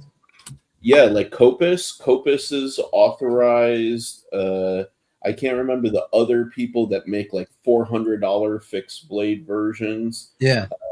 Those are authorized by him as well. So yeah, like he is like basically nobody wants to do it without his Turner. That's it. Cheeto. Blessing. Yeah. You don't want him showing up at 3:00 in the morning, leaning over your bed. You wake up and go, Oh yeah, and that would definitely happen with his skill set. You know? I've done probably 4 to 5 of the folders, and then I've done probably 3 of the fixed blades. Yeah. I have a Copus one around here somewhere. I misplaced it though. I'm not sure where it went. Knife Nut 69. I don't know. Does he have a fixed blade with tops? Yeah, the El Pinheiro or something like that. I can't remember the name, but it's something like that. It doesn't look like that, but you can't claim squirrels with a knife. It's too big for the game that you hunt. You just need one of these, something tiny. Yeah, I had the Copus one somewhere. Who bought oh, here it is. Who bought Ethan's Elvias? No idea. He tried to sell me his like baby one, but it was too small for me. Like the small the standard Elvia is almost too small for me. But There you go. This is the Copus Elvia. Nice. Is that Well, a fixie or shoulder? That's why I was curious. Yeah, dude, these things, I love these because these are super duper lightweight, and I'll usually like belt carry it, and if I'm going someplace sketchy, it's just, you know. I'm gonna make a fixed blade version of one of those and name it after some badass American guy. Actually, Ed didn't design that knife. Ed's mother did. Yeah. So do you know the story behind it? Because the story is awesome. Yeah, his mom carried one in her waistband. Yeah. A paring knife with a cardboard sheath. Yep. Make it in cardboard, wrap it up in her blouse, and tuck that into her skirt. So she would essentially appendix carry a fruit knife as her defensive tool, and that gave rise to it. And then if you guys have actually ever tried to use an Elvia as like a peeler for like an orange or anything like that, dude, these actually work really well. Tate says it's perfect. He says it's got so many more uses. Because I said, yeah, that looks like an only one use knife to me. I said, dude, you wouldn't believe You lay it. your finger on the side of the blade, so just the tips exposed, and just rip open cardboard without. Yeah, you can just do this. You can put it in like this grip and just pull and cut through things really easily. You can rip it over open cardboard. Oh yeah, that thing. Those are actually kind of cool. You know what? Why do you have to go and run that? We were talking about cool knives. It is cool, dude. It's a cool little design. It's a little box opener. It's fully geмкed, and if you're just running it along Amazon packages, it's different. I like seeing different stuff. You put that in your Grinder account? Real Cheeto, you've got my address. Go ahead and send that Apache, buddy. Oh no, hey, is Jerry in here 1931 Leatherworks? Yoda. Hang on, Yoda. I had his Apache. Is that the? He just said he has one and it's not for sale. Is that the one that you sent me? Elvia. Shane, I'm talking. Shut up. I was talking first. No, you weren't. Yoda. Is that the tops you sent me? That one? I think so. Yeah. So here you guys go real quick. This is, Ed Calderon's take on this concept, the Copus and the Emerson version. But if you really want to go crazy, I have a Derby Knives custom. I like that. Ooh, that is sexy looking. I like that finger looking blade. Shane, where's your Hawkbill? My Hawkbill's in my truck where it stays. That's my anti-road rage tool. That thing is. I have used it it was made by Jason Grant. What all materials on that handle? And it's still incredible. I think it's nasty. This, I'm not entirely sure what that is, but then you've got purple G10 liners and carbon fiber and full, if I remember, it's like an orangish liner against a black liner, so it's actually double lined. Hey, y'all want me to go get the new prick? It's been in temper, but it's cooled off, and show you the Get the prick, because I got a question for you when you get back. The new design prick. I don't think Luke's still here. Well, answer this question first. Sharif, do you have don't you have one that looks similar to that from LexRex? I do, actually. That's a whole other thing. I just remember that shape that looked similar. Yeah. This guy. It's actually one of the only LexRexes, or I have 5 LexRexes, but I'm going to keep this one for sure. A LexRex custom? Yeah, I have a bunch actually. Right. Let's see it. This is that's badass. This one is actually triple ground, so there's an edge, an edge, and an edge. I love that knife. Yeah. Nice this one blade was awesome, and it was really funny because I got this on the drop, and then my homie Cole, Lung Bone, Broke Ass Knives, and Maddie both were like, "Oh damn, you got it! That's the one that I wanted to get." So I reached out to LexRex and I actually commissioned 2 more exactly the same from him and got them both or sent them to both of them, you know. And Sharif, is that the same guy that makes the little mini scalpels like I've got? yeah. I've got a couple of his little tiny knives. I'll show you what I got from him real quick. And I got 2. I don't care for his handle work, but I dig some of his blade shapes. So here, Javon, I'll show you if you want to bigify me for a sec. I gotcha. So yeah, Javon, that's like one of his little scalpel-esque knives. Okay. That's bigger than what I'm thinking about. Oh, I mean, this thing's a little 3-finger kind of thing. It's pretty tiny, actually. And what do you call them? LexRex? Yeah, LEX-REX. Yeah, let me pull. I think. And then there's this guy, which I just bought because I think it looks dope. And it's got rocked G10 up top here. And then there's also this guy.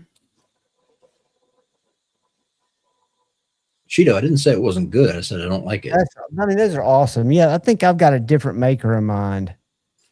No, And I found him.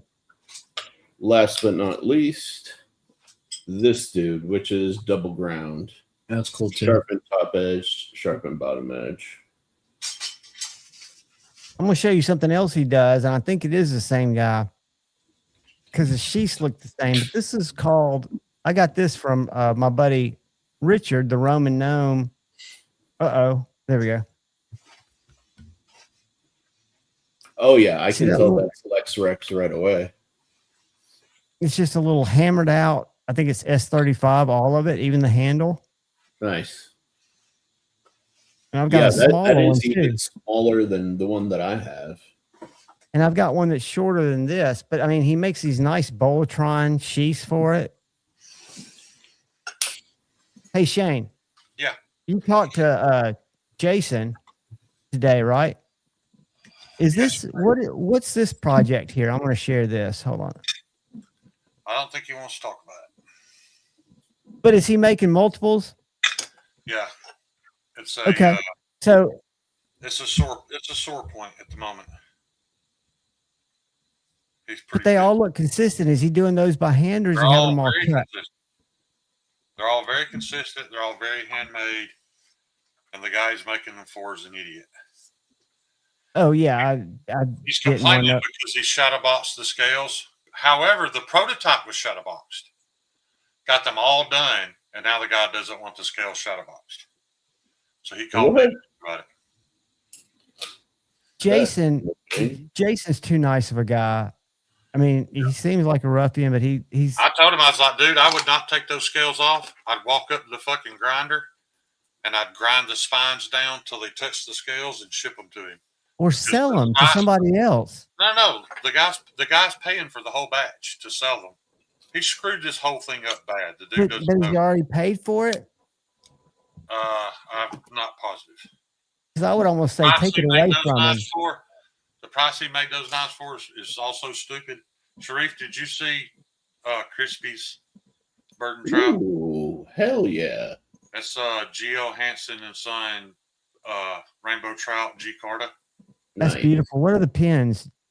Those are actually glow in the dark orange resin. That's a beautiful knife, Shane. Dude. Yeah. I love the idea of doing glow in the dark there. That's sick, man. It's also very thinly ground Nitro V. Cheeto, I don't remember the sizes on the sharp. You make me big, John. Yeah. And I hear Nitro V is almost extinct from trying to get it from a. It's getting hard. For those of you who saw the old Prick, Buderis is out of business. The old Prick was narrower than this, so I widened it. I'd say you widened it. I laid the tip back. I'm going to chisel grind the same edge where the tip's ground. I'm going to chisel grind it here, not all the way back. I'm just going to put in other words, what the edge you see here, it's going to have that up to the handle, and then it's going to have a handle on one side like the rimfire does. And so it will cut. It won't be super slicey, but it will be a cutting implement that is actually designed for stabbing or breaking ice. Yeah, icebreaker. And these will also be $100. And what are you making that out? You probably said it, but I didn't hear you. These are Pro Cut. Pro Cut. Yeah. So it won't be fully ground. It'll just have a chisel grind, just like the tip does. It'll cut thin stuff, rope, stuff like that, just fine. If you tried to cut a piece of cheese, you'd hate it. But you could stick it through a car door. Absolutely. There you go. And I lowered the HRC on these down to about 61, 60. I haven't tested them yet, but the recipe I used should be between 61 and 62 instead of 65. You can definitely stick that through John's car door. Yeah, definitely, because I don't have a skin. Monsters, the speaker, and just go right through the paper.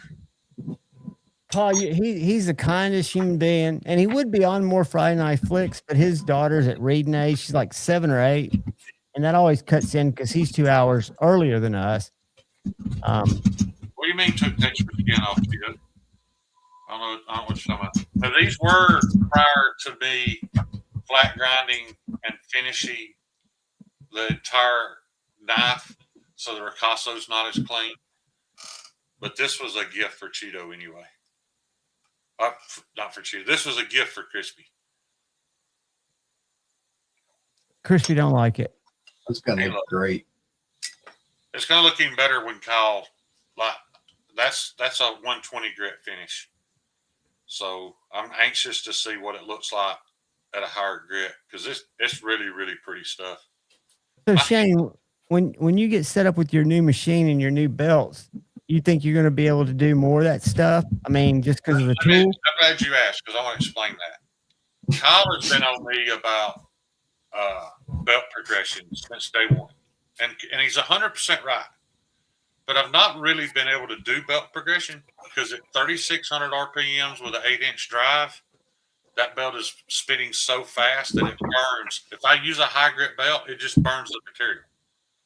So now I'll be able to turn my speed down, actually be able to go up to a 400 grit belt. So then when Kyle gets it, there's a lot less for Kyle to do.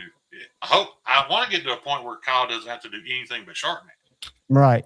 So that's what I'm talking about. Like the opportunities this is opening for me. Like I don't have to go turn the compressor on and run my die grinder across to cut my finger choil anymore. I've already got the small wheel attachment. I can just cut my choil.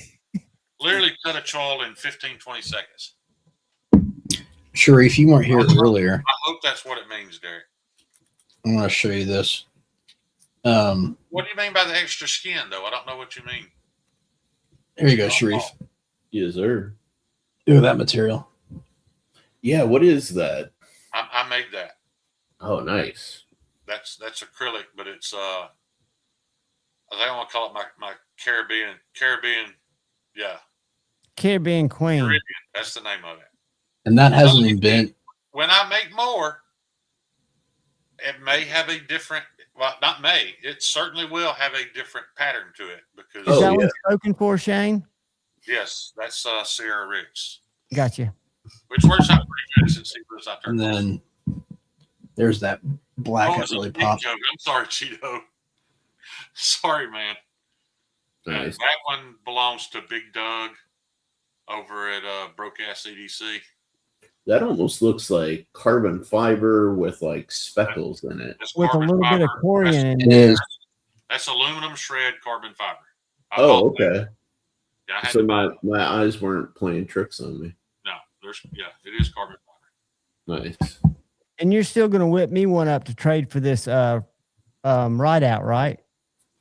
I thought we were going to trade the balance on your K390 Joke Wolf. I forgot you had that. Yeah, it's almost done.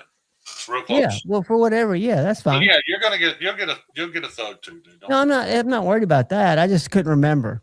Yeah. So I've got it for you right here. As a matter of fact, I'm off tomorrow, so I'm going to go back and chop the bamboo that I forgot to knock the shoots down, and I'm going to get some footage, and then I'm going to do the review. Yeah, because I ain't gonna wait forever.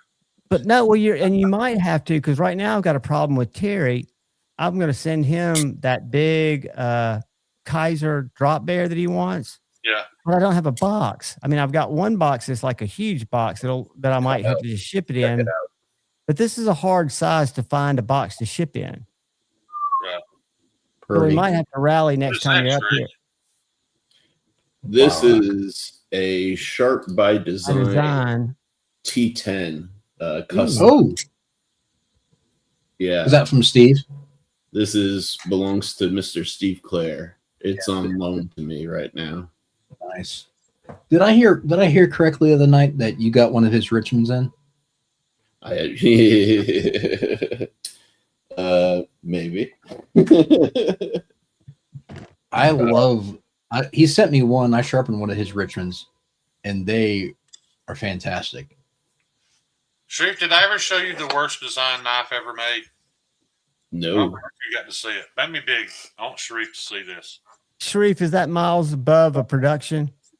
Oh, this. Oh. Now, Sharif, I did not make this knife. A guy had it and asked me to heat treat it and grind it and finish it for him. So I'm gonna. What the dumb is that? It came from Alabama. You stick at somebody, you leave the murder weapon in them. It came from Alabama, Damascus, and what was weird, it didn't even have a tip. It was blunt. So I can see that. I knocked the spine off to give it a tip. It's like an Alpha. What is this, though? What? Yeah, no, so many parts of that. Why? I know. I don't get it, man. And the 4 foot long handle. Yeah. Ugh. Yeah, it was warped really bad. Luckily, it was easy to get the warp out of because all I had to do was bend it a little bit right there. Dude. Yeah, but now you've weakened it, so you bend it back. I know. It's like, if you ever stab anything with this, you're going to leave the evidence in them. But that could be the point. You keep the and I'll tell y'all backstage if you're still here what I looked at today because I can't talk about it. I probably sworn to secrecy before I saw it. Is that what bone is that? This is stack. It's a humorous bone. But yeah, this is a Brad Richmond. To my understanding, he actually lives like around 2 hours away from me. This is quite possibly one of the most perfect customs I've ever handled in terms of fit, finish, execution, feeling. Yeah, it's incredible. It's perfect in literally every way. I have nothing negative to say. I thought the other knife was prettier. The design is up to you, but like he does different versions of this with different shapes. He covers this portion with some of them. Better than an edgy blade works. Dude, this is knife making perfection. I'm not gonna lie. Like it's incredible. Now Rob's got a question. Yeah. Okay. So yeah, this is a T10 by Sharp by Design, Brian Nadeau. That is lasered right there, which is awesome. This thing is very good. Rob, my only criticism is that the lock bar tension is incredibly high. In the beginning, when I first got this, I could barely flip it. And even Steve Clare said he had that issue. It's broken in a little bit since I've been flipping it. The big issue for me is you have very little access to the lock bar here. Howdy, Ronald.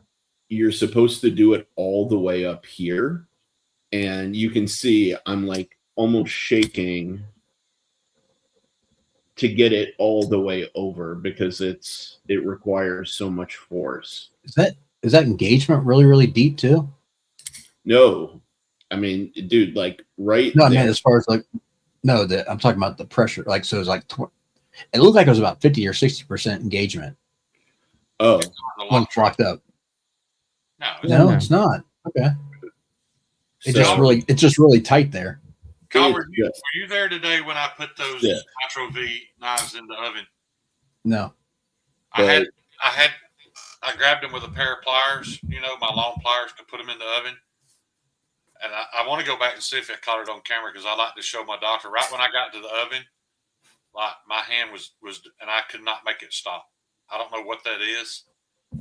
It's periodically. No, it's delirium tremors. The fine, fine motor control. Give me 1 second. I'm gonna wipe this with okay. Claw. Shit, that's pretty.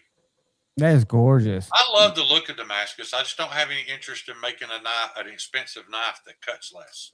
I think that's Damas steel. This is Damas steel. Yeah, so it's same thing. But doesn't Damas steel cut pretty well? It's 154. Doesn't 154 cut pretty well? Pretty well, but I'm just saying it's beautiful. I'm not knocking it at all. It's just for what it cost. Is that a Vandermeulen? No, this is Roman Zelenko. Full custom, hammered Zerk, scales, Zerkatai, and Zerk pivot collar, Zerkatai, hammered Zerk backspacer. God, dude. Yeah, this thing is quite possibly the fanciest knife I've ever handled, and it is brilliantly smooth. Sharif, I had a thought here a while back. You've been a designer, and me having much respect for you. I had considered making a fixed blade. Yeah. And buying an expensive pivot and using it for the top bolt, and it would give it kind of a folder look, but like some kind of fancy. Yeah. Do you think that would be stupid or? I think as long as you commit to it and do it intentionally, right? Then you can. If you don't mind copying realize the design, you know what I mean? No, I don't feel like that's intentional. I'm kidding. I'm not talking about plain Jane bolt. I'm talking about a big pivot. I know. Yeah. Pivot. But see how they did a pivot size and they just did a body screw on the back? Yeah. It gives it that illusion. And I would never do anything I do is not copying Kaiser because Kaiser copied somebody. Sharif. Get off Kaiser's dick, John. Real quick, Derek, that is not mine. These are all of what I just showed to you are on loan to me. Not like Mosaic pins, Cheeto. I'm talking about doing bolt-on hardware, but doing the front bolt as like something from tie connector, some type of really pretty pivot bolt. It won't have a pivot; it'll just be a bolt. Shane, if you look at like Utzler Customs, his pivots, or like an HMC, like those custom guys, I think those would be pretty thick. Do you think I can just buy a pivot from them? You can get it from a tie connector, probably. Yeah. Sure, that's the Richmond that I had sharpened for Steve. That's do your knife before I can do it. What's that handle material, Kyle? That one was just carbon fiber. Carbon fiber on tie? Yeah, it was absolutely amazing. It was stunning. Yeah, dude. Like Kyle, when I was talking with Steve about it, the way I described a Richmond is it's like a Porsche 911, right? It's not the flashiest, it's not the shoutiest. You know it's premium and it's perfect from tip to tail. Like there's no part where it's inefficient or purposeless. You know what I mean? It is like a perfectly realized knife, and yeah, like the Roman Zelenko is fantastic. I love it. I would love to own one day. But if I had to spend my money tomorrow, it would be on a Richmond every single time. Like there's only two custom knives that I'm really after. One is a Victor Barajas knife, because he also similarly is damn near perfect. Which one? I like his, like, the one that the Matt D has? Navaja? Yeah, I don't remember the name, but yeah, that model, and particularly with the inlays, you know. He also did a production. Do you remember those? I do. I don't or no, actually, no, I don't know that I do know. It doesn't matter, man. The custom is so much better than anything I've ever handled, with the exception of the Richmond. Honestly, like it's the when people wonder, are these things better than production knives? Yes, yes, tangibly so. Here's another one I did for Steve. Nothing. I mean, it's fancy, but it's not fancy for him. But the shot turned out great. Oh yeah, oh yeah. Carl, did I tell you about my recent acquisition? Probably going to be my most high end knife, and I know it's not for you guys, but no, you tell me. I struck a deal with Ryan. I'm buying his titanium button lock Freeman. Nice. So I will have the 451 fixed blade and the 451 folder. Nice. Very nice, dude. Yeah, that is a very nice combo. All of my very expensive knives were actually gifted to me. Like my two, I have more than two customs, but my two main customs were actually gifted to me, which is like incredible. This is the last one that he sent. This is a R&H Customs, which is that is stunning. Is that just DLC? Dude, he does a DLC like nobody else, man. This is a stone washed and then polished and then DLC with like this polished finish. It's unlike anything I've ever seen before. It's incredible. There's micro milling on the handle, like, and it's milled internally. This thing is pretty light, and then he does the notched backspacer deal. Oh, the cheater. And look at how tight that is right there. Ryan, I don't know if you're still up or still in here, Ryan Ellis, but during my live stream today, I got your S90B chef's knife cut out and shaped. I didn't get the handle holes drilled because my drill bit would barely drill Nitro V, so it's not going to drill S90. I got to get a new drill bit tomorrow. Sharif, I saw a very rare knife this week that I tried to get Ryan to buy, but he ended up not pulling the trigger before it sold. Mm. There was a Hinderer with the one and only Brian Kim reblade. Oh, nice. And that would be an acquisition. Yeah, and it was he did Ryan it in no, he did it in Z-Wear at like 67 or something crazy. And Ryan didn't buy it. Nope. And the guy only was asking $600 for it. That's shocking. Hey, did any of y'all go to Blade, Texas, or to New York and try I wished I went to Texas. I held up for like a work reason, and I didn't end up going, and I regretted it. I'm curious if anybody, especially now, hindsight's 2020, Sharif. Yeah. What's that? So hindsight's 2020 now. Well, yeah. Well, no, I mean, it's a pattern that I have where I'm like, oh, this situation may come up. I should make myself available for it. And then people drag ass, and I end up being the only one that like suffers for it. Rob, did you get to check out this Bulldog, the automatic from TRM, the little neutron size one? I'm just curious how it kicks. I'm thinking probably not much, as thin as it is. Well, I think those are done by the mechanisms are done by ProTech, aren't they? I think TRM's doing it all in house. Oh wow! I think my favorite highlight of Blade Texas was seeing. What'd you think, Rob?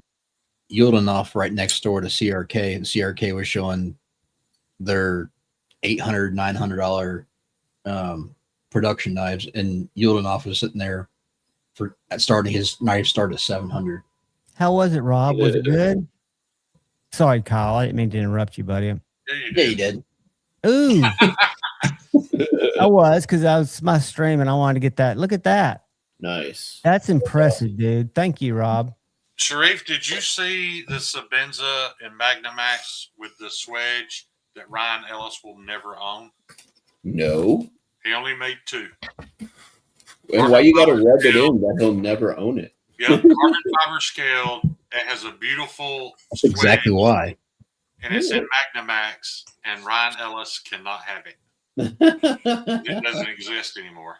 Damn. He is currently offering a $500 reward. If you can find one of the 2 guys that won it at Texas Blade so that he can buy it, he will pay you That's awesome. And they call their name out. They call their name out on the live on YouTube. I saw it. I think you might need to pull that back. Oh. Nice. Here's the thing, though, guys. There's going to be Magnamax Sabenzas by next year. Yeah. Rob, that's so cool. Ellis, I know where there's a custom Sabenza for you for sale. Ryan, I can't believe you bitched out and didn't buy that hander with a Brian Kilmer. Dude, that's like knife lore right there. That's exactly. One and only hinder. I don't even want a hinder. If I'd had the money, I'd have bought that knife. I almost did, Shane. I almost bought it and then tried to sell some stuff to recoup. And then I would have walked straight into Blade Show and showed it off at the hinder booth. Do you guys want to see my oldest T-shirt on that had the HRC on it? That's awesome, Rob. Do you guys want to see my oldest custom and craziest custom? It's actually the same knife. Absolutely. Guess what year this was made? 1998. 2086. It looks like it was designed in 2086. I'm going to say 2000. 2014. Oh, I was close. Very futuristic. This is Gustavo Cecchini custom. Still fires like a rocket. It looks like it's from Dune. Dude, the hologron's sick. What's wild is that ergonomically it works. I mean, it's not like super comfortable like the Sharp by Design, but dude, even this portion right here is sharpened, which is the like. Oh, it's a little recurve back there. That's awesome. But you can also trigger this with him. I'm getting where I love recurves and I love chisel grind. So I wonder if I could do a recurve chisel grind. Do a recurve chisel grind, Shane. Do a recurve chisel grind Tanto. I could do that. I have the utmost. Yeah, I'm confident I can do that. When I get my new grinder, I'm gonna. And if y'all don't want to buy it, F y'all, I'll carry it. I mean, dude, I'll cut Sharif a dude. Yeah, I was about to say, I'm the type to go for that. He'll buy a recurve chisel grind Tanto. Oh yeah, and then that's another Cecchini, but this isn't a custom, but similar style, similar ergos. You never bought the solid, did you, Sharif? No. I just it's too much money. Yeah, aesthetically, money wise, and then like I've handled some of like the SLT mechanisms that were made after ZT, and they always feel wimpy. Honestly, they're not snappy like the ZT ones were. But Javon, I wanted to show you this. That RNH custom that I showed you with the polished DLC. Yeah. The guy does wild DLC. This is another RNH. But look at how this catches this light that creates like a point. Is that from the grind? Dude, it's from the grind and the coating. Because what's wild is it shows up on the other side, even with a different angle to the light. And when you call that a matte finish? It is, yeah. It's matte, and then the flats are shiny. which there's almost no flat, so it's kind of hard to see. But yeah, that little reflection of light, it's strange. Like the second you take it away from like a kind of semi-direct light source, it disappears. It's the That's only bizarre. knife that I've ever seen that does that. And is that carbon fiber on the handle? Yeah, this is full carbon fiber overlays on top of titanium, and the titanium is milled. So this thing weighs like, I don't know, less than 3 ounces. That's not a Tasca though, is it? That's It a different is. model. It's a Tasca 2. Oh, or okay. Tasca 1, sorry. Who makes that again? R&H. He's out of Czechoslovakia. I got you. If I'm Isn't not that the guy you talked to? I've talked to a knife maker here in the United States a couple of times. This Tasca Tools, but he just dropped a Chinese OEM to knife. But I get it. The guy was a custom knife maker and went to clean up a pinhole on a knife, and the drill bit bit and destroyed his left hand. Oh. Yeah. What's that, Sharif? Gnarly. This was my first custom I ever bought. This is Miguel Barbudo. Sharif, why does that remind me of something I saw recently? I mean, was it inspired by that? It may be. I mean, this thing is relatively old, but this is part of the fun. It has what's called a window lock. So you lift it like that. Ah. Oh, that's like an old school switchblade lock. Yeah, that's what I was thinking. The old school stiletto. And then you see how it has these gears here? Yeah. That actually makes it. I don't know if you guys can hear this, but yeah, I like that. Ratchets into place. Yeah. So this guy is a Spanish knife maker, and the old Spanish fighting knives, the navajas, they used to make that sound when they would open. So he recreated that using this window lock and that's a locking ratcheting. mechanism that a man without a CNC machine could probably make. Yes, very much so. But dude, this is one of my favorite knives of all time. Sharif, hey, think about that lock mechanism cut out of a integral titanium. Oh, I have. Believe me, I have. Yeah. It's interesting because even though you'd have to cut into the integral to make the lock bar, it's not going to hurt the stability of the knife because the pivot's up there. Yeah. That handle looks like it's got a lot going on. It's pretty simple. I mean, it's wood on titanium. Yeah, that's it. I'm starting to love wood more and more. I just wish more people did. Luckily, there's Josh Worths out there though that can appreciate it. They can appreciate some good wood. Sharif, I apologize earlier. I was thinking of Barbudo when I was talking about the production. Oh, yeah. The whole time I was making have you seen Josh Worth's knife? Did I show it to you, Sharif? Yeah, yeah. That thing is I was making this over and over in my head. I kept saying, chugging soup, man. Dude, Miguel Barbudo, I got introduced to him, actually, believe it or not, through We Knives. Back when they used to do more like adventurous collabs, they did a one of his knives with them, but they were so dumb with their approach. Even he talked to me about it when I bought this knife. They put it on bearings, and it should have been on washers. So the knife got a reputation as a finger chopper because it was a 4-inch blade with a backlock mechanism, and when you release the backlock, the blade would just slam. It was on bearings. Yeah, let me get it. I'll show you real quick. Well, here's one of his folders. Holy smokes! And Shane, you'll get a kick of this. Look, that's a friction folder. Oh yeah, I can appreciate a good friction folder. Did that say walrus bone or walrus tusk? It's walrus penis. Oh, Walrus is the only animal yeah. that has a bone in its penis.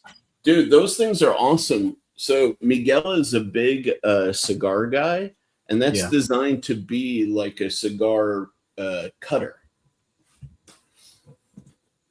Yeah. oh yeah. When you fold it up, you can put your cigar in there. Yeah. Yeah, the whole point of that thing is to be a cigar cutter, which is pretty dope. I want one, but they're so expensive.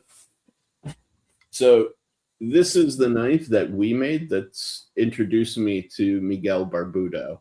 Now, here's the thing. Again, it kind of features the whole window lock thing, but it's done through like a back lock instead of, using your thumb. Here's the issue. Again, on bearings with that mechanism, got to make sure my hands are free. If you try to pop this open, if you get it right, it opens. And then when you drop it, look at that. Oh God. Right? And it just touched my finger. Luckily, it didn't cut me that time. But now here's the thing. If you don't give enough force to it when it opens, look at that. Oh my God, that's a guillotine. Yeah. So the technique that I developed for handling this, Put it in a drawer. to do that, snap it open, and then now to close it, I'll get it past the lock. I'll hold it here and then do that. That's my cold steel 4-backs exact same technique. If you run your finger all the way up there, it'll keep it from cutting you. Yeah. So once you get the technique down, you can do it pretty consistently. But yeah, dude, if you misfire it, that kicks back with some authority. Yeah, it's a 4-inch blade, dude. Like this is not something to trifle with. And honestly, if it wasn't a backlock, I would have already disassembled this and put skiff washers in it. If it's trifling, it better be a hoe. But I love the lines of this knife. I want a custom version of this, honestly. What would you do different? Just have the same knife, just in a custom version? Dude, you should see his custom versions. Here, I'll pull them up real quick and I'll share my screen. They are gorgeous. There are so many companies that I have no knowledge of whatsoever. They're all just killer. I got to actually message him and see if he's going to be coming to Atlanta this year, because he hasn't been the last two. And I've been really sad because he's actually really cool in person. And where's he live? He's from Spain. Spain? Okay. Here you go. I love my 4-max too, Cliff. I love my 4-max and my AD10 Tonto. So this is him, Barbudo Miguel, right here. So like this is a fancy version of the knife that I have. What's up, Shiv? And that one doesn't have the back lock. That one you just move that little thing up, right? Yeah. But the knife that I just showed you, like this is a plain and semi-fancy version. Sharif, let me ask your opinion on that knife. What do you think about if somebody made that and that lock bar on the back, that window lock bar, bolted in? I'd say it's doable, right? It should be. Use some cool hardware, just like a pocket clip, 2 bolts down at the end to bolt it in. Yeah. And if you had lock issues, you could take it off, add a thin shim to one of the screws to, you know what I'm saying, to adjust the tension on the lock. My wheels are spinning, Sharif. Dude, that's the best, man. Yeah. I'm trying to find one of his ones that he did in the past that were like, oh, dude, if you want also like true traditional Navajas, he does them. Like this is accurate to the old school ways, but then has his window lock mechanism. But look at that. Oh man. Shiv, you copy and pasted that straight from a Sean Strickland Twitter post. And But cool enough. But there you go. There's one of these guys, the friction folders that Kyle Kind was of showing. cigar cutter thing. I can see how it would be a cigar cutter on the side. Bitchmade makes one of. I mean, not like that, but Bitchmade makes a cigar cutter like that, don't they, Sharif? Yeah, they do. I almost bought one a while ago, but their prices are crazy. Actually, it's even this one. The price is crazy on this one too. Well, I think if you smoke $40 cigars, you don't mind having a $500 cutter. Yeah, it's true. Oh, here you go, Javon. Look at that. We don't believe in anything. We don't stand for nothing. That's gorgeous. We do. We just don't talk about it here. That is gorgeous. Yeah, I want one of these. Where you getting cheeseburgers at this time of night, Yoda? No kidding. That sounds great. Yeah. I just love this guy's stuff, man. John, if I drive up there, you gonna meet me at Jack Brown's? Tomorrow? Yeah. No, now. Oh, they won't be open, buddy. Well, it's 2 now. Yeah, if we got there a little bit earlier. Yeah. I can't even go to Taco Hell. If we hit right when I go see Ryan Thursday, maybe we'll be able to grab some lunch. Sharif. I don't know if I want Jack Brown's again, though. We just had it a few days ago. I'm going to show you Jack Brown's. One of my favorite up and coming designers. He's a youngish designer out of Europe. Let me grab this picture. Sharif, what would you charge me to do? What would you charge me to do some CAD like blueprints on it? Not something to enter into CNC, but to design that. Give me the tolerances, the gear set up on the bottom of a blade. What would you charge me to design? I don't know. I'd have to think about it, honestly. All right, here you go, Sharif. Let me scroll through these pictures. So check this thing out. That sounds good, right? Watch this. Nice. This is my style. Wait, I think I know this guy. It looks like a merkin. A merkin? No. No, I know this guy. Now look at this. Yeah. Oh my God. Like an edgy merkin? Yeah. I know this guy. Young kid out of Europe. OW Knives. I'm pretty sure I follow him because and you know how he makes that? How did that? Why did that go to the back screen? I don't know. I think I've got to remove. Let me try something. Let me remove Sharif and let me add him back. My mouth is literally watering, Ryan. Thinking about eating a good steak. Whoops. Where are my people? Sharif, the way he makes those, he doesn't have a CNC. He uses a pantograph. Holy crap, dude! Yeah, old school, hard to find a pantograph. Basically, it's a router that it is, where you can do multiplications of whether you want 2 to 1, 3 to 1, 5 to 1, and he traces a pattern, and it actually he creates it out that way. Sure, that makes this. Would that be a copyright thing? I'm thinking of.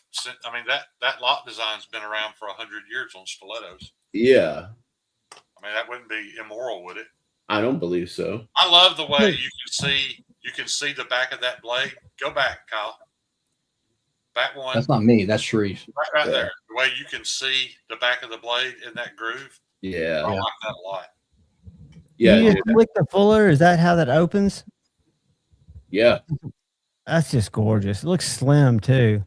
Oh, it's incredibly slim. That's the thing, right? Doing slim integrals is not easy. When you see a lot of the production integrals and stuff like that, they're garbage because they're super duper thick. Right? But what he's doing, they're incredibly thin. Well, that looks like it had a backspacer. Go back one. Yeah, this was a liner lock version. Okay, I got you. Sharif, he's reasonable too. I think his integrals start at like 12 to 1300. Are you kidding? You go back to that one you just were on. That one, and he did the emerald green. No, the emerald green micarta. Oh my god, that one is freaking stunning. His grinds look just next level, dude. And he hasn't done like a ton of them either. That's the crazy thing. Like, his website's on there. You can go to his website and see his pricing on stuff. Yeah, dude. I mean, like, come on, man. Like That's these hard to things are beat, isn't it? absolutely nuts. Yeah, let's see. Yeah, like that one that I just showed you, right? This guy. He says right here, 246th knife. That's it. It took him 246 hollow grind versions the handle? to get to that. Look at that. Look where he ground the Yeah, here. it's Coke bottle back he here. ground it Yeah, on the contact wheel. That's I love impressive. that. That's just beautiful. That dude does some amazing work. That one's a front flipper. Yeah, man. Yeah, Okay, yeah, I see the front flipper on that one. But I'm yeah, not going to let's, sleep tonight, Sharif. what's Yeah, up? go to his website real quick. Sleep tonight. You got my wheels rolling, dude. I'm literally designing that thing in my head right now. Hell yeah. Figuring out how I'm going to do it. It'll be a while, but I'm going to make that knife. Or Different here, blade, of course, but go Yeah, he's got a price list on there somewhere. Let's see. Maybe if I click on that, yeah. No, it's not taking me another one, but yeah, let's see. I thought that. I mean, I've been on his website. There, I know there's a price list somewhere. Yeah, dude, 1,400. Okay. Euros is not bad. Front flipper 920 is crazy. 750 for a folder euro. So what's the exchange rate? It's about 950. yeah, I was going to say 900. 875. 875 today. Rounded down just a little bit. 875 for that kind of craftsmanship is actually pretty incredible, man. That's about twice of what you could get a shitty thick one in China for. Make me full screen for a second. And yeah, All right. dude. I mean, come on, look at that. Yeah. So, Sharif, back to that design.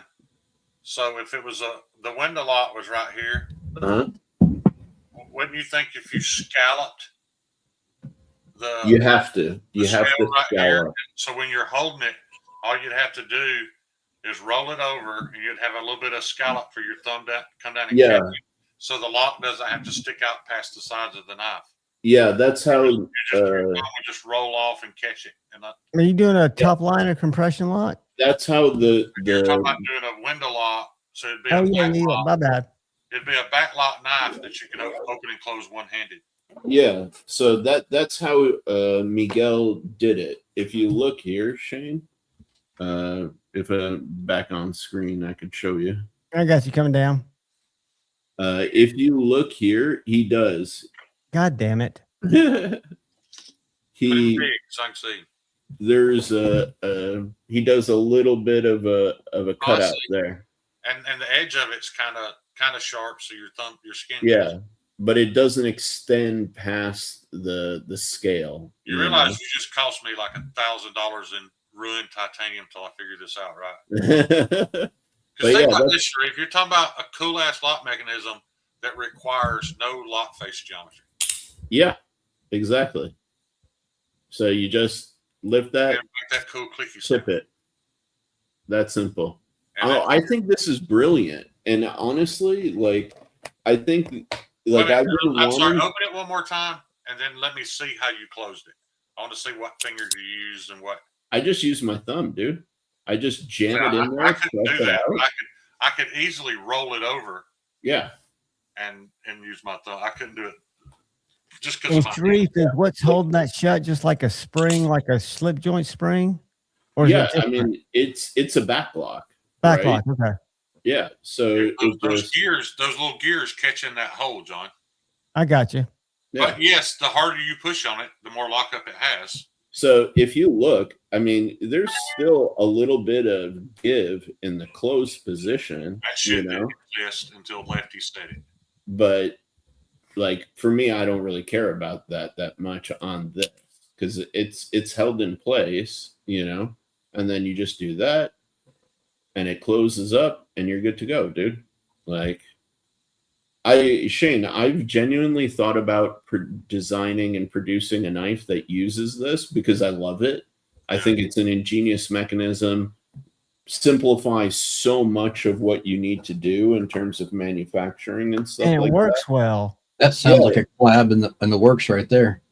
The real issue is I don't know that it would take off because people want fidgety knives nowadays. That You know? can be fidgety though. Well, there's a big What's more fidgety than break. hearing that thing ratchet open, and then when you disengage the lock, it drops shut. That's fidgety. So I don't even care if people buy it. I just want to make it. Yeah. I want to answer this for Toyota, and then I also want to show this for Sharif. So, yes, he's done slip joints, and Sharif, you're going to absolutely freak out over this. Yeah.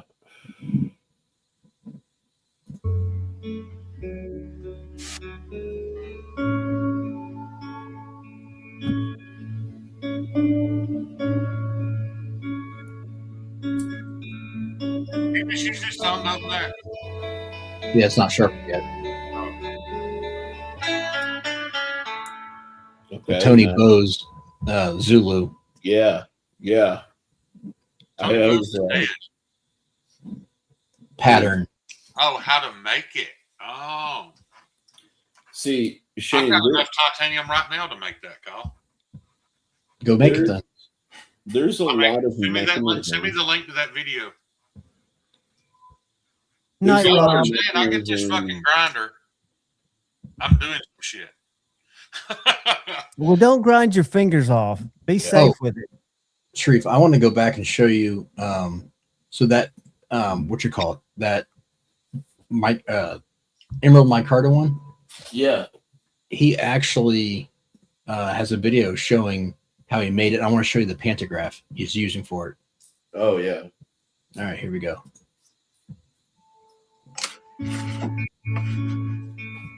It's the trestle. I'll drop you a link, buddy. Good night, Rob. Much love to your wife, man. Hope she is. Love you, Rob. Hang in there, buddy. There you go, Sharif.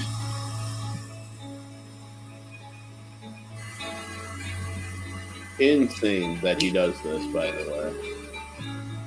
You know, the only other person, there's only like 2 other makers. Click on that, Rob. There's only 2 other makers that I've ever seen use a pantograph. Like, genuinely. Sharif, in high school, I worked in a machine shop, and we had CNCs that ran off of these plastic cards that had the design cut in them. Yeah. It pretty much did the same thing. It just had this like stylus that followed the lines in that plastic, and that's what the head. Congratulations, bro. Yeah. Yeah, the pantographs are cool, but you can't hardly find those machines around. Yeah. And serviceable that are good ones. And if you are, they're expensive. But dude, the only 2 people that other makers that I know that have them right now is Bob Trezzola and I think Elishowitz. Are they expensive? That's it. Yeah. Are they? Like nobody else has them. Like me expensive or Ryan expensive? Like 5 to 10 probably. Oh, really? Yeah. Right. And then you still have to pay somebody to machine you the pattern, right? The blank, yeah. Dude, I mean, I'm telling you what, though, Shane, there's a lot of mechanisms that I'd love to explore, like that one. This guy, absolutely. I may be having delusions of grandeur after having a really good day, other than setting myself on fire. But I kind of convinced myself today that I don't think there's a whole lot I couldn't do if I set my mind to it. You're a week away from losing a finger. What's that false? You got to dial it back, brother. Am I a knife maker if I have all 10 fingers? No, but you'll make the mistake and lose an important one. Yeah. No, I mean, I couldn't do that on a production scale, but if I take my time, I sit down at my bench and hand file and sand everything to spec, I could make that. Absolutely. I'm not saying you couldn't make it. Now I need to make that Tony Bowes knife because Tony Bowes is my hero. Yeah, man. And I never even met him. I just heard one story and he became my hero. So now I have to make that knife. Well, isn't the Zulu your favorite, Sharif? That's why I showed that. No, it's the Lanny's clip. Oh, that's right. But it's still Bowes. No, it's okay, dude. I can't stand the word Lanny's clip because I've heard fucking Ben Belkin say it so many times. Yeah. Well, he doesn't even do a Lanny's clip, like, honestly. If the food in your sink strainer was a human being, it'd be Ben Dawkins. Yeah, man. I don't know. Like for me, Bose is one. See, because here's the thing. Like I found out about Bose because of Pena, right? I got into Pena early on. Pena was actually probably the first maker I ever learned about and became a fan of. And then I found out that one of his heroes was Bose. And so I started looking into Bose and I was like, holy crap, this guy was amazing, like beyond amazing. Sharif, do you remember me running to your booth to tell you my Tony Bose story? Yeah, I do. Of course I do. As soon as I heard it, like, I got to go tell Sharif this story. Yeah, man. I mean, if there's anybody who's going to appreciate it, right. Is this That's dude. awesome, dude. And one of these days, when I sell enough knives, I'm going to buy that fucking contact wheel. Dude, and I won't need it any more than he needed it, but I'm going to buy it. Just so when people ask, Shane, why you got a 24-inch contact wheel? I can say, you ever wonder what it'd be like to have a big old dick? That's why I want that contact wheel. You know what's crazy now, Shane? What? People aren't doing big contact wheels anymore. They're just doing radius platens. I know. Because you can get like 3 and 4 times the size. But Mike at what was the name of that company that made it for him? That paints all their machines that ugly green color. Burking. Mike at Burking's got it. Yeah. And it's just a conversation piece. You know what's crazy, Sharif? We're talking about $500. I paid $500 for it. Oh, they're more than that, I'm sure. Yeah. I became a Pena fan, and then I became less of a Pena fan and became more of a Javi Garcia fan. I have mixed feelings about Garcia these days, man. Because like, I love his lines. I love his thinking and his approach. It's like modern and where I think like the future of slip joints are going. But I feel like his handle thickness and proportions and stuff aren't as nice or aren't to my liking for whatever reason. I haven't seen anything real recent, but there for a while he was putting out a bunch of bangers, and then it looked like he just kind of took a step back and was just doing boring stuff. Yeah, I noticed that too, because he used to post some incredible stuff like week after week or month after month, By the way, Paul, I haven't heard anything on that piece of steel, so I don't know if he told you he shipped it, but I haven't heard anything or seen it yet. Cliff, that sounds about right. But I will say, like, I don't know.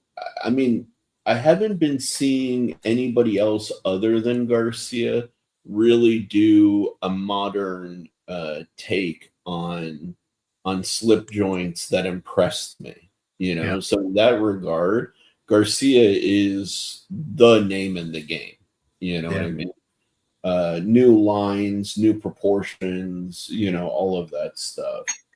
You know what I'll say? Actually, I can't say it about Garcia's like personal work. I have just soured on Superlative. I agree, because they kind of shit the bed. They were doing some cool shit, and then, from my understanding, they slowed down as far as their communications and designs, and then they went kind of like piss up as far as like customer service. Yeah. 100. They basically, well, that's the thing, right? And that's kind of the problem when you get custom knife makers trying to make a production knife brand. They don't want to deal with the amount and volume of customer interaction because it's a million times more than what they have to deal with. You know what I mean? I love the Matador. That was one of my favorites. Dude, you want one? I'm selling mine. Genuine. Let me see it. Let me stop sharing. I don't need it, but I just bought a Freeman I didn't need, Carl. You'll be okay. Right here. I've got a little hella fixie. I remember telling you about that. I told you and E and G about that, and you guys bought them. Which blade is that? I will show you.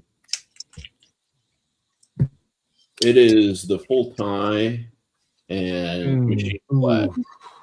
That's sexy. And that's Make the same superlative that's spelled funny that makes it a little hella fixed blade.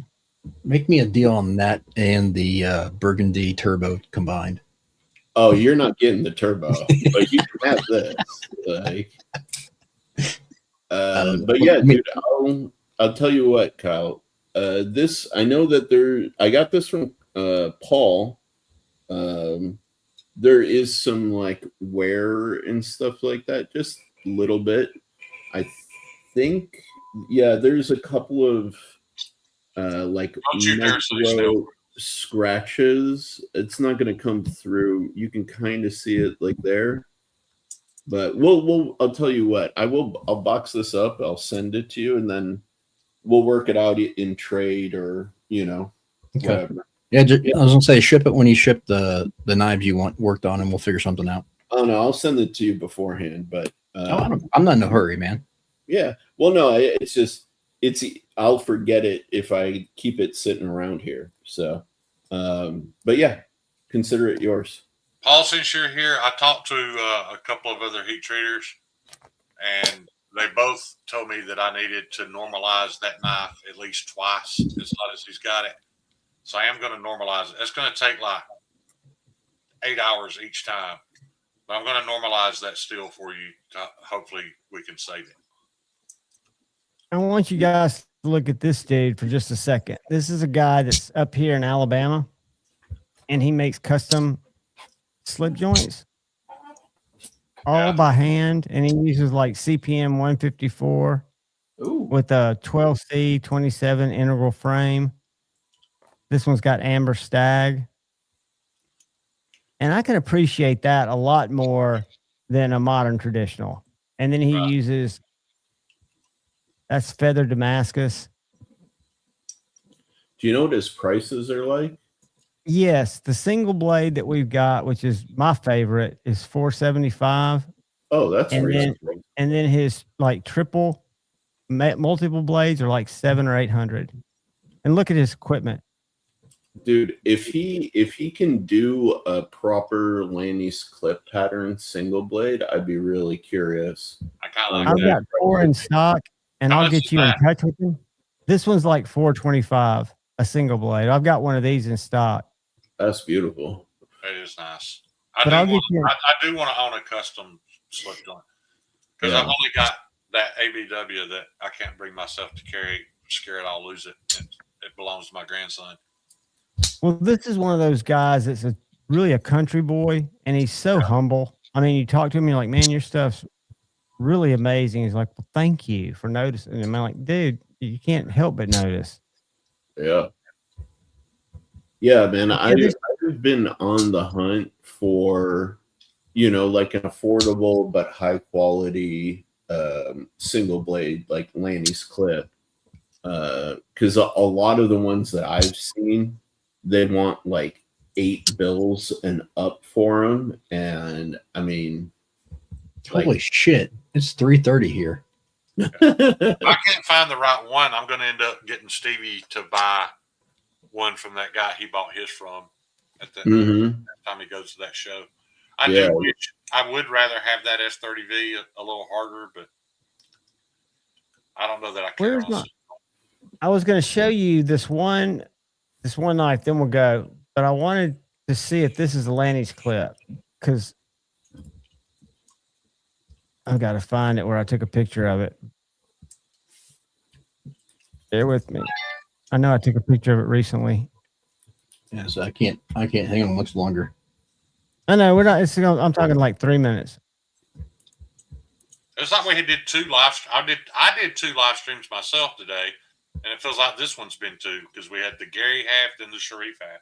By the way, Sharif, I felt like you handled that situation very well earlier tonight. I think y'all are coming from 2 different mindsets. Yeah. At least you did. I think you got his wheels spinning thinking about the tolerances. Absolutely.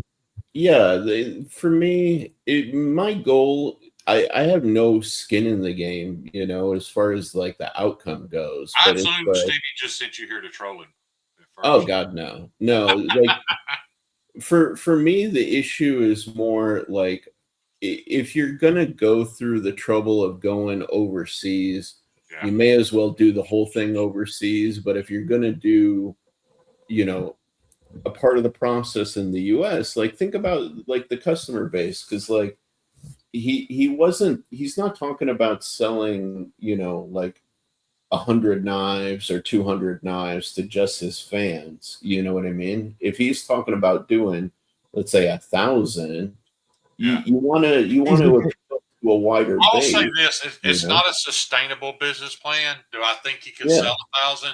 He probably has 1,000 followers, faithful followers that buy everything you make. So he probably could. But you're right, and he knows that already. That it's not a sustainable. It's not something Yeah. he can continue to do. I'll tell you my real like purpose for even saying anything is because I think we do need more American makers and people who are putting out like affordable American knives. But I also think that like some of his numbers and expectations are a little off from reality. Well, You his know what I numbers mean? are real because he checked, but I don't think I he spent enough time considering what those stackable tolerances were going to well, be in that price range. I also think like his unit price estimation is low because again he's not taking into consideration Those aren't shipping estimations. He's got quotes. No, I know, but he's not taking into consideration shipping and tariffs and so like his unit price. And I didn't want to get into like an argument, about it, but I think like his final pricing would be higher than what he expected. Right. So What you'll find out about Gary is he's very dry, but he's not. I don't think he gets offended. I think he likes to go back and forth and hash out ideas, which it seems like but he's not. I think he's just an interesting cat. I can't believe I can't find. Here it is. Is that a Lenny's clip? no, That's that is crap. Okay. yeah, that's closer. It's like a sod buster trapper kind of hybrid.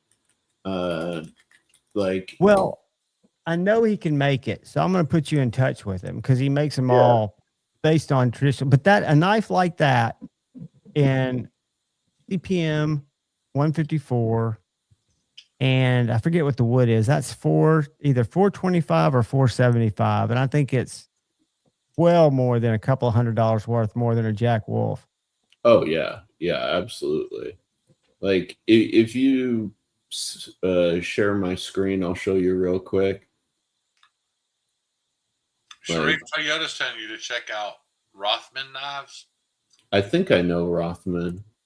So like this is the Lanny's clip. And actually if you look at the whatchamacallit, the Brad Richmond that I showed earlier, you can see influences in the lines from the Lanny's clip to it. And I That don't little know bolster is kind of an identifier. Yeah. So this one was a case Tony Bowes collab right before he passed. These cases are selling for well over $500. And it's a production one. This is an Enrique custom. Reckon what size wheel that was ground on? No idea, but definitely not a 24-inch. But yeah, so this is like the pattern for the Lanny's clip. And there's a lot of makers who make them because it's famous. It's funny, it's famous, but not terribly popular. So it's kind of got a rounded butt, right? That's kind of one of its. That is a signature feature of it is the rounded tail. The blade length shouldn't be bigger than I think about 3 inches. I think you can maybe go to like 3.2 and it's still like good. But yeah, like for me, I'd want certain details. But yeah, that's the kind of thing you can deliver. I was just trying to see if you had a shape That's not even really it, is it? No, not at all. But that's a $500 piece. I love Yeah. y'all. I'm going to sleep. I worked hard all day. I need sleep.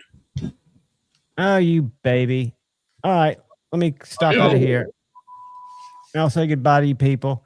If y'all want to stick backstage for 2 seconds, I'll share something cool I saw today. But guys, thanks for hanging out tonight. Go ahead, guys. Hurry up. I was just going to say, look out for the guy or gal to your left. Look out for the guy or gal to your right. I love each and every one of you. Go forward with love in your heart. Love God. Remember, Jesus just rose. Go catch him, give him some love. Peace.